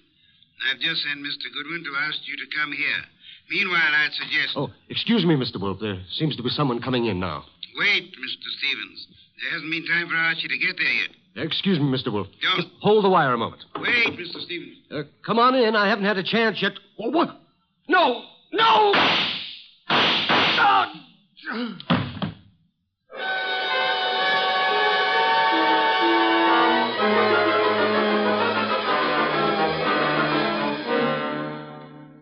And that's all Inspector Kramer has been able to make of it, Archie? Not to hear him tell it, but that's all he's got. Stephen dead and the girl still missing. Did you find anything helpful at the office? I think the murderer started to tear up some account books and project ledgers, but I must have scared him away when I rang the bell.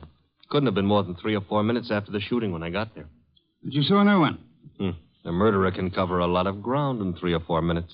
You were naturally by accident, since it is mildly illegal. You had a good look at the dead man? A very good look. Not to mention his pockets. Anything particular? Well, there was a half-eaten package of lifesavers in the left-hand trouser pocket. What's particular about that? The flavor was lime. I hate lime. Phooey. Archie, I called Jonas Dowd last night. The foundation lawyer? Yes, he set up the original charter under which Donald Stevens operated, with an annual fund of $90,000. Ecology has its attractions. 90,000 attractions, to be precise. It indicates a possible reason for Stevens' murder. He was in sole charge of that money. Somebody donated 338 caliber bullets to him. Hardly a token of appreciation. Perhaps not. However, the shooting followed the attempt to stage an automobile accident. Archie, I've sent Saul Panza on an errand for me. Saul, huh? He's expensive. True, he's the best man in the shadow job there is, but... You've got something, huh? Possibility. An angle I can't handle? Apart from your natural preference for curves, you've more than work enough here in New York. Finding Mary Dunning for a starter. Or, her body? Or her body, as it may be. Is that what Saul's on, picking up a line on Mary? Among other chores, Saul's is buying me some special groceries at the city market. You frown, Archie. I glower. But okay, play it cozy. You can send Saul off to Stockholm for smorgasbord for all I care. I'm still asking, what about Stevens and what about Mary? Where do we start? I'm expecting Laura Tolliver, the heiress, and the son of Jonas Dowd here within a few minutes. Jonas Dowd himself proved as difficult to pry from the office as... As you generally are from this one. Oh, good for old Jonas. Wait a minute, though. You said a son was coming. Would that be Peter Dowd? It would be. Could I trouble you to pass that second bottle of beer? It's your third. Stop auditing me, Archie. You reacted to the name of Peter Dowd. May I ask why? Kramer is ahead of you on that pitch. He's had Peter Dowd downtown already. And learned? Playboy, used to be in love with Laura Tolliver, now in line to take over Stevens' tidy $20,000 a year salary as executive director. To take over Fooey. Peter Dowd's no ecologist. He's got more important qualifications. His old man and Laura Tolliver are co-trustees under the Tolliver will, and the director can be anybody they name. Archie, You sound prejudiced against young Mr. Dowd. Yeah, that's what Kramer said. I'm just naturally suspicious of anybody who stood to pick up 20 grand a year, plus a whack at the 90,000 a year in house money, just by throwing 338 caliber slugs into Stevens. Particularly after getting rid of Mary Dunning to clear the way. The police still have no leads on Miss Dunning? A for effort, Z for results. Now, the way I see it, boss... Leg work now, Archie. Guess it's later. You might try Miss Dunning's landlady again for one, and try Peter Dowd's apartment. Now? Yes. I'd say go along and keep after the missing girl. Instead of sifting through the names in Stevens' appointment book you were asking about? It's two legs of the same animal. The names may help on the girl. Now, Archie, on your way.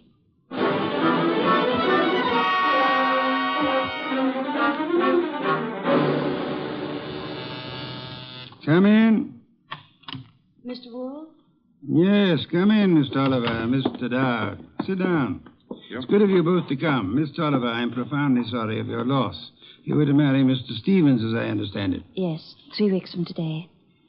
I was trying to warn poor Stevens just as the murderer came in. But he evidently knew his caller well enough to feel no alarm. The police told us that, Mr. Wolfe. We've just come from Inspector Kramer's office. I know, Mr. Dowd. Did you gather the inspector meant to see you again? Why should he? How could anyone think that Peter could have anything to do with this horrible business? I see that you have no doubts about Mr. Dowd here, Miss Tolliver. Easy, Laura. Yes, Mr. Wolfe, I gathered that Kramer was interested in me. He's got a man outside here watching us now. You're alert, Mr. Dowd, or... Oh, what? Or aware that Inspector Kramer may have grounds for keeping you under surveillance. Look, Mr. Wolfe, I didn't come here to be put through the jumps again. First Kramer and now you. I'm acting for the Tolliver Foundation, Mr. Dowd. I have been since your father retained me last night. Well, why jump on me, then? Young man, at my age and weight, the chances of my jumping on anyone are about as likely as, as unlikely as to expect that you're not still in love with Miss Laura Tolliver here. Mr. Wolfe, we haven't admitted that we... Miss Tolliver, your concern a moment ago at the possibility that this young man might be charged with Stevens' murder... Now, wait a minute, Mr. Wolfe. Climb back on me if you want, but let Laura alone.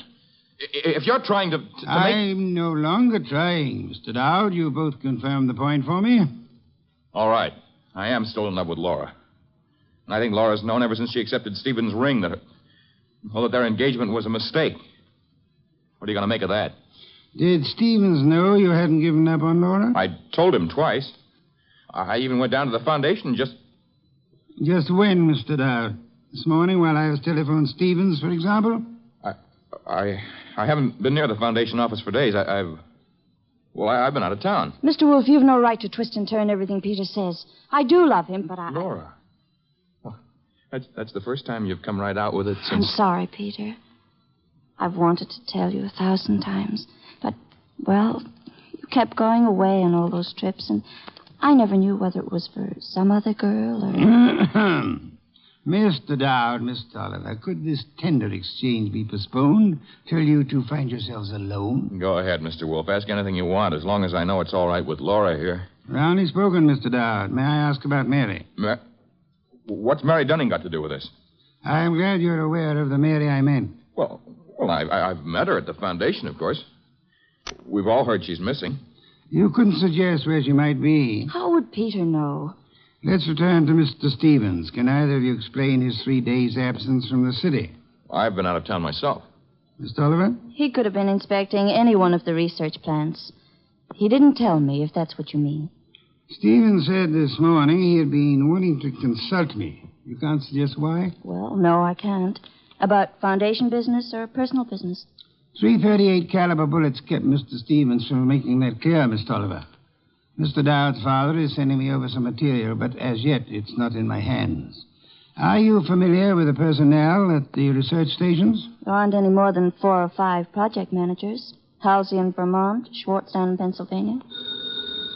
Excuse me. Nero, Wolfe? Archie. Yes, Archie. You can take it back about Mary Dunning. If she's a liar, she's just gone to a lot of trouble to make it look good. Dead? No, but knocked out with chloroform and stuffed in a closet in a man's apartment. And guess whose apartment? Spare me your charades, Archie. Peter Dowd's. That's where I'm calling from. Is he still with you? As it happens, yes. You better hang on to him. There's been another development. Inspector Kramer's got hold of a man named Schwartz. The Pennsylvania project manager. Right. Schwartz was at the Foundation office this morning, and he says Peter Dowd was going in as he came out. When? Within minutes of your call to Stevens. Kramer's on his way to your place now to pick up young Dowd. Any instructions? I'd like more company. Well, the ball game is all wrapped up, isn't it? I'd still like more company. Right. Mary and Schwartz? If you can get them here. And Archie. Yes? Get them here.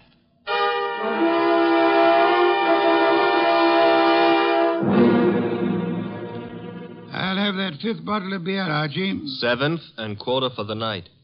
And when do you get around to calling in Mary and our friend Schwartz? In a moment, Archie, in a moment. After all that scramble to get him here.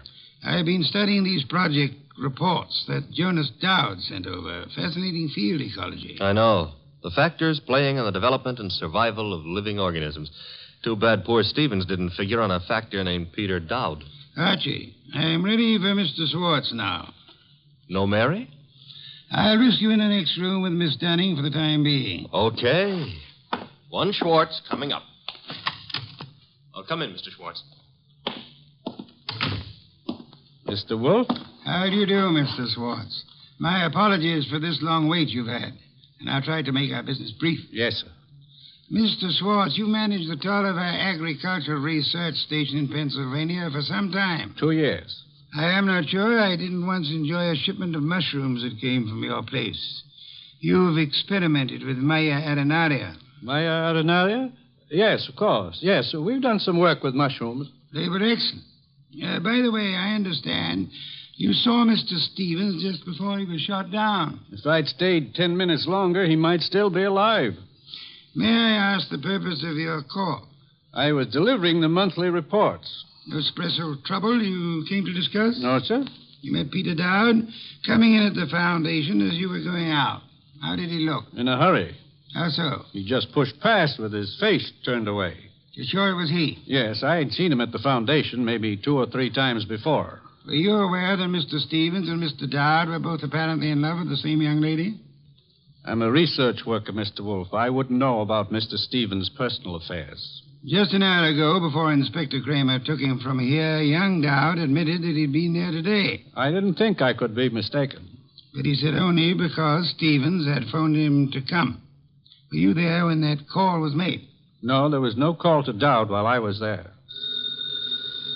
Excuse me, Mr. Schwartz. Yes, Nero Wolfe speaking. This is Saul Panzer. Yes, Saul, you're still... Yes, still down here at the city market. Looks as if you were right. Indeed? One of their trucks just pulled in with a load of full crates. Top quality produce. I'll try not to wince when you send in the expense sheets. Any other confirmation? Internal Revenue records show no taxes paid on income by the Tolliver Foundation. Thank you, Saul. Phone any information as you get it. You'll forgive me again, Mr. Schwartz. Archie. Yes, boss? Would you ask Miss Dunning to step in now? Coming up. Come in now, Miss Dunning. Good evening, Miss Dunning. You've quite recovered from the chloroform? Mr. Goodwin's been helping me. He's been rubbing my forehead, and I'm beginning Spare to... me any further details. Miss Dunnings, would you mind telling me again how it was you came to find yourself in Mr. Dowd's apartment? Well, it was the phone call that got me to go over. It was a man whispering. He didn't give his name, but he said if I came to that address, apartment 4C, I could learn something about Mr. Stevens. You went to apartment 4C, and then? That's really all I know. Just after the door opened, before I could see him, his coat was thrown over my head, and then he must have given me the chloroform. It was Peter Dowd, of course. Dowd? Who else could it have been? It could have been Mr. Schwartz here. Mr. Wolfe, you're joking. Am I, Schwartz? Joking or drunk? Why should I... For the ancient reason, Schwartz. Money. For the racket you had and wanted to keep. Racket? Mr. Schwartz was an... Schwartz is no more of an ecologist than Mr. Goodwin here. A moment ago, he accepted Myra arenaria as a mushroom. It happens to be a common clam, common on nearly any beach, rare in inland Pennsylvania. Stevens knew I didn't go in for all that Latin stuff. I could understand that you might be useful without it, Schwartz.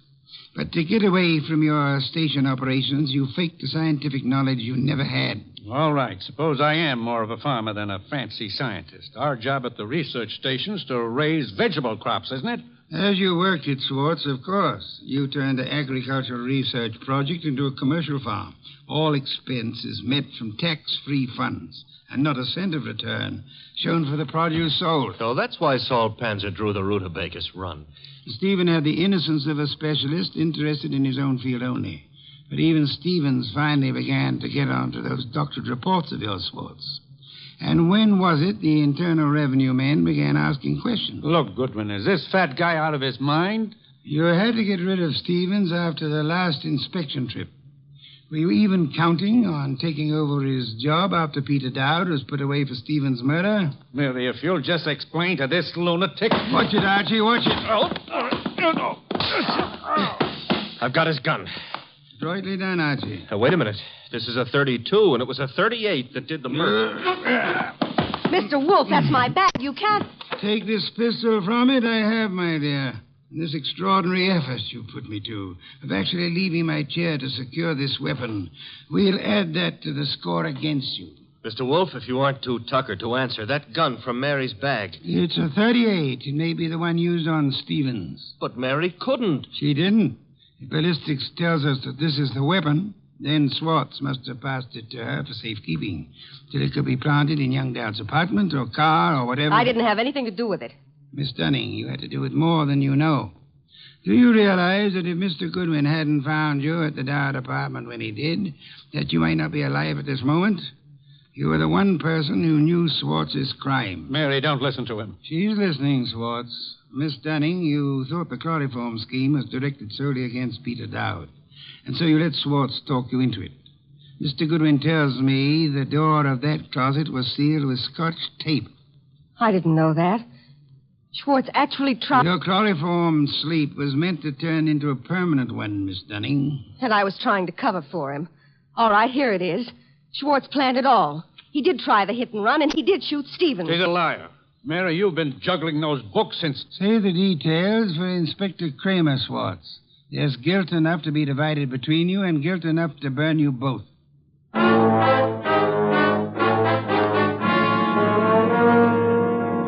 All right, you're being noble and not rubbing it in. Don't I merit a full explanation? Archie, I'm concentrating on truffles. Do we deck out a bird, or shall we have them in an omelet again? Mr. Wolfe, look, I've got a white flag up, and I'm asking. All right, Mary and Schwartz wanted Stevens out of the way. And all right, they tried to hang it on Peter Dowd. But why'd Mary come here and try to get you into it in the first place? As far as she knew that night, Archie, Stevens wasn't to get back to New York alive. Swartz hit and run ambush in New Jersey was supposed to take care of Stevens on his way back from Pennsylvania. By luck, Stevens survived the accident, and Swartz had to follow him here to finish him off. Yes, but I still don't see why. Mary came here to establish her innocence by pretending to seek our help. Oh. And she thought to keep suspicion from Swartz by creating the imaginary figure of a threatening caller at the office several days before. She knew Stevens meant to consult me about Swartz, and she could guess Jonas Dowd would call me in eventually. Stevens said he wanted to consult you that morning when I... That morning when you couldn't hear Stevens out because you were seeing him as Mary Dunning wanted us to see him. Oh, a trick operated with two vanishing acts to explain. Stevens's and Mary's. There you have it, Archie. And both fake. A straight business trip branded a run out or a snatch only by Mary's account, and then the chloroform act at Dowd's apartment. You have it in full. Mm-hmm.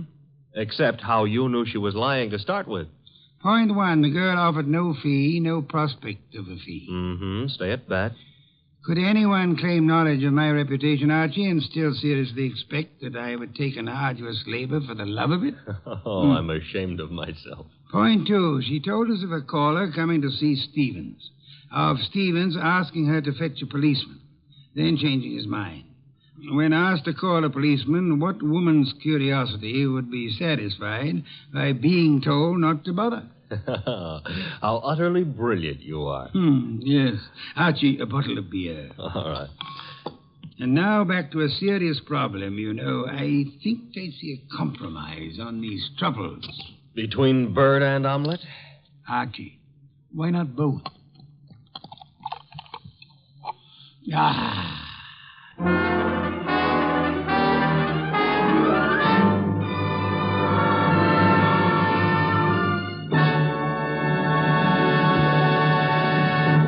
You have been listening to The New Adventures of Nero Wolfe, starring Sidney Greenstreet.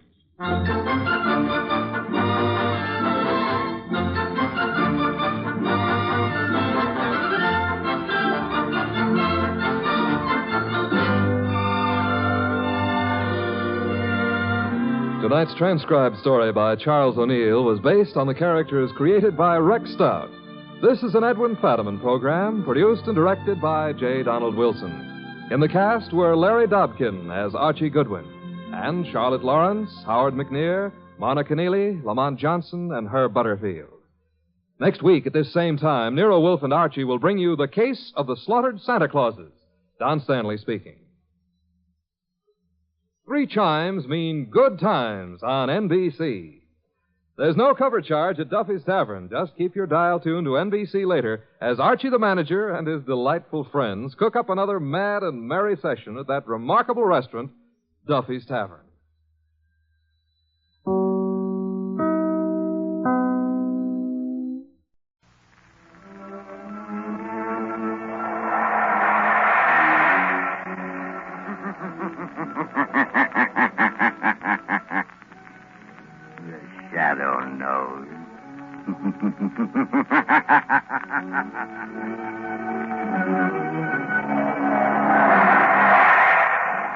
Again, Blue Coal Dealers present radio's strangest adventurer, The Shadow, mystery man who strikes terror into the very hearts of shopsters, lawbreakers, and criminals.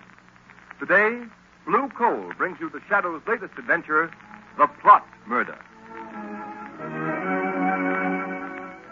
In just a moment, The Shadow's exciting adventure will begin. Meanwhile, I have something important to tell all you homeowners. During this treacherous winter season, you can protect your family's health by burning blue coal. For blue coal's harmless blue coloring is your guarantee of clean, uniform, healthful heat all winter long. Blue coal saves you money, too, for it burns steadily, completely, down to a fine, powdery ash. So next time you're buying fuel, ask for blue coal by name. It's Pennsylvania's finest anthracite. Order a trial ton from your nearest blue coal dealer tomorrow.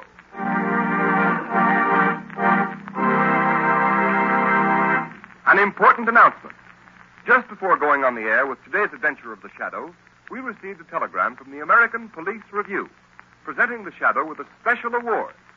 Be sure to hear this official presentation at the close of this program.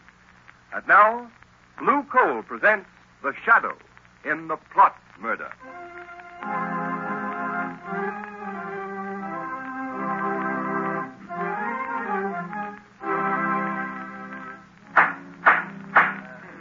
Captain Hines, read the findings of this court-martial. We find the accused, Lieutenant John Wilson, guilty of treasonable sabotage against the government. No! In that he willfully destroyed a secret device known as the flying torpedo, invented by one Georges Archelis and acquired exclusively for use by the government. Has the prisoner anything to say before sentence is pronounced? Yes. Yes, but what can he say? He admits he broke the mechanism on the demonstration torpedo. Quiet, please, Professor Archelis. As the inventor, we understand your concern in this matter. But please don't interrupt. Well, Lieutenant Wilson? I don't know, sir. I can hear all that's going on, but I went into the... It's obvious, General Levitt, that Lieutenant Wilson is not mentally accountable. He was sufficiently accountable to enter the testing shed by virtue of his authority as an Army lieutenant and to tamper with the flying torpedo and render it useless the very day it was to be demonstrated to the government. Read the sentence of the court. Lieutenant Wilson, this court decides, subject to the approval of the President, that you will be dishonorably discharged from the service of your country and sentenced to imprisonment for the term of... No! Oh, my God, he's got a revolver! Don't shoot! That's the man, Professor Archelis! He's wounded, Professor Archelis! Call it out and take Lieutenant Wilson back to his cell.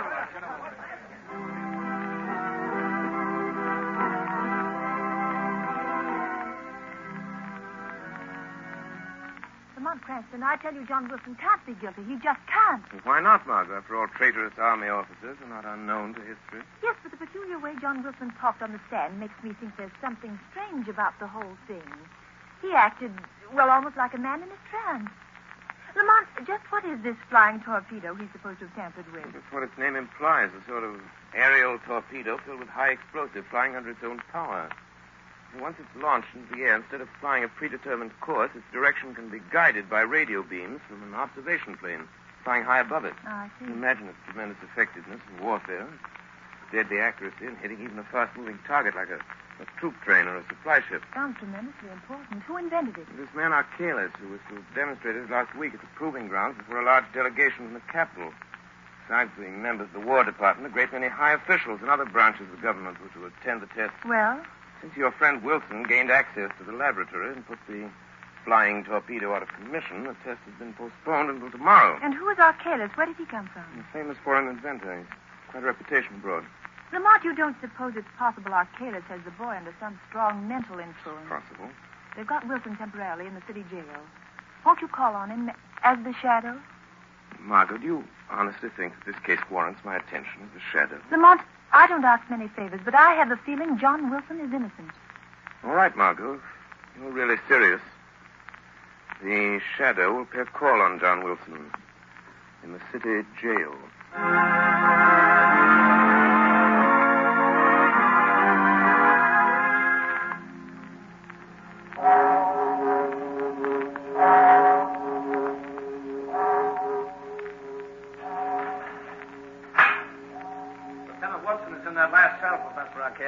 Thank you, guard. This pass that General Levitt gave me. Do you take it or do I keep it? And you better keep it, sir, in case you want to use it again. Yes, that's right. You'll have to talk to Wilson through the bars. No one's allowed in his cell. Thank you. I have no desire to go in. I already have one arm in a sling due to the young man's temper. There's only one or two questions I want to ask him, then I'll leave. Very well. Well, who is it? You! Archelaus! Don't get excited, Lieutenant Wilson. I only came to tell you that you're a much better mechanic than a marksman. Your bullet only injured my arm. I'm only sorry I didn't kill me. The only way you can break the spell I have over you, isn't it? To kill me. Will somebody come? Look in my eyes. No. Look. No, I won't. John Wilson. Look in my eyes. No. Look in my eyes, Wilson. That's right. Now repeat after me. I destroyed the torpedo. I destroyed the torpedo. Say it. I destroyed the torpedo. Sabotage against my country. Sabotage against my country. I am guilty. I am guilty. And that is all you remember. Are you sure that's all he remembers? Professor Archelaus? Who said that? Guard. You are there? No, not the guard, Professor. He's waiting at the end of the passage. You hide somewhere. In the next cell, perhaps. No, I'm here. In the shadows, Professor Archelaus. Perhaps you've heard of me. Who are you? The Shadow. The Shadow? Help me. Help me. I am your friend, John Wilson. Think now. Concentrate. What is it you're trying to remember? It's that torpedo. Dangerous. Wilson, keep quiet. Steady now. Think. Think. You can break through this spell. I tried to make them understand that. Stop. I destroyed the torpedo I because... command you to stop. John, your friends believe in you. They're trying to help you. Wilson, what have you committed? Sabotage against my country. I am guilty. I am guilty. So, Mr. Shadow, whoever you are, you see? You have a powerful spell over the boy, Professor. But there is a way to break it.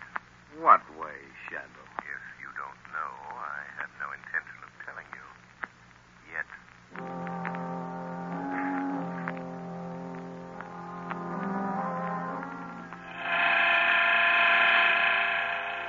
Margot Lane. Margot Lane, stand by. Arcalis has put Wilson under some strong mental influence, a sort of hypnotic telepathy.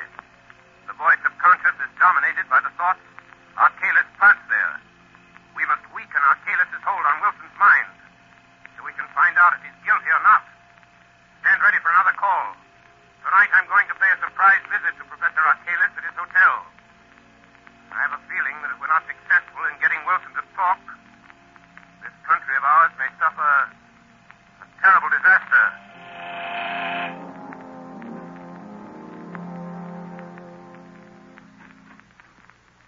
Barra, lock the door. All right. Did anyone follow you here to the hotel? No one, Professor Arcalis. Good. The test will take place tomorrow? Yes, at 3 o'clock. The War Department is so convinced your invention will render any nation possessing it invincible that the high command of both the Army and Navy are to be there to witness the test. The President, too? Yes. The President and the Vice President expect to attend, together with the Secretary of War and the Secretary of the Navy. So they've fallen into my trap. They'll be blown off the face of the earth just as I planned. I'll have to be sure you make a final inspection before the torpedo is taken out of the grounds and see that the steering mechanism is set. I understand. But since I am your chief assistant, they might ask me to go along with them. No, they won't. I'll fix that. Their bungling army mechanics think they understand the flying torpedo perfectly. So to satisfy their pride, I've let them take complete charge of the demonstration. Good. Don't worry, Barra. And afterwards? Afterwards, with the guiding brains of the nation wiped out at a single stroke, the country will be thrown into confusion, disorganized. So we'll have nothing to fear. I see. There are only two things that bother me slightly, though. Lieutenant Wilson, for one. Wilson? Did he really discover the secret trick of the steering mechanism? Yes, he knows what we intend to do and how we intend to do it. You should have disposed of him at once. I thought of that. I was afraid it would arouse suspicion. But I'm keeping Wilson under mental hypnotic control until it's too late for him to stop us. Wouldn't it be better if he were dead? Perhaps. I can still visit him at the prison. And what is the other thing that bothers you, Professor? Only a shadow, Barra. But I'm not quite sure of the extent of its power. A shadow? Don't worry. I think I can take care of it, too. Listen. What is it? I thought I heard footsteps outside in the hall. Go and look. There's no one here. All is empty. Must be my nerves. I'll be glad when this is all over. Our escape is taken care of? Yes, the freighter will be waiting for us at South Pier. But go now, Carl. And success to you. Good night, Professor. Good night, Barra.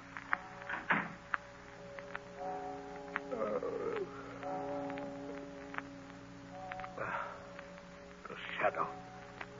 If I can't put my willpower against the shadow, then I deserve to lose. And I've never yet... Good evening, Professor Arcalis. You? Shadow, you've come? Yes, Professor. Why do you hold Lieutenant Wilson in a hypnotic spell, Professor? I don't know what you're talking about. We shall see. And now I have something else to tell you. What? Wilson knows something about you, Professor. And I'm going to find out what it is. All right, Shadow. You know a little, but you'll never learn more from Wilson. No one can break the spell, not you, nor all your childish magic. You forget. Greater magic, Arcalis. What? Death. Death? Yes, it's on the way, Professor. But I can promise you this. If any blood is shed, it will be yours, not the shadow's.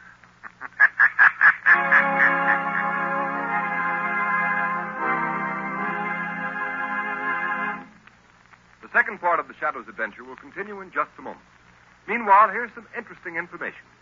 Every day, more and more families throughout this area are saving money on their heating and cooking bills. These families are getting better and more economical heat than ever before with blue coal. Blue coal is anthracite. It is an American product mined by the Glen Alden Coal Company, who are deeply grateful for the purchases of blue coal by families throughout this area. Today, blue coal is the largest selling brand of home fuel in America because it is the only fuel that so satisfactorily combines all of the essentials necessary for perfect heating results.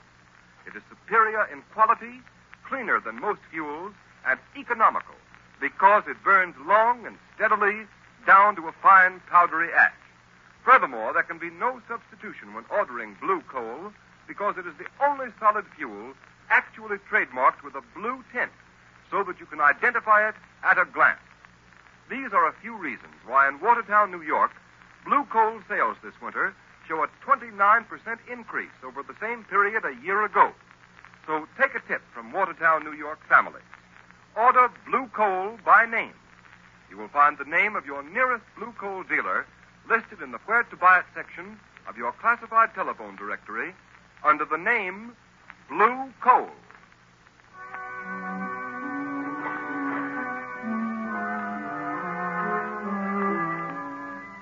But I tell you, General Levitt. Excuse me, Cranston. Go right ahead, General. Hello? General Levitt speaking. Oh, yes. Good morning, Captain Hine. That's fine. You have the flying torpedo loaded and ready for the demonstration? Good. I'll expect a report. Sorry I can't be with you. Goodbye. Now, Cranston, to get back to this Lieutenant Wilson, I don't see what I can do. But there may be some desperate plot at the bottom of this. Wilson acts as if he'd been put under some powerful, if not expelled. He might know something about this flying torpedo that you ought to know. For heaven's sake, Cranston, I haven't time to listen to any sort of drivel. I know you're a very agreeable young man, and you mean well, but you're letting your imagination run away with you. Now, if you don't mind, I must get ready to leave for the capital. Very well. Just do me one favor, General Levitt. Might prove something to you. Well, what is it? Suggest to Professor Archalis that he be present with the other official visitors at the proving ground.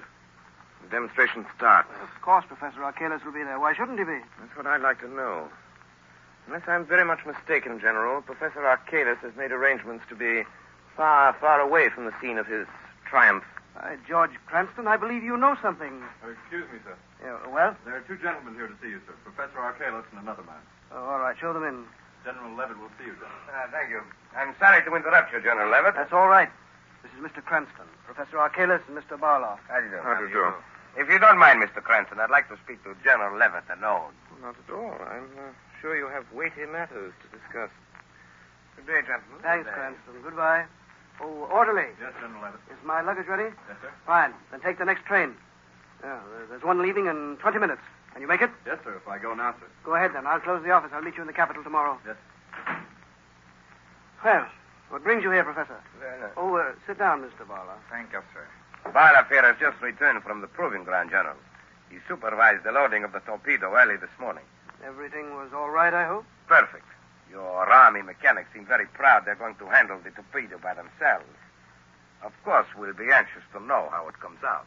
Oh, aren't you going to be at the demonstration, Professor Archalis? I'm afraid not. Another engagement, unfortunately, prevents my attending. Oh, yes, I see.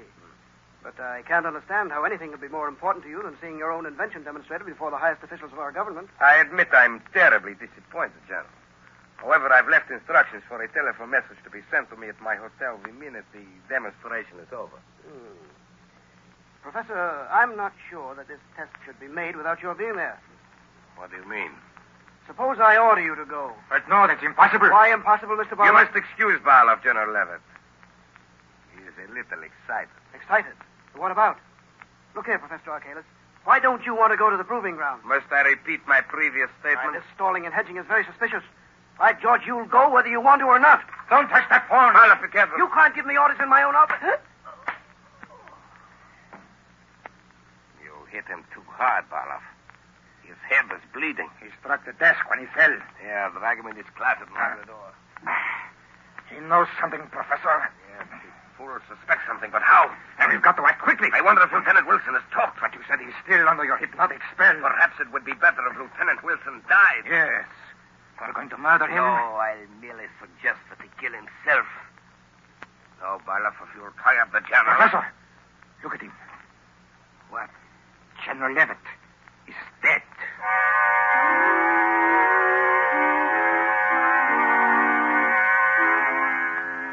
Well, here's General Levitt's office, Margot.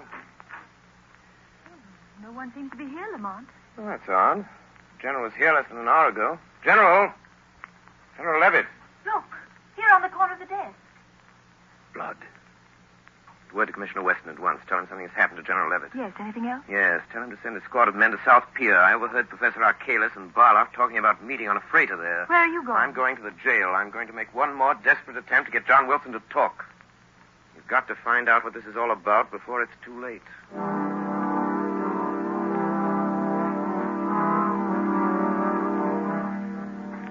Do you want me to wait here at the jail, Professor Arcalis? No, go down to South Pier, Barloff. I want to be alone with Lieutenant Wilson. Yes. I'll follow after I've taken care of him. All right. But first, I'll collect the baggage.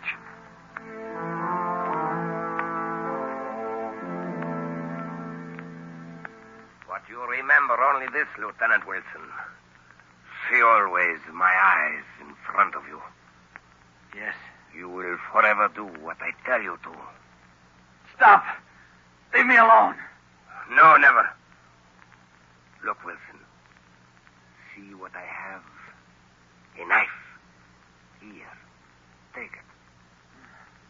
Now listen to me. You are disgraced. Your family disgraced. You have nothing more to live for. Say it. I have nothing more to live for. I have nothing more to live for. Then draw the knife across your wrists. It's easy. Try it. Stop, John. Don't do it. Shut him. He's trying to make me... Keep away from me, Wilson. I've got you Let by go the of me, arm, Wilson. Arcalis. Did you feel the knife yourself? Yes, you've cut me, you fool. Your blood is being shed, Professor. Remember what I told you? Let me out of here. Let me out. He's gone, John. Something's happened to me. I feel that I can talk now. Then talk.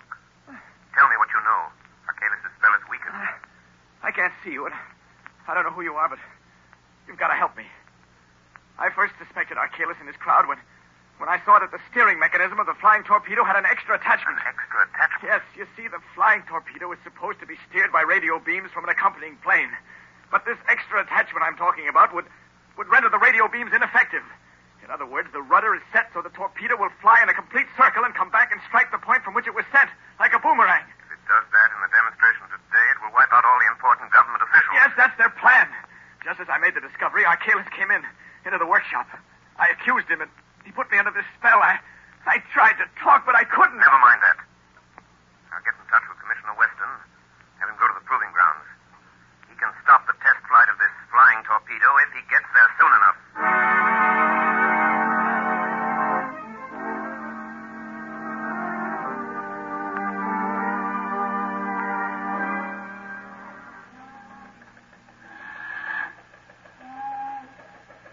The idea of having us wait around here at the South Pier. There don't seem to be anything stirring. Who are the guys we're supposed to pick up?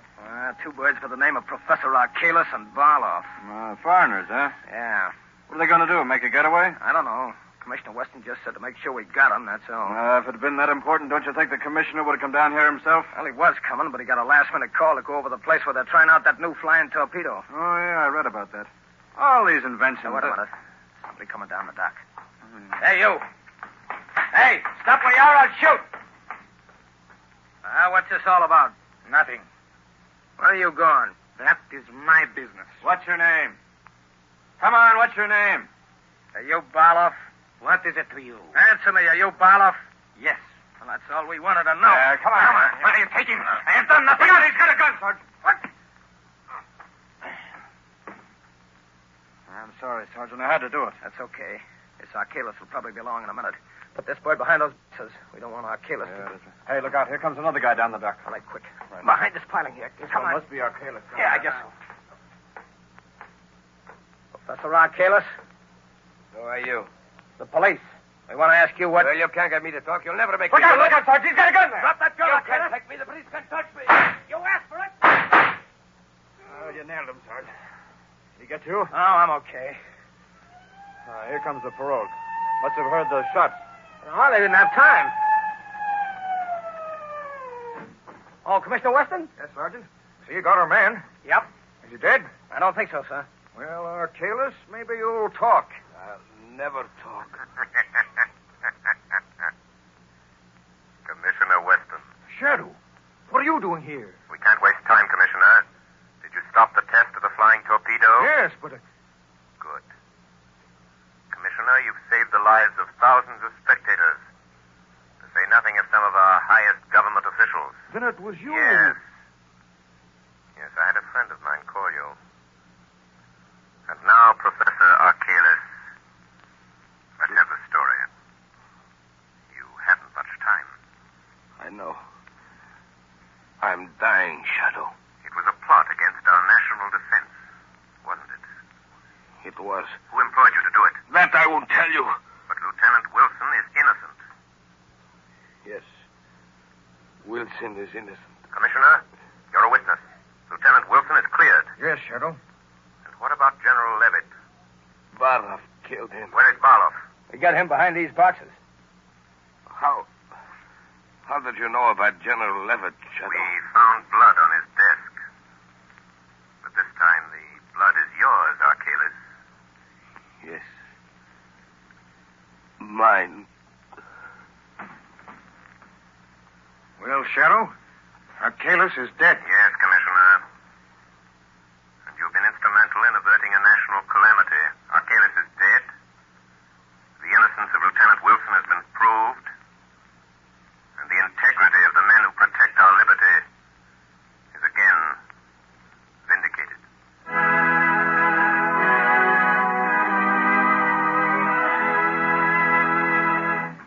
And now, here is John Barclay, Blue Coal's heating expert, with helpful heating hints for you. Thank you, Ken Roberts. Good evening, friends. I've received numerous letters from homeowners asking what they can do to prevent chimney loss, wasted heat that goes up the chimney instead of through the pipes of your heating system. It is really a simple matter to prevent this, and you will save money on your fuel bills, too. The next time you refuel the fire, move the handle of the turn damper, that plate-like damper inside the smoke pipe, 1/16 of an inch toward the closed upright position. Then, if the fire still burns too freely, close the turn damper another 1/16 of an inch. Repeat this operation until you've found the correct adjustment. Once you've found this ideal adjustment of the turn damper, mark the position on the smoke pipe with a piece of chalk or something that can be plainly seen. Then leave the damper set at that mark. Remember, the nearer the turn damper is set to a closed position, the smaller the chimney loss and the greater the volume of useful heat. If you follow the suggestions that I give you every Sunday on this program, they should enable you to heat your home with the utmost efficiency and economy. However, if you're experiencing trouble with your heating plant, call your nearest Blue Coal dealer and ask him to send a John Barclay trained serviceman to your home to inspect your furnace. This service is free to all Blue Coal customers. I thank you. Thank you, Mr. Barclay. And here's the official telegram advising of the award the American Police Review has made to the Shadow program. Quote, "The American Police Review salutes the producers and sponsors of the Shadow for their contribution to the cause of better law enforcement. 13,000 police executives throughout the United States read the review. So our purpose is to help them find the best tools and methods to combat crime. The editors of the review have turned a critical ear toward the Shadow program for some time and are gratified to note that your presentation of police roles truly reflects the intelligence and character of the high type of police officer now found throughout the land. We therefore take pleasure in presenting to you the American Police Review Certificate of Award for Distinguished Service to the Cause of Better Law Enforcement. Signed, J. Norval Birch, editor of the American Police Review, Chicago, Illinois."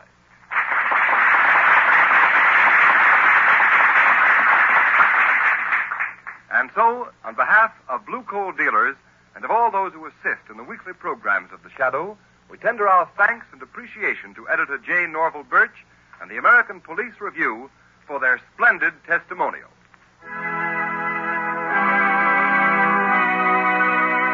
You have You've just heard a dramatized version of one of the many copyrighted stories which appear in the Shadow magazine. All the characters and all the places named are fictitious. Any similarity to persons living or dead is purely coincidental.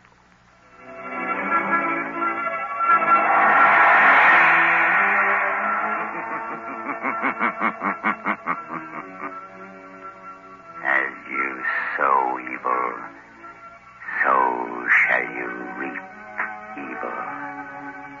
Crime does not pay. The shadow knows.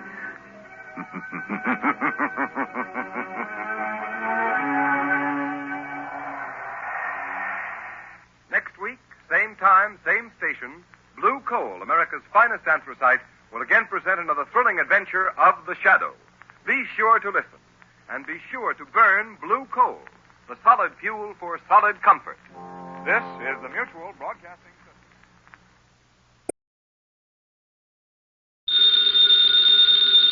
Ladies and gentlemen, the ringing of that phone bell means mystery, adventure. Nero Wolfe's office, Archie Goodwin speaking.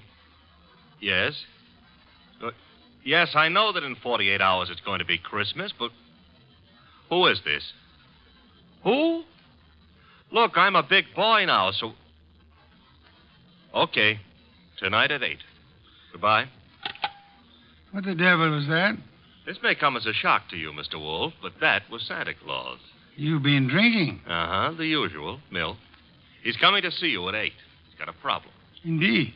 It seems that some low, not to mention murderous character is going around slaughtering Santa Clauses.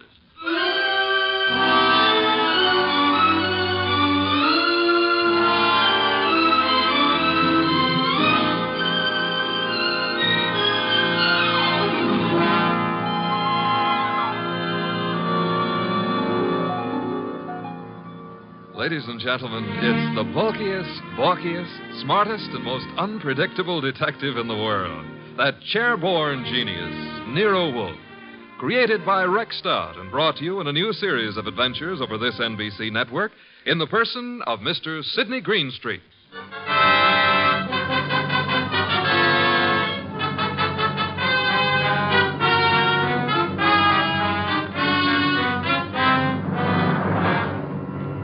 Began earlier than 8, however, the case of the slaughtered Santas.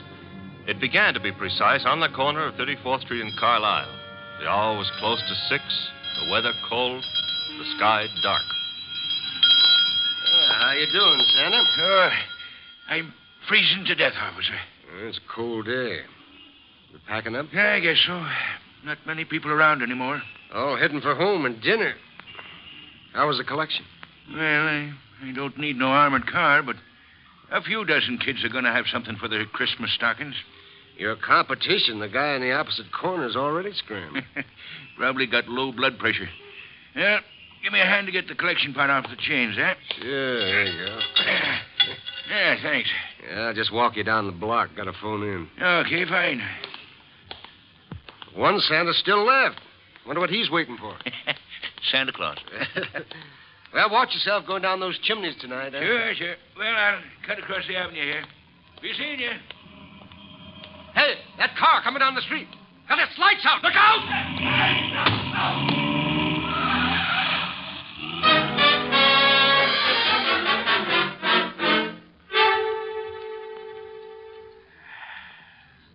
Hey, Peg. Huh? Did I ever tell you I love you? Oh, it's not me you love. It's a hot soup. Now, you're not the only woman who can cook a dish of soup. Huh? It helps, though. I'm just beginning to thaw out. Yeah, that's a cold corner you play Santa Claus on. Well, don't hurt to make a few bucks. I ain't done so good this past year. Well, maybe the next year will be... Oh, well. Besides, I kind of like it, you know. Kids asking questions all day long. Yeah. You know, I wonder how they figure the other two Santas at the intersection. Our kids think of only one thing at a time. More soup? Sure, Peg. You know, one of them other Santas got hit by a car tonight. Oh? Yeah, packed up a few minutes before I did, started crossing the avenue, and bang! Hit-and-run driver. Oh, gosh, that's too bad. Was he hurt? Yes, he was killed. Here's your soup. Oh, with traffic the way it is nowadays. Well, I better take a look at the stew. Somebody at the door. I'll get it, Peg. Okay. Yeah, what? Oh! Mike!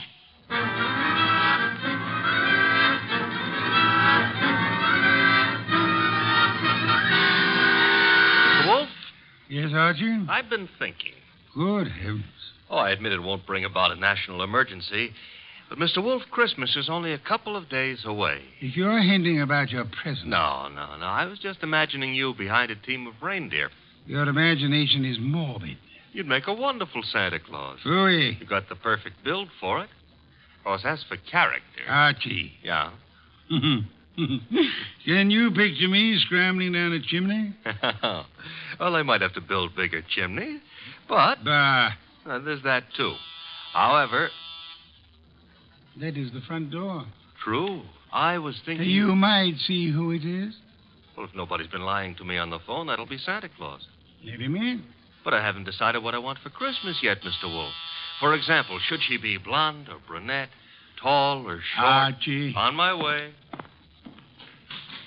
Good evening. I dislike dawdling on anyone's doorstep. Well, stop dawdling. Come in, please. Mr. Wolfe has been warned of my arrival? He has.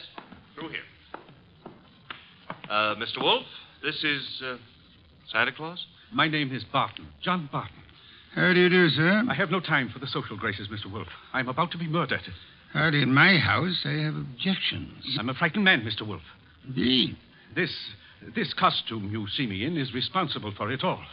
Why are you in it? I had a notion it might be, well, entertaining to play Santa Claus in public. I'm a wealthy man, sir. I can afford to have whims.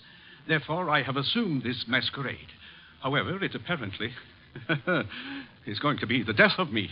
Mr. Barton, you have adequately conveyed an atmosphere and an emotion. I suggest you concentrate on facts now. Very well.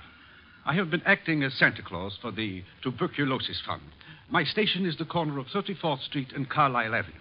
I might add the northeast corner. Why? Because at that intersection there have been two other Santa Clauses. One on the southeast corner and one on the southwest corner. 3 Santa Clauses, then, on 3 corners. Yes. Now then, earlier tonight, the man on the southwest corner started home. He was crossing the avenue when he was run down and killed by an automobile. A regrettable accident. The car was running without lights. It deliberately ran the fellow down and then vanished. Not an accident, Mr. Wolfe.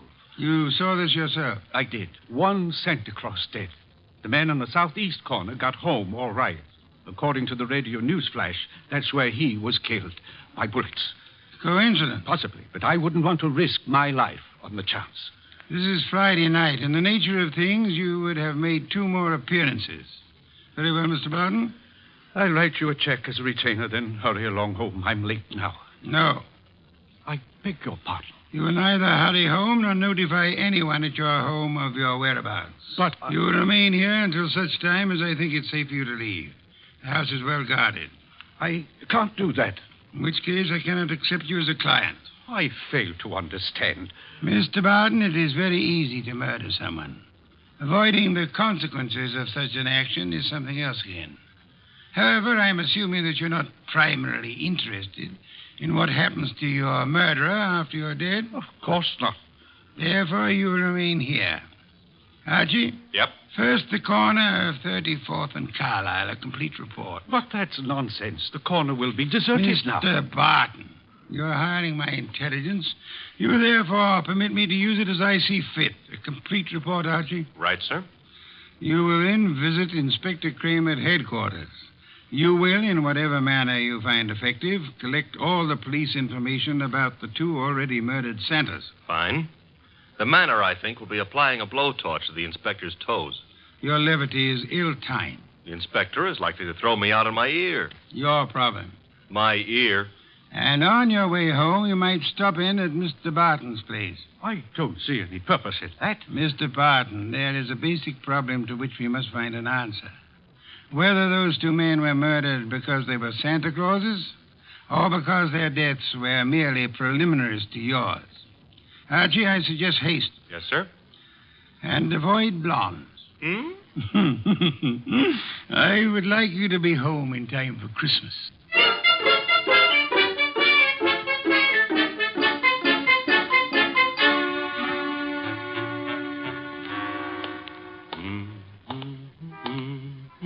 Hey, Bud. Yeah?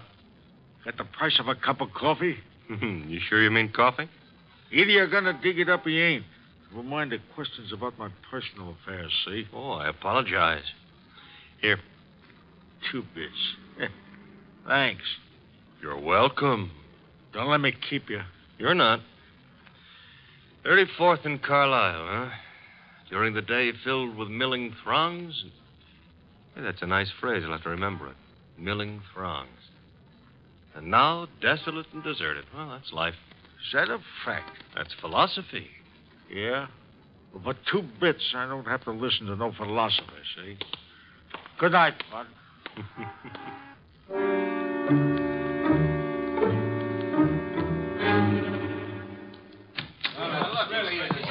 Uh-oh. The inspector's got company. If all you reporters will shut up and ask your questions one by one, I'll answer. Inspector Kramer, it's true a couple of Santa Clauses have been knocked off tonight? It's true that 2 men who have been employed as Santa Claus by charitable organizations have been murdered, yes. Any connection between those 2 guys, or does somebody just hate Santa Claus? Well, so far as we know, there is no connection. That means it could be maybe some kind of maniac who decided he doesn't like Christmas or Santa Claus. Is that right? The department is investigating along those lines. Like how? Well, we're checking all the local asylums for possible escaped lunatics. Yeah, but, Inspector, suppose this nut has never been in an asylum. That'll be all, boys. Oh, but listen. I said that'll be all now. Anything new comes in, you'll get it, understand? Good one. Hello, Inspector. Yeah, I spotted you coming in. What happened? You decided to reform and got a job on a paper? Nope.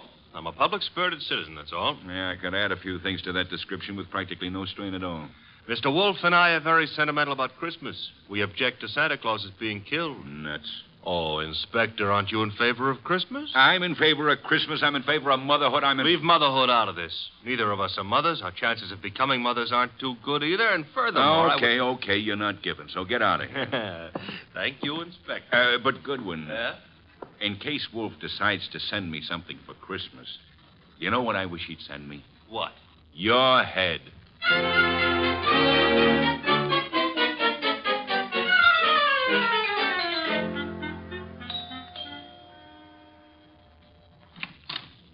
Well. Oh. Now I know what I want for Christmas. What did you say? I said my name is Goodwin and it's cold on your doorstep. Oh, I'm sorry. Come in. Mm-hmm. You didn't mention your name. I'm Laura Barton. Mrs. Laura Barton? No. Fine. That is, what relation are you to John Barton? His niece. Why do you ask? Oh, you've got a beautiful voice. All this marble and no butler? I don't know where Pleasant is. He should be here. Have him shot at sunrise. Oh, Laura. Wayne, this is Mr. Goodwin. I never heard of him. What does he want? Well, I don't know. Wayne what? Stevens. Uh-huh. Friend of Mr. Barton? Half-brother, but we seem to be doing all the answering. How about your answering some questions, Goodwin? I'll try. Come into the library.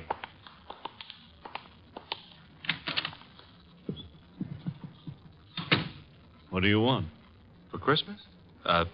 Erase that. I would like to see Mr. Barton. He's not home. Where is he? Don't you know?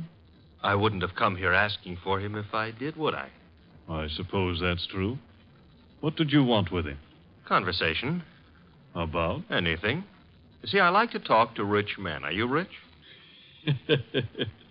I can't play the piano either. You could always learn. But being rich is harder, I found it. Mr. Goodwin, you must have some reason for coming here, some reason concerning Uncle. Laura, you're being imaginative. Well, Uncle is late. He's probably still on that street corner playing Santa Claus. He enjoys it. Why bother about I don't know, except... He's never been as late as this? Well, no. Not since he started that masquerade of his. Would you happen to know where the butler is? Out getting drunk, I suspect. He was in the kitchen a little while ago. Disappeared. Pleasant likes to look on the wine when it's red. Or even when it's rye. No, I take that back. Oh, you do? He prefers Irish whiskey. We don't stock it. Therefore... Oh, too bad. I better run along. Good night, Mr. Stevens. Miss Barton. Good night. I'll see you out.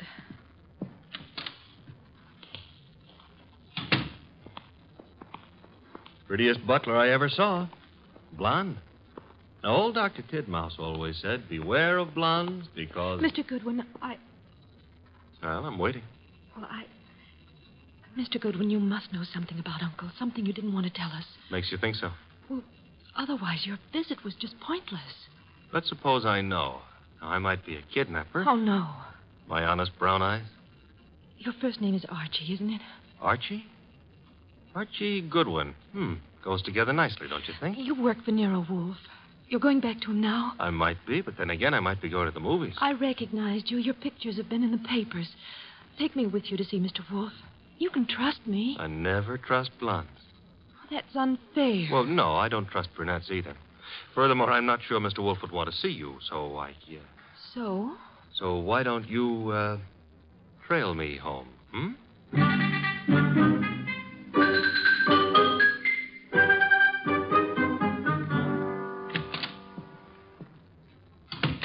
That you, Archie? Archie? Where's Santa Claus? Guest room. He was tired. What, I've been trailed home. Indeed? By a blonde. Phooey. All right, I admit I didn't make any strenuous effort to shake her off, but she trailed... Where is she? Outside. Good. Your report. Oh, but she might freeze to death out there. That's her problem. Your report, Archie. It's short and simple. It would be simple. I haven't got time to resent that. A blonde is dying. As for the report, corner of 34th and Carlisle is a very quiet spot at night. No one was around but a bum who got into me for a quarter. For coffee, he said. You will not put that quarter on the expense account. Stop worrying. That was a private gesture. There were 4 corners. Corner number 1 had a dress shop on it. Corner number 2, a drugstore with a beautiful redhead in the window making with a hair rinse. The ad said her name was Noreen, but it didn't give her phone number. Archie. 3rd corner was devoted to a shoe store, and the 4th corner had a bank on it. A bank? Uh-huh. Kind of thought we'd have a pause at that point. Mean something? Inspector Kramer's information consisted of... Oh, you're being coy. Kramer furnished the information the police could find no connection between the 2 murdered Santas. Except for the fact that they were both playing Santa Claus. Isn't that a little on the obvious side? This is an obvious case. The Barton home, Archie. Marble and old lace. The butler, his name is Pleasant, was among those missing. Among those present, Laura Barton, the old man's niece, and Wayne Stevens, his half-brother. Ah. Yeah, only for Laura. Stevens was not at all pretty. It was Laura Barton who followed you here. It was Laura. Archie, go upstairs and... Oh, now, wait a minute. The girl, the weather, common humanity demands that you have... Louis, you speak for yourself, not humanity. I'm human. On occasion, a debatable point. Very well. Let her in. Oh, thanks. Laura, come in. Laura Barton, Mr. Wolfe. How do you do? How much money do you inherit on the death of your uncle? What? That is known as the shock treatment. However, I need an answer. Uncle isn't dead, is he? That, for the moment, is irrelevant. How much? Half his estate. The other half? Wayne, Uncle's half-brother. Very well. Archie, will you go upstairs and inform Mr. Barton that his niece is here? Uncle is here? On my way.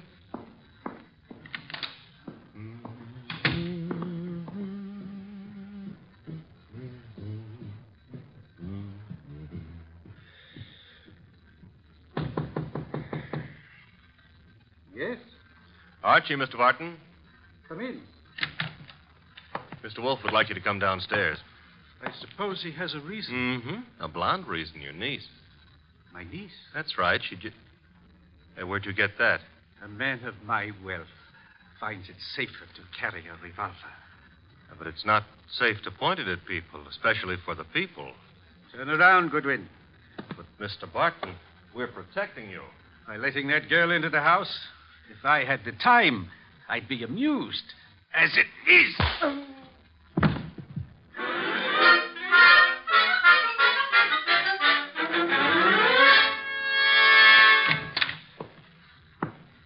Archie, you been drunk?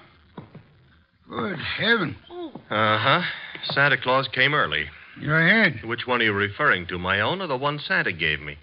You had better sit. No, I had enough trouble getting up a little while ago. I'm staying out of any positions in which I might have to do that again. Mr. Barton is among the missing. Indeed. Mm-hmm. Hit me on the head and used the back exit. I checked with Fritz in the kitchen on the way here. He offered a reason for his peculiar behavior? Laura Barton. So? I don't understand. Uncle wouldn't do... Uncle apparently has. He also, would appear, fancies himself in costume. Well, he used to be very much interested in the stage. He acted for a while, a long time ago, till the family objected. Archie? Got it. Nero Wolfe's office, Archie Goodwin speaking. You recite very nicely, Goodwin. This is Kramer. Let me have Wolfe, huh? Mr. Wolfe? Inspector Kramer. Yes, Inspector? The papers haven't been carrying it, Wolfe, but you're working on the Santa Claus case, aren't you? Possibility? You didn't send Goodwin down to headquarters on a possibility. Never mind. We're working on a line down here, Wolfe. Now, look, if it doesn't strain your professional ethics, you might be able to help. How? There's a bank on the corner of 34th Street and Carlisle. We got the thought that suppose a gang was preparing to take that bank tomorrow morning. Those Santa Clauses have been on the corner for nearly a week now. They might have noticed something about the bank's routine, guards or what have you, that could interfere with the gang's plan. A mighty ingenious and imaginative thought, Inspector. Hey, you didn't say yes or no. I have at the moment no opinion. That's all you're going to give us? At the moment. However, Inspector, in a very little while I shall give you, the murderer. Archie, Miss Barton will remain here. As for you... Yeah? You return to 34th Street and find our coffee-loving friend. You will persuade him in whatever manner you think best to return here with you.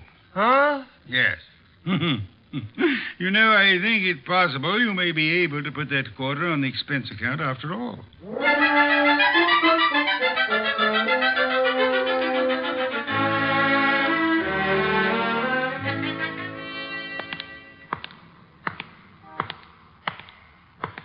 You. What? Oh. Why, I seen you before. Yeah, I've learned to love the neighborhood.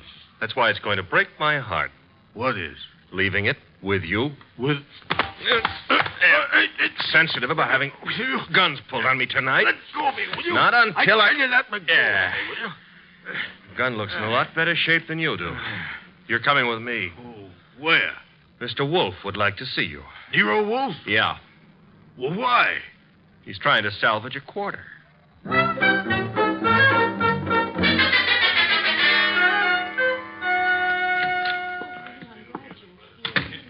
Archie. Uh-huh. Complete with, he wouldn't give his name. He did have a gun to it, though. This one. Yes.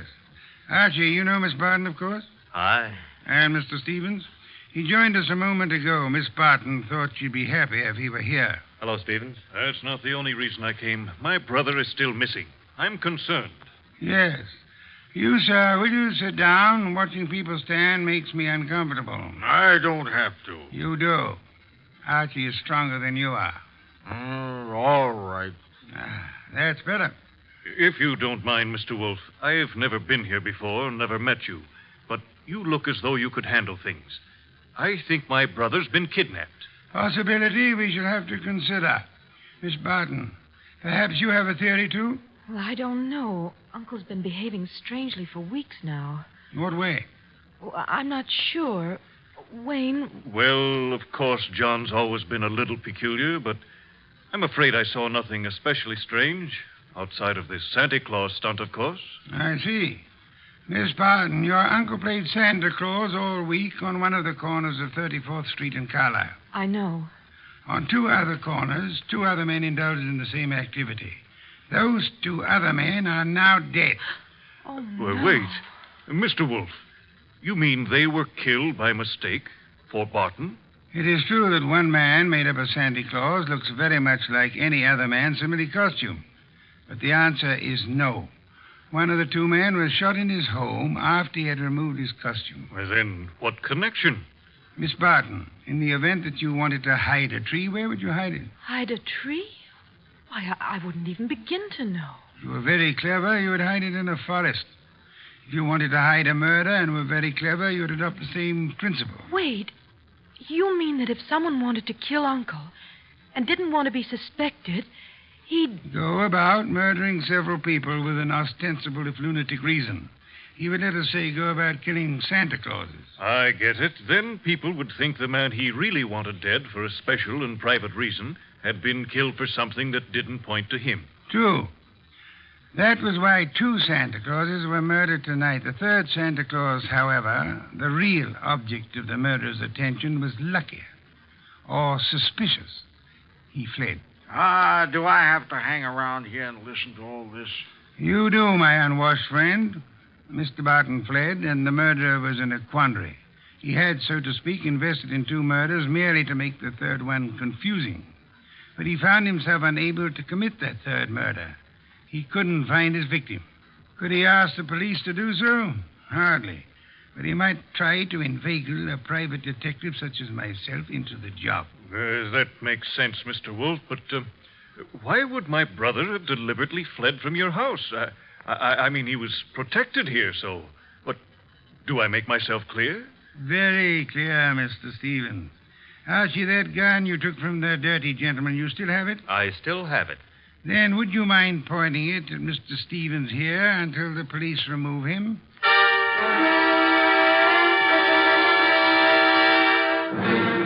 All right, come along, Stevens. Well, that's the end of Mr. Stevens. Inspector Kramer will take good care of him from now on. But now, Mr. Wolfe, Laura and me and the refugee from a washcloth over here would still like to know how and why and who was involved. I knew 2 people had a motive for John Barton's death. Laura Barton and Wayne Stevens. One of them proceeded to kill Santa Clauses in the hope that the police would assume those killings to be the work of a lunatic. The paper certainly hopped on that assumption. Yes. However, John Barton, aware that his life was in danger, escaped his murderer and hid. In this house? No. A man in Santa Claus costume came here and said he was Barton. However, he was an obvious imposter.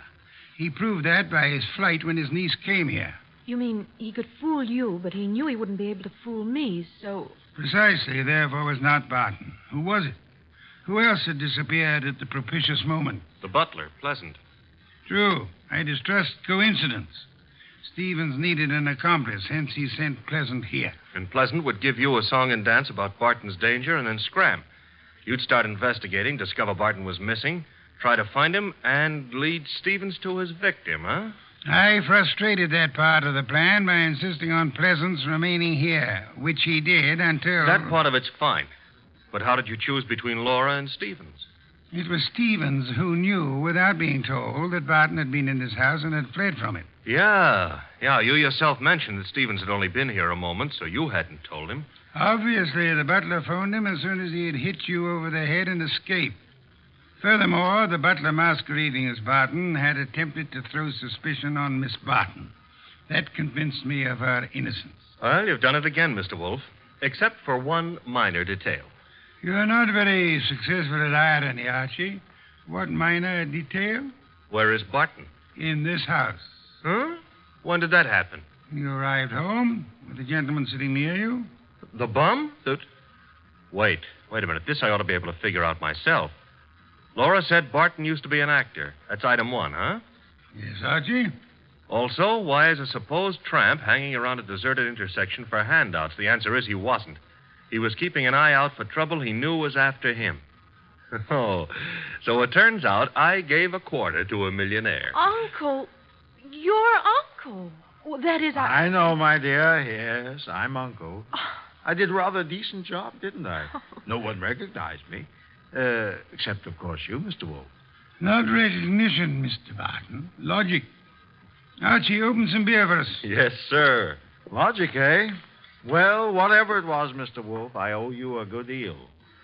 How can I ever repay you? Oddly enough, the answer is simplicity itself.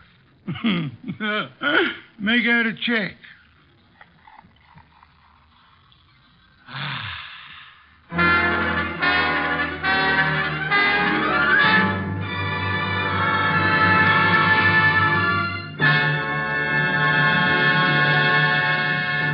You have been listening to The New Adventures of Nero Wolfe, starring Sidney Greenstreet.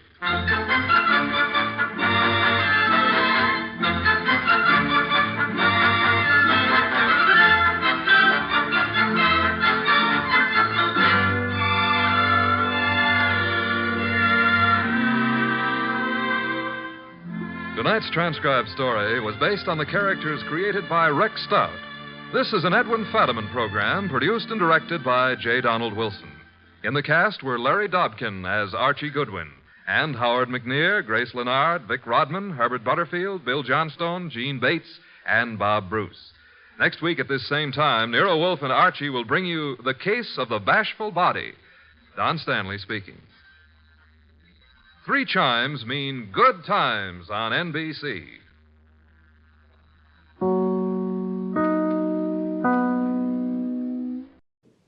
Here's another in NBC's great parade of new shows.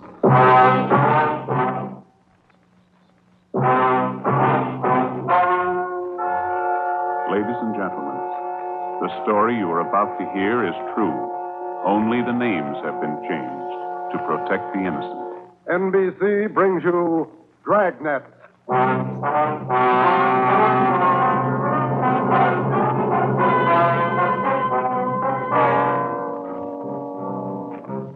You're a detective sergeant. You're assigned to homicide detail. A 22-year-old girl has disappeared. A letter has been received. It demands $30,000 for the girl's return. The letter is signed, The Wolf. Your job, get him. Dragnet, the documented drama of an actual crime, investigated and solved by the men who unrelentingly stand watch on the security of your home, your family, and your life. For the next 30 minutes, in cooperation with the Los Angeles Police Department, you will travel step by step on the side of the law through an actual case, transcribed from official police files. From beginning to end, from crime to punishment, Dragnet is the story of your police force in action.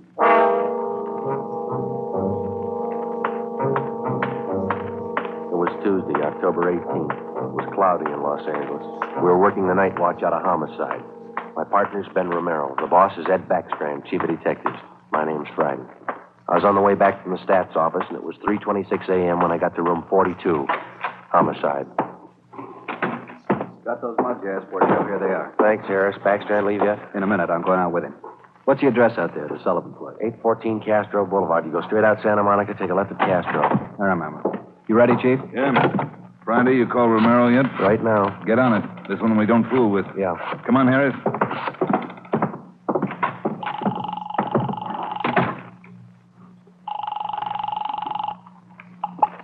Hello? Sorry to wake you, Ben. This is Joe. How you feeling? Oh, hi, Joe. What time is it? 3:30 a.m. How do you feel? Oh, a lot better. Be back to work tomorrow. You'll be ready in 20 minutes? I'll pick you up. 20 minutes. Okay, what's up? You remember Martin Sullivan, vice president of the Third National Bank? Sullivan? Yeah, what about it? He's got a 22-year-old daughter, or he had one. She's gone.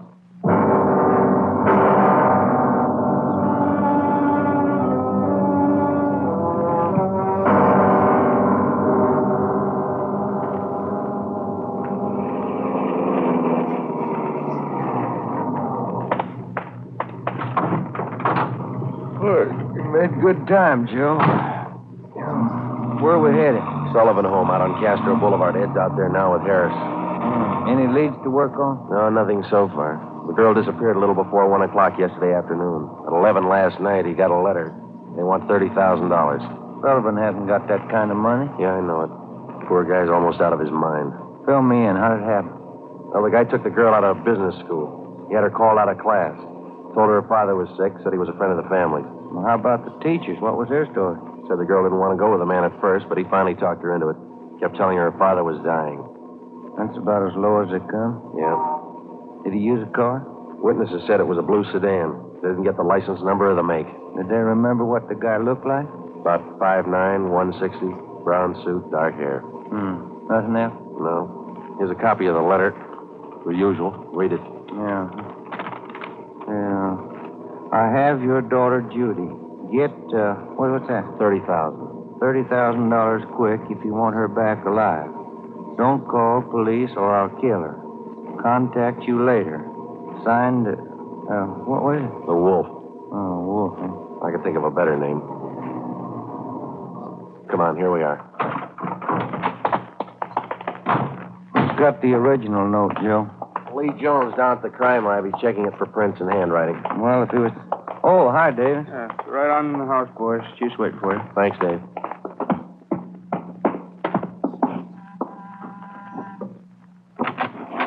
Hi, Joe. Ben. In the living room. Thank you. That's the way I see it, Mr. Sullivan. Now, you understand exactly what you have to do? Yes, sir. I'll do as you say. All right. Here are the two men who will help you. Sergeant Friday and Sergeant Romero, homicide. Yes, how do you do? I do. Mr. Backstrand, are you sure about all this? He might get frightened. He might do something to Judy. Believe me, Mr. Sullivan, it's the only way. I know how you must feel, but we can't do anything else. Oh, all right. I want to see Mrs. Sullivan first. I'll be ready in a moment. Any developments? Yeah. Come on back in the dining room.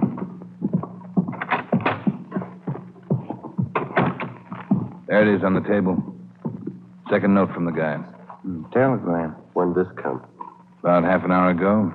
Guy phoned it into Western Union from a public booth. Couldn't trace it. I see, Joe. Yeah. Be at Elysian Park, 5 o'clock this morning, near Balkan Drive. Come alone. Bring 30,000. Will return girl. Don't tell cops. Kill her if you do. The Wolf. 4 a.m. now, Skipper. Not much time. I know it. We'll have to do as he says. No other way. Then Sullivan's going out there alone? You're going with him. You and Romero. You'll be hidden out in the trunk of the car. Any plan? Get him. That's all.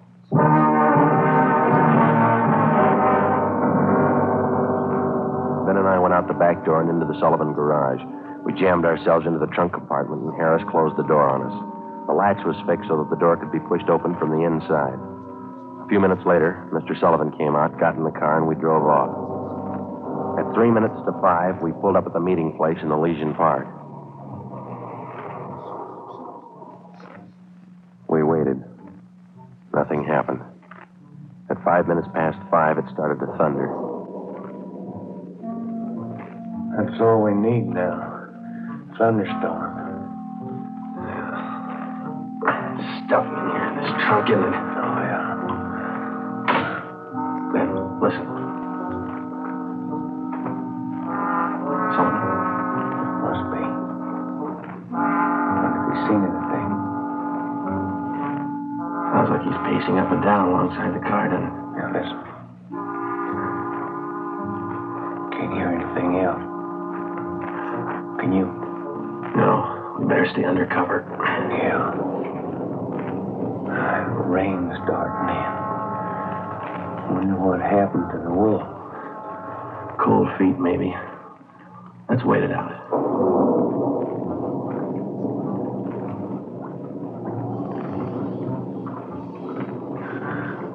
Joe. Yeah? What time you got now? Move over, let me get my watch. Yeah. A little past 5:30. Sergeant. Mr. Sullivan? Yes. Do you think he's coming? It's late. It's getting daylight. We better wait it out, Mr. Sullivan. Now, look, don't come back here again. If he's watching, you might tip him off. Oh, all right. All right. Poor guy. Joe. Yeah, I hear it. Coming up the road toward us. It's stopping. Yeah. Coming over to our car. You ready? Right. You're talking with Sullivan. They're coming back here. Now watch it. Friday, Romero. That you, Ed? Yeah, the meeting's off. Come on out. All right. Got a cramp in my leg. Well, I'm cramped all over. Mr. Sullivan, drive back home. We'll contact you there. All right, Chief. Ben, Joe, come on over to the car. What's the story, Ed? The guy had no intention of following through with this meeting tonight. Well, how come? He told us. Phoned at 5 o'clock. Tried to trace the call. He wouldn't stay on the line long enough. What did he have to say? He wanted more money. Bragged about how smart he was. How we'd never get him. Well, he knows Sullivan's called in the police. Sure. Said he didn't care. We'd never get him anyway. Yeah, pretty cocky. Pretty smart. Take my word for it, he's no dummy. Control 1 to 80K. Control 1 I'll get it. 80K. 80K to Control 1. 80K to Control 1. Go ahead. 80K, go to your office. Code 3. Go to your office. Code 3. GMA 367. All right, Romero. Let's roll.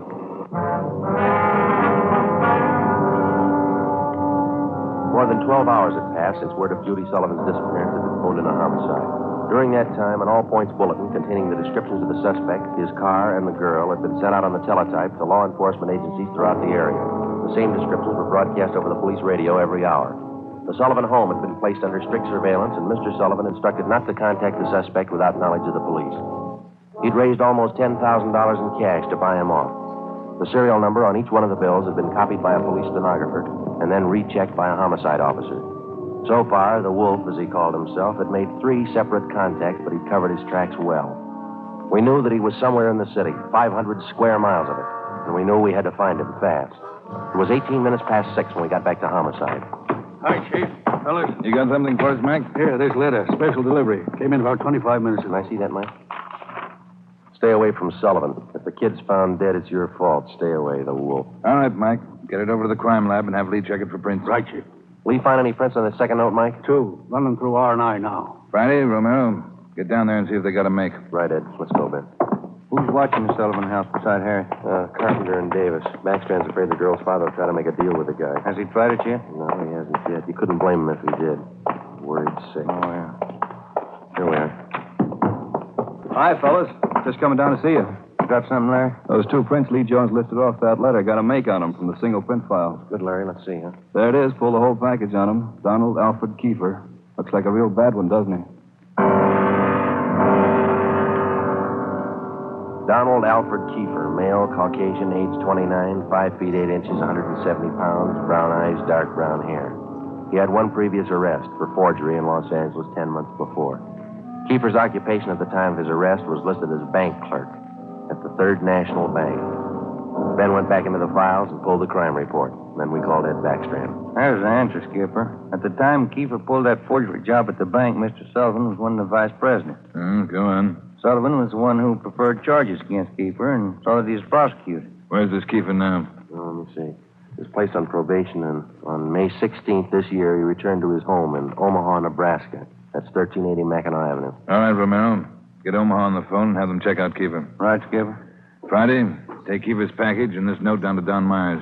Have him check the handwriting. Then get over to the crime lab and see what Jones lifted off that last letter we got. All right, Ed. The faster we work, the faster we'll put this guy behind bars. Now move.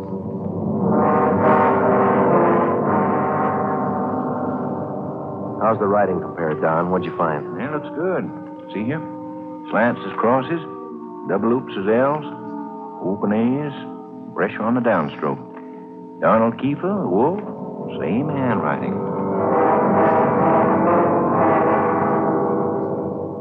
Lifted 3 prints off this last note, Joe. Brought them out with the iodine fume gun. They match with the first. Thanks, Lee. Did you find anything else? I don't know if it'll help you much. We examined the paper for watermarks and texture. Both notes are written on the same kind of paper. Impressions show both pieces of paper from the same tablet. Checked the density of the carbon and the pencil he used. Both specimens match. Same pencil.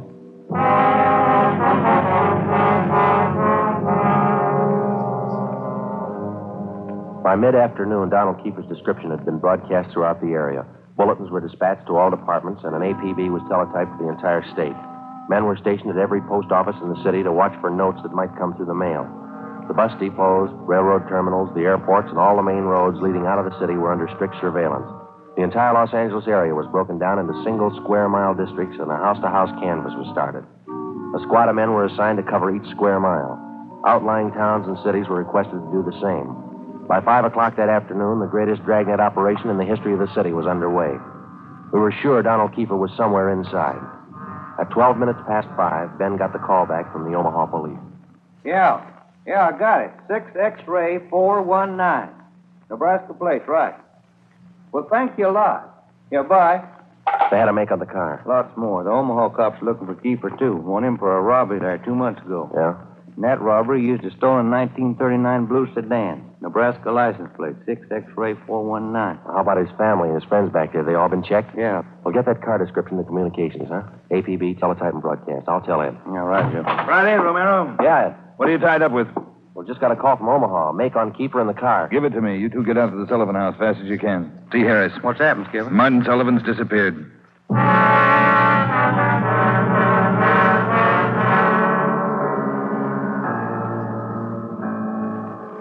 All right, Harris, how'd it happen? About 3 this afternoon, Mr. Sullivan got a phone call. Said he had to go down to the bank. I went with him. He had me wait in the reception room, and he went in his office. After waiting 10 minutes, I got suspicious and went in. He was gone. That's it. Did he get any more money? This morning, $5,000. Did you get the serial numbers off the bills? Yeah.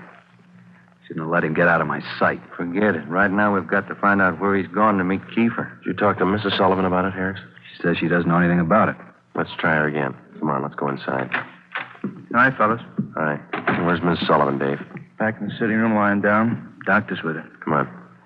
What time you got, Ben? 6:35. I'll get it. Hello?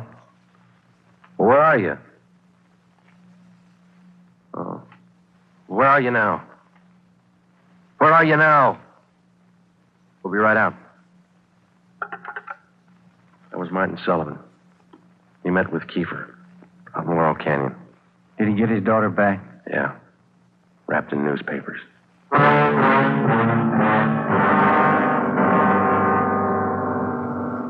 All cars in the area were notified that a contact had been made with Kiefer. We got in the car and drove out to Laurel Canyon. The entire area had been blocked off. We found Martin Sullivan standing in the middle of the road at the end of East Winding Way. 500 feet down the hill was a private residence where Sullivan had telephoned us. It was the only building in the immediate vicinity. A few yards beyond the point where East Winding Way ended, back in a clump of tall grass, we found the body of Martin Sullivan's daughter. We notified the crime lab, Chief Backstrand in the coroner. Despite a severe state of emotional shock, Martin Sullivan tried to tell us the story. He said Judy was all right. I believed him. I wanted her back. Judy. I tricked the officer, the one watching me. He said, come along, no police. Did you see his car, Mr. Sullivan? I wanted her back.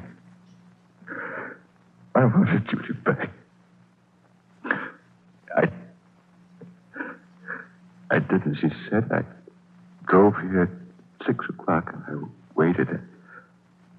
I put the money on the front seat like he said. Did he get the money, Mr. Sullivan? And I got out. I left parking lights on. I stood up there by the end of the road, waiting. Mr. Sullivan. Then he drove up. He took the money.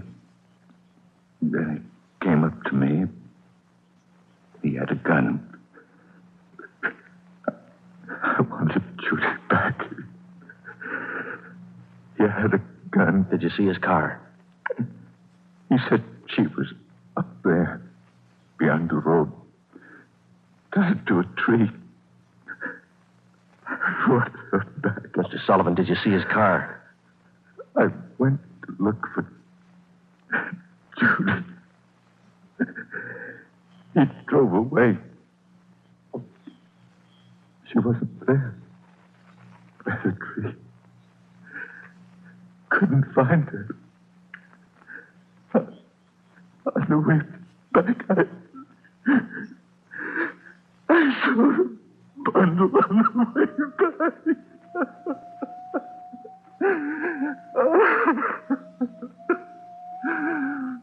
Let me find her. He killed her. Let me find her.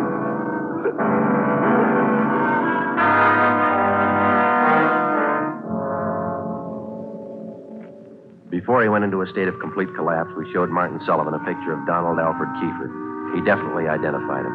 The information was immediately relayed back to Central Division, rebroadcast to the entire police radio system. A teletype was dispatched to sheriff's offices, and communications were sent to police stations throughout the country. The house-to-house search throughout the entire city intensified. The dragnet in which we hoped to trap Donald Kiefer was drawing slowly inward. It was 12 midnight. Sullivan girl murder. Next street. Read all about it. Citizens join search for killer. Friday, did the papers get a list of the numbers on that ransom money? Yeah, got them in the final night edition. 2.5 pages of serial numbers. Gave it a big spread. Look at these pictures of Kiefer here, all over the front page. The more the better, Romero. I hope this town never forgets that face. Good reminder. You don't make deals with killers. Hi, fellas. Come on over. over. Find anything yet, Lee? Just checking over these towels here. Found them wrapped around the girl's body, inside the papers. Funny thing about those papers, What's that, Lee? they're all yesterday's. Every story about the girl's disappearance has been clipped out. Maybe the guy's making up a scrapbook. How about the towels, Jones? Any laundry marks? Not a one so far, Ed. Every one of them was clipped off. Pretty smart. The morgue post the body in? They're doing it now. Yeah, nasty one. Yeah. Did you get any footprints or tire marks out where they found the body? Lots of them, all cast. Bossy and Taylor are checking them. Not one thing. What is it, Jones? I don't know. Under the seam here. This towel. Wait a minute. Joe, that pair of snippers there. Yeah. Here you are. Thanks. Just back under the seam. There. That's one tag he missed. Any markings, Lee? Yeah. Greenway Apartments, Los Angeles.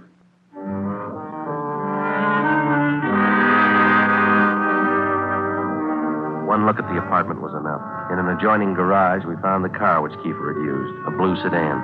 Nebraska license plate 6X-ray 419. When we got back to the office, Chief Backstrand immediately issued a cancellation of the want order for the blue sedan, and then he ordered a detail of men to stake out the car in the event Kiefer decided to come back for it. Here's the coroner's report, Joe. Oh, let's see it. Cause of death, strangulation. Time of death, Monday, October 18th, approximately 2 p.m. 1 hour after he grabbed her? That can't be right. Skipper in his office? No, he's out for a minute. Hey, Joe, Ben, take the call off 2503, will you? Thanks, Mike. Right. Would you give me the call on 2503, please? Thanks. Hello? Yeah. Yeah, when? We'll be right over. Some of the ransom money, Ben, just showed up. Beverly and Highland. Come on.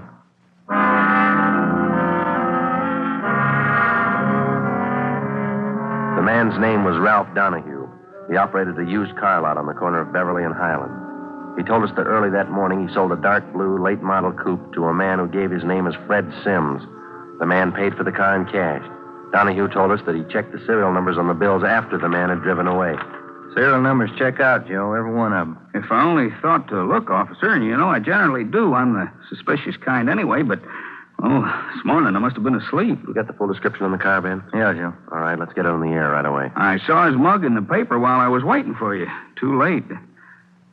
Sorry. Yeah, thanks.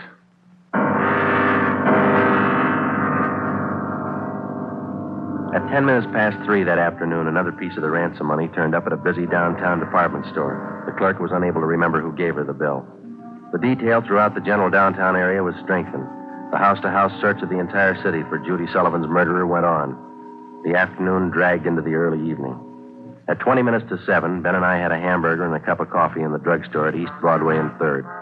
And then we got back in the car, checked with communications, and started cruising the neighborhood again. At 9 minutes to 8, a man answering the description of Donald Kiefer was seen crossing Sunset Boulevard just below Highland. 7 minutes later, the same man was reported near the intersection of Hollywood Boulevard and Las Palmas. Communications relayed the information. At 21 minutes past 8, our car, 80K, along with a dozen others, were concentrated in the Hollywood Boulevard area from Gower Street to La Brea, Franklin Avenue to Santa Monica Boulevard. At 24 minutes past 8, another piece of the ransom money was passed at a cigar store on the corner of Hollywood Boulevard and Hawthorne Street. The number of men and radio cars in the area was redoubled. Plainclothes officers were stationed at every intersection to keep an eye on pedestrian traffic. At 18 minutes to 9, the dark blue coupe which Kiefer had bought that morning was spotted parked in an alley just below Hollywood Boulevard and Cahuenga. We called Ed Backstrand.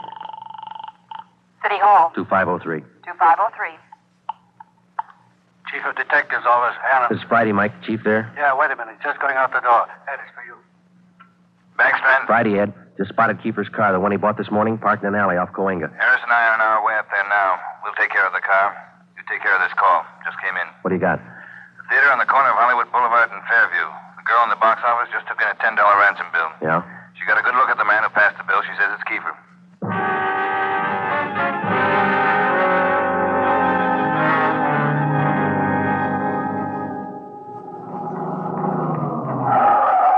All right, Ben, come on. Yeah. You got the list of serial numbers? Right here. Let's check at the window.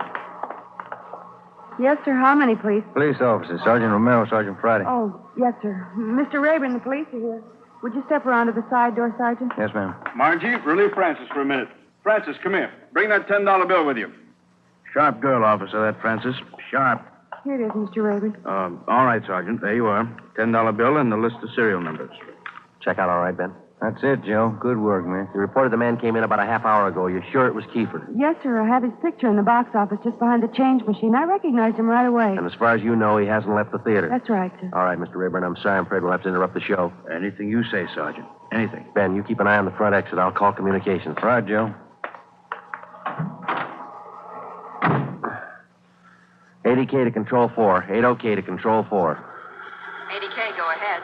Control 4, clear all frequencies. The Sullivan murder suspect, Donald Kiefer, has been located in the theater on the southeast corner of Hollywood Boulevard and Fairview. Have all units surround the area. 80K, roger.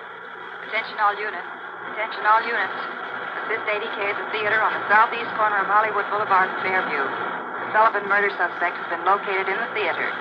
Go ahead, 80K. Control 4, have all units converge in the general area, Hollywood Boulevard and Fairview. Unit 62R to block off the intersection at Hollywood Boulevard and North Cherokee. Stop all pedestrian and vehicular traffic. Unit 61A to block the intersection at Hollywood Boulevard and Hudson Street. Stop all pedestrian and vehicular traffic. Unit 71 and 72R to block the alley behind the theater. Unit 66 and 67R to assist at main entrance to the theater. Within a few minutes, the 1/2 mile area around the theater was completely blockaded. Every exit and entrance to the theater was covered. At 9:23, we met Harris and Ed Backstrand in the theater manager's office. Backstrand outlined our plan of operation. At 9:28, a detail of 14 men walked down the side aisles on the main floor of the theater and took up their posts on either side of the orchestra pit. The picture was stopped and every light in the theater was turned on. Ed Backstrand, Harris, Ben, and I went down the aisle and up onto the stage. Backstrand made the announcement. Ladies and gentlemen, we're sorry to interrupt the picture, but this is important. We're police officers. We've traced the murderer of Judy Sullivan to this theater. He is in this theater now. Now we're going to search the theater row by row, and we'd like to ask your cooperation. There's no need to be panicky or afraid. Those who wish to leave now may do so. Leave by the main entrance. Each one of you will be checked as you go out the door. And for the benefit of the man we're looking for, don't try to escape. Every exit is covered and the entire area is blockaded. Don't place any more lives in jeopardy. Come on, Ben.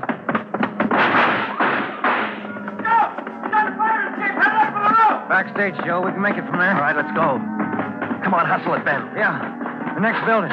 You'll probably try to jump for it. All right, watch it. I think this door leads out to the roof. There he goes. All right, keeper, hold it. Don't shoot. I give up. Throw your gun down. Over here. Don't shoot. Don't. Let's get him. All right, coppers. I got it figured. They won't top me for this. Didn't know what I was doing. Put the cuffs on him, Ben. Get away from me, you crumb! You shouldn't have hit him, keeper.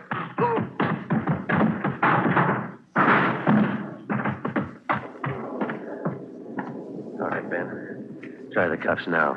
Yeah. Come on, let's get him in out of the rain. What's the hurry? Why spoil a good rain?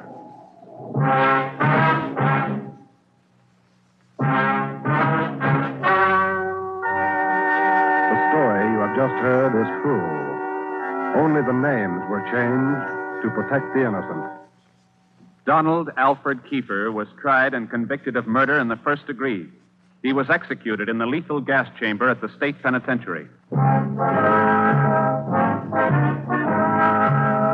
You have just heard the 15th in a new series of authentic cases transcribed from official files. Technical advice for Dragnet comes from the Office of Acting Chief of Police, W.A. Wharton, Los Angeles Police Department. Tonight's program is dedicated to Deputy United States Marshal John B. Glenn of Boise, Idaho, who on the morning of July 31st, 1940, gave his life so that yours might be more secure.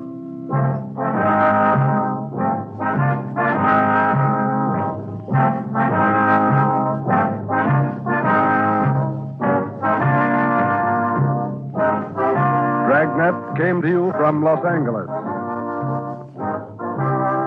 Theater Guild on the Air returns tomorrow night on NBC.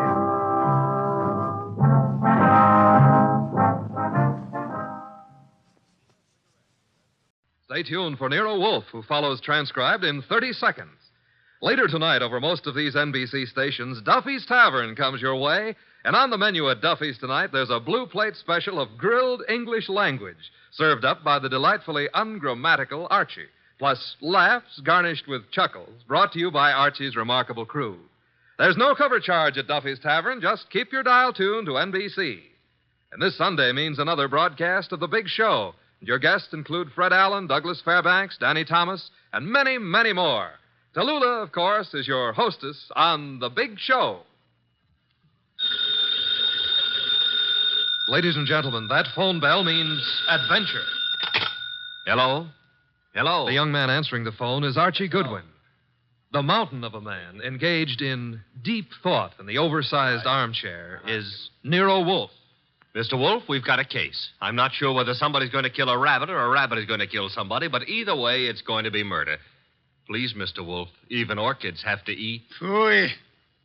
Yes, sir, Mr. Wolfe will take the case. As a matter of fact, he's working on it right now. Money, work, bah. Greatest detective in the world. Only trouble is, he is.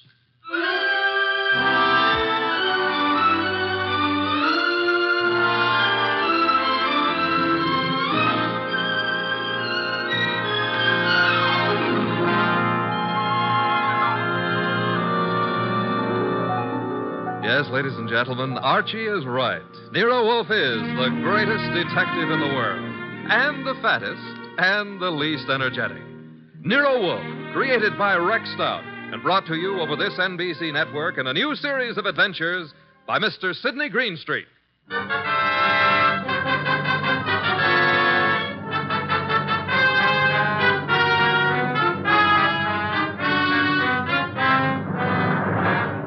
Tonight, it's the case Nero Wolfe likes to remember as the case of the friendly rabbit.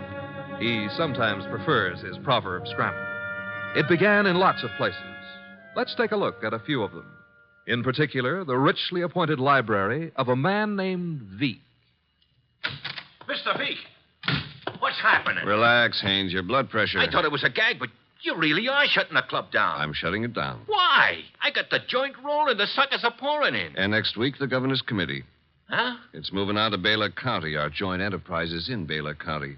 I think the club needs a rest. Crime committees so rarely admire gambling. Oh, that's different. So it is. The club needs a rest. You need a vacation. Florida, perhaps? I don't like Florida. Pick any place you like, just so long as you get out of reach of a subpoena. The heat's on, huh, boss? You've just coined a phrase that may very well catch on. Get out and stay out of the state until I send for you. Okay, Mr. Veek. Sure, Mr. Veek. Marshal? Yeah? That about covers us in Baylor, am I right? You're right. The dear governor's dear committee will be sorely disappointed. However, I doubt it'll give up quite so soon. I wouldn't think so. Therefore, have the truck driver deliver another shipment of carrots to the rabbit farm. Eh, Marshal? Okay, boss.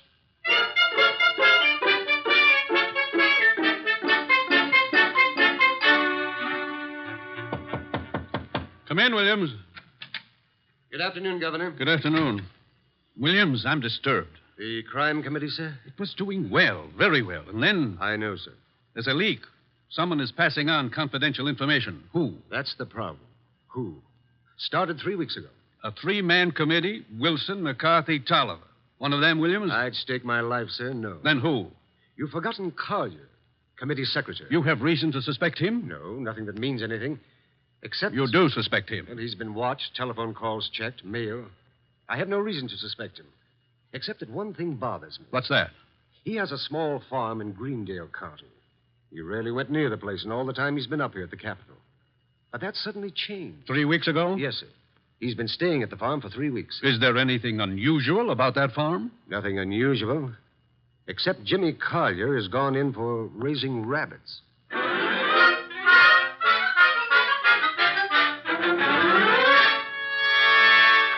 Jimmy, Who is... Oh, hello, Claire. you've been hiding from me. I've been out here with the rabbits. Jimmy, what's wrong? With what? You. There's nothing... You're lying. We grew up together, remember? We live next to each other, Jimmy. We were going to be married. Hey, wait a minute. We still are, last I heard. You haven't heard recently enough. What does that mean? It means we're not getting married. But, Clara... You've been avoiding me, and you've been getting money, lots of money from someplace. And in a shady way, I feel. All right, you know. So what? I've been concerned about your sudden devotion to these rabbits and the kind of men you've been seeing. What do you mean? Like the one up at the house now, waiting for you. Oh, there's somebody waiting? That's why I came down here after you. I'd better get up there. He's a crook, Jimmy. Look, All right. I sort of got myself in a mess. I needed money, but it's over, Claire. No more. Are you sure? Of course I'm sure. I wish I could believe you. For your own sake. But I feel I can't. Not anymore.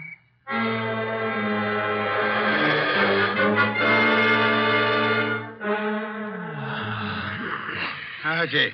Yes, Mr. Wolfe. Either stop breathing so heavily or... Take the evening off? Stop breathing. Old Dr. Tidmouse wouldn't approve of that. Who in blue and assorted blazes is old Dr. Tidmouse? My family doctor. Mavis keeps your puny mind, but you don't have a family. Answer the phone. Oh, but it might be a case. It might be very important. It might mean work, Mr. Wolfe. Archie. W-O-R-K. You've got millions in the bank. Why worry? Confound you. Do you want me to answer that phone myself? Now you've got me. No, Mr. Wolfe. Couldn't let you knock yourself out lifting a telephone receiver. Nero Wolfe's office. Archie Goodwin speaking. What? Wait, Mr. Wolfe is to go up to Greendale at... Oh, now, look, friend. Mr. Wolfe does not go anywhere, and that includes Greendale. He wouldn't stir out of the house for anybody short of the... What? I see. Yes, sir, in an hour. Goodbye. Mr. Wolfe, brace yourself. You've got an appointment with a Mr. Williams at the Starlight Hotel in Greendale for 1 hour from now. You're insane. No, I'll admit I've been tempted. Sure. Were it not for the fact that often the native hue of resolution is sicklied o'er with a pale cast of thought... Quoting Hamlet will get you no place. I would fire you. And then who would drive you to the Starlight Hotel in Greendale? I'm not going to Greendale. Nevertheless, in an hour you will be there. And who, may I inquire, says so? The governor of the state.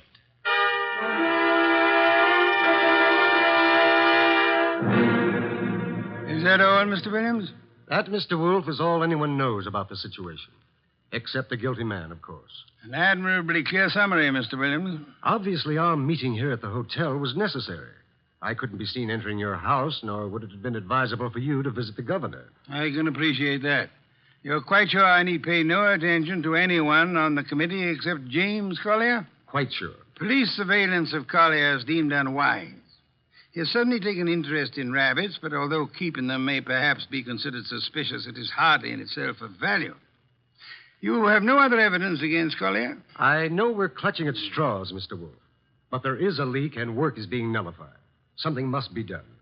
Hence the governor's call for you.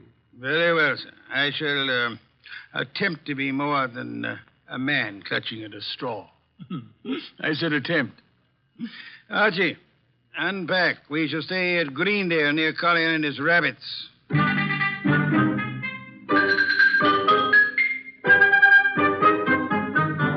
Mr. Wolfe? Mr. Wolfe?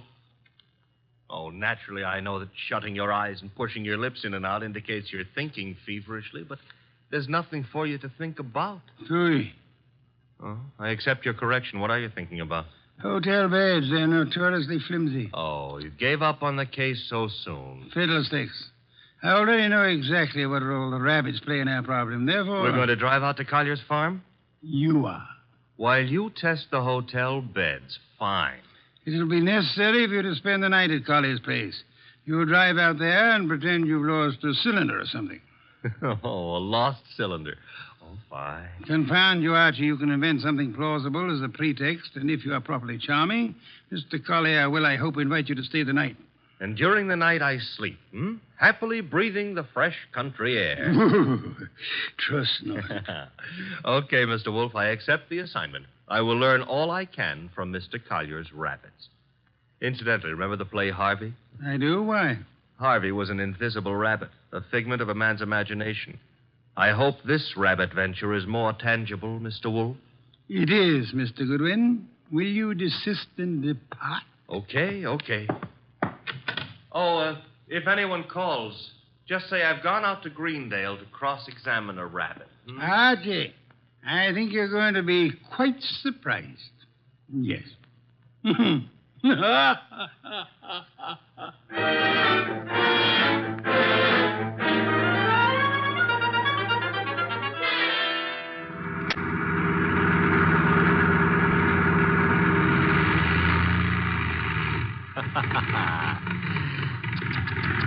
Running out of gas, and me such a big boy.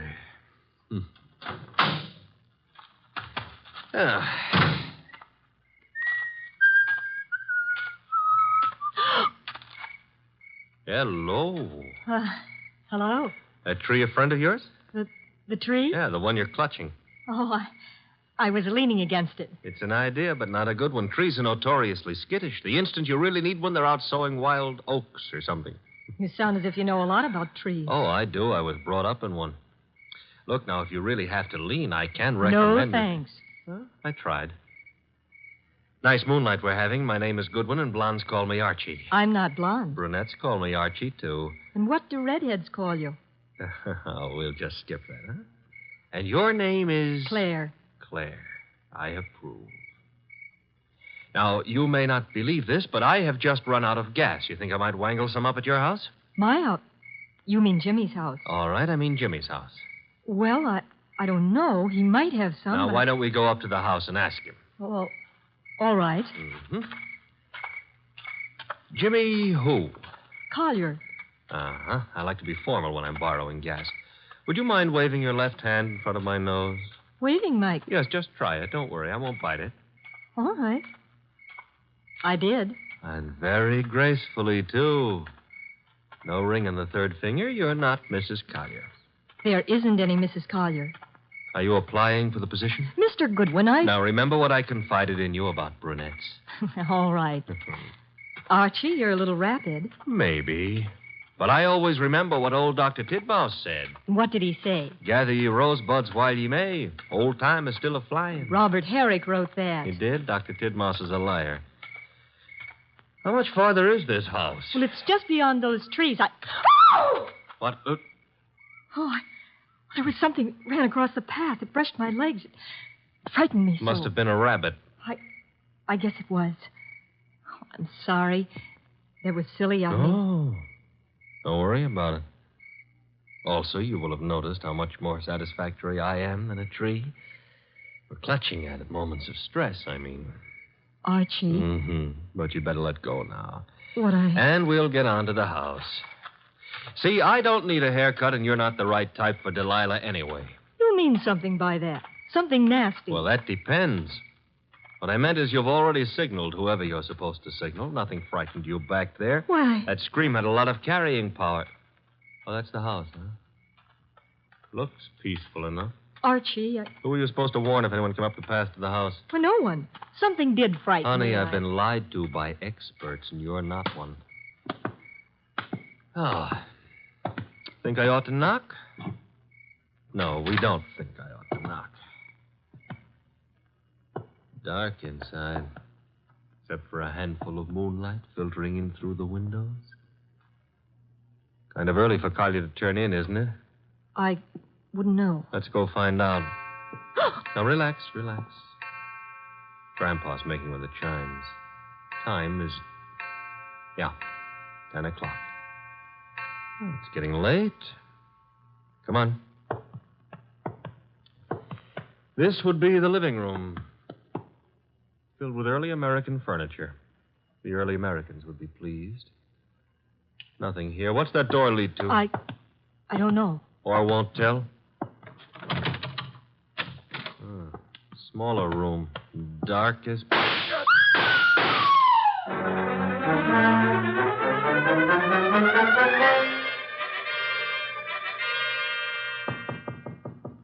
Come in.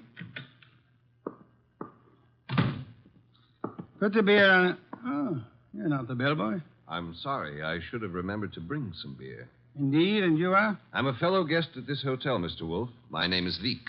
Veek, yes. A criminal of moderate intelligence and immoderate pretensions. We won't quarrel, Mr. Wolfe. I've something to offer you. You and your boy Goodwin didn't drive up to Greendale for the exercise. I dislike exercise. Shortens life. James Collier lives nearby. The Governor's Committee on Crime is unhappy. There's been a leakage of information. It hasn't helped them in their work. But it has helped you. You wouldn't have left your house in New York on any ordinary job. A request from the governor, however. Shall we stop fencing? I don't have to fence with you. The committee's work doesn't particularly bother me. I've already made my arrangements for retiring from active business, shall I say. However, I don't want you messing around in the meantime. Indeed. In your effort to discover how the committee's information leaked out, you might also discover a number of things about me that I prefer to remain undiscovered. No one has employed me to do anything about you, sir? Not directly, but indirectly you might have to. I want to insure myself against any such possibility. I want to make a deal with you. I'm ready to supply you with the name of the man responsible for the leak and papers proving his guilt. I have them here. In return for which you expect? A quick conclusion to your activities and your return to New York, leaving my name out of your reports. I'm neither a public official nor a philanthropist. I should do nothing about you unless it becomes necessary. You may remove your hand from your pocket. You wouldn't dare shoot me. Now then, the name of the man. James Collier. Proof of his guilt? These. A series of reports on the committee's meetings in Collier's handwriting. Thank you. Good night, sir. Good night. And I hope for your sake that we do not meet again. Phew. Archie, answer the... Oh. Hello? Mr. Wolfe? Yes, Archie. I'm at the Collier place. Since it takes only 10 minutes to get there, may I congratulate you on your speed? I've been at the Collier place for nearly an hour. Doing what? Oh, meeting Claire for one thing, discussing rosebuds. Your delay has been explained. Good night. And for another, I was being around when someone got murdered. Ah, you laid hands on the murderer? No, the room was dark. By the time I got Claire untangled from me and started looking for somebody with a gun, he'd left. I see. And the dead man, of course, is James Collier. No, sorry. Found it had to be. Who was he? Total stranger. Archie. I'm not being difficult. There was no identification on him. Strange. A description. Early 30s, height maybe 5'10", weight around 175 pounds. Blonde hair, blue eyes, a very natty dresser. Suit custom tailored with a built-in shoulder holster. Don Juan shirts. Manicured but very dirty fingernails. And he... Uh-oh. Company. The police? Mm-hmm. Very well, you tell them whatever you think proper, without mentioning the governor's committee, of course. You'll then bid them farewell and come to the hotel. Can't I say goodbye to Claire, too? You cannot. Confound you, Archie. Do you think I want to wait up all night?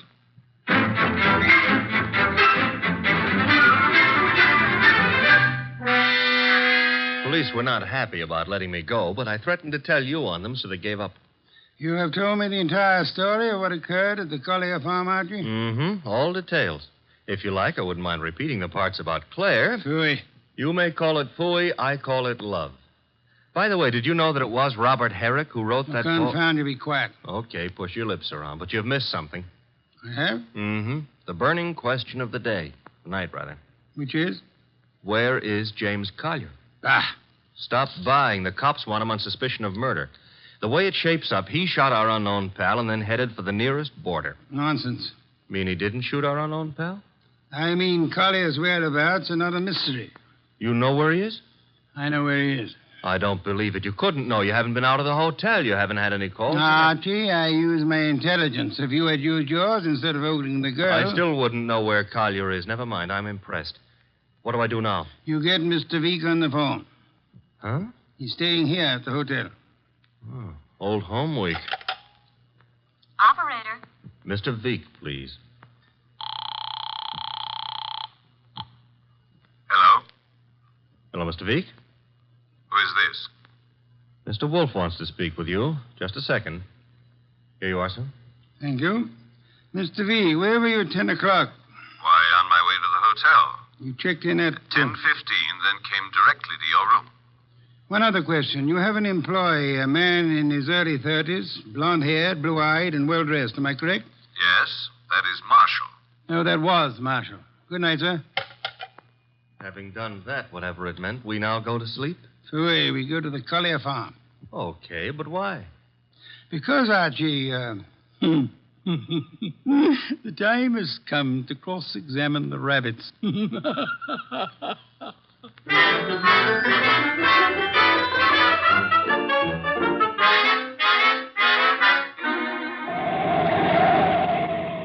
Confound you, Archie. You're not driving a truck. Be careful. Truck drivers are careful. Also, they're courteous. Indeed. Furthermore, they will always stop to help a motorist in time of trouble.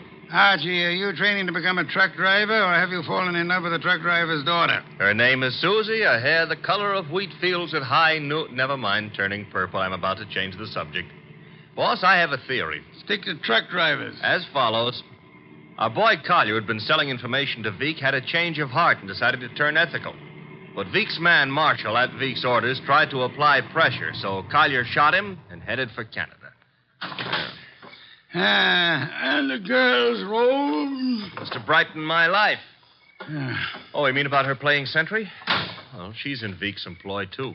Phooey. Don't like my theory. It's charming. It merely happens to be wrong. Merely happens to be... Why is it wrong? Because, Archie, of a dead man's dirty fingernails, Marshall's fingernails. Oh. Well, you made me bring you to the rabbit hutches. We have arrived. There are the rabbits. Go ahead, cross-examine them. A good many hutches. A large pen for the rabbits to run about in. Notice that they're all cowering at the far end of the pen, ran as we entered. That's because they don't like us, maybe, huh? One of them, however, seems to be friendly. The one up here, and at the corner opposite us. Oh, yeah, there is one here. He's not friendly, Mr. Wolfe. Indeed? He's dead. Somebody stove in his skull. Interesting. What's interesting about a dead rabbit? He may be dead now, Archie, but he was friendly. Too friendly.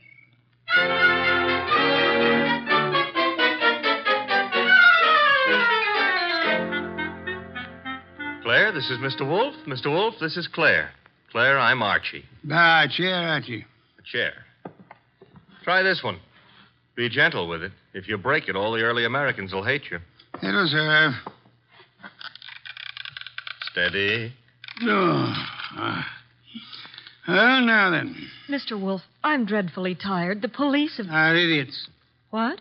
For example, do they know that you were posted as sentry outside this house in order to warn James Collier of any intrusion? Well, they don't... I wasn't. Do they know that James Collier and the dead man Marshall were quarreling? No. Do they know that James Collier had armed himself in preparation for this meeting with the gunman? That isn't true. It is true. I don't have to say anything. You've already said more than enough with your actions, my dear. What do you mean? According to Archie's report, and Archie is always meticulously accurate, when you and he opened the door of the room in which the murder took place, you screamed at the shots. Well, of course. Any girl would scream with... Then you clung to Archie with sufficient force and for sufficient length of time to prevent him from chasing the murderer. Why? Because you had seen and recognized the murderer as the man you loved. It was too dark to see anything. True. Therefore, you didn't have to see the man. You thought you already knew who the killer had to be. That's a lie. You're shielding James Collier, aren't you? I'll never admit any of it. Never. May not be necessary. Archie. Yes, Mr. Wolfe? Get hold of that policeman outside and remember what happened to one particular rabbit. Well, look around for freshly dug earth.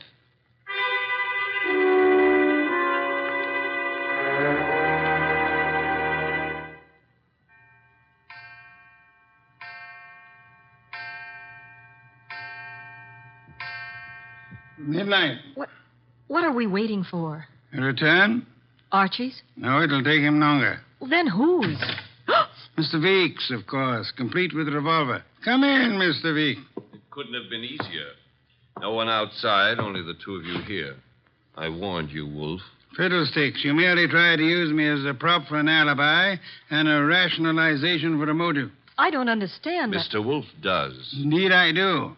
Did you really think me fool enough to believe your proposal, Mr. Veek? It was plausible. It was nonsense. You pretended you were handing James Collier, plus the proofs of his guilt, over to me in an effort to keep yourself out of the picture. But your proposition was silly. No matter how much I might have wanted to help you, I would have been powerless once James Collier went before a jury. You're too intelligent not to know that. That couldn't have given you enough to go on. It didn't. You yourself gave me more. I did. When you came to my room, you told me you knew Mr. Goodwin and I had come to Greendale, checked in at the hotel. I did. However, when I phoned you later and asked for an account of your movements between 10 and 10:30, you replied that you had driven to the hotel, signed in, and came directly to my room. Obviously, you already knew of my presence in the hotel. How? Only one way you could have known. You had seen Archie at some time prior to the time you checked in at the hotel, and the only place where Archie was here, at the farm. Yes, which told me Mr. Veek had been here at the time of Marshall's death. What was Veek doing here? Only one thing. Murder. Then he killed the gunman. No other possibility. But, Jimmy, I thought he did it. James Collier couldn't have killed Marshall because at the time he was killed, James Collier was already dead. Archie! What's this? Leave it, Scotty. Let's play. Undrop that gun first. My arm. That's nice and cooperative, so. You'll be quiet for a while. A cop is back in the rabbit pen, Mr. Wolfe, guarding Collier's grave. Grave, Archie? Yeah, with James Collier in it. Oh, poor Jimmy. Veek knew the expose was coming. He had to shut Collier up. So he had his gunman, Marshall, kill Collier and bury him in the rabbit run back of the hutches. You spotted that, boss, because of... A dead rabbit. The others scurried away from the man who bore James Collier's body to that lonely spot. But one rabbit overcame his fear. He was too friendly. And got killed for it. There was that And the dirty fingernails of Marshall, the gunman who killed and buried James Collier. Your description indicated extreme neatness. The dirty fingernails were a wrong note. Yeah, indicated he'd been digging. So we know now, don't we? Veek killed his own trigger man to frame a dead man for it. Collier would be thought guilty. He'd be hunted among the living. And all the while... Oh, I'm sorry, Claire. It's all right, Archie. I didn't love Jimmy. That was all washed up. Mr. Wolfe, I understand everything, except why did Jimmy suddenly start staying at the farm with the rabbits? He knew he'd be watched. He couldn't risk conveying his information by telephone or the mails. Nor could he be seen holding conversation with men who might be traced to Veek. But who would suspect a truck driver delivering carrots for the rabbits as being the go-between for Jimmy Collier and Veek? Nero Wolfe. Which is why I hope there's an adequate bed in this house for Mr. Wolfe. I'm sure I'll be able to find one. Splendid, Archie. You will have the police remove Mr. Veek, and then... And then maybe Claire would like to go gathering rosebuds, huh? By moonlight? I would like to. Phooey. I shall go up to bed now. I've seen the moonlight more times than I care to remember. However, while you and Miss Claire stroll through the moonlight, Archie... Yeah? You might remember that rosebuds have thorns.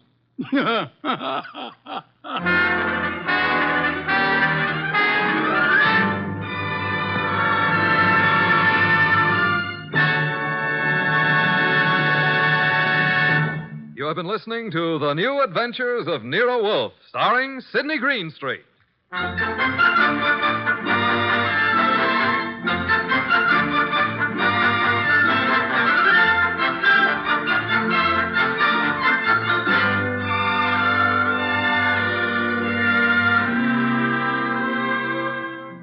Tonight's transcribed story was based on the characters created by Rex Stout. This is an Edwin Fadiman program, produced and directed by J. Donald Wilson. In the cast were Larry Dobkin as Archie Goodwin, and Martha Shaw, Hal Gerard, Herb Butterfield, Howard McNear, and Bill Johnstone.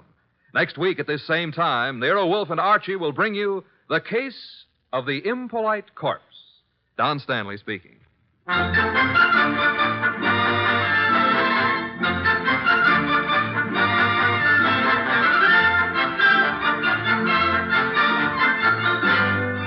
Three chimes mean good times on NBC. There's no cover charge at Duffy's Tavern. Just keep your dial on this NBC station this evening as Archie the Manager, played by Ed Gardner, and his remarkable friends serve up another blue plate special of grilled English language, fresh laughs and whimsy a la mode. Another Friday fun favorite is the delightful Life of Riley, starring William Bendix as the beleaguered Chester A. Riley. Now it's Sam Spade. Then, The Magnificent Montague on NBC.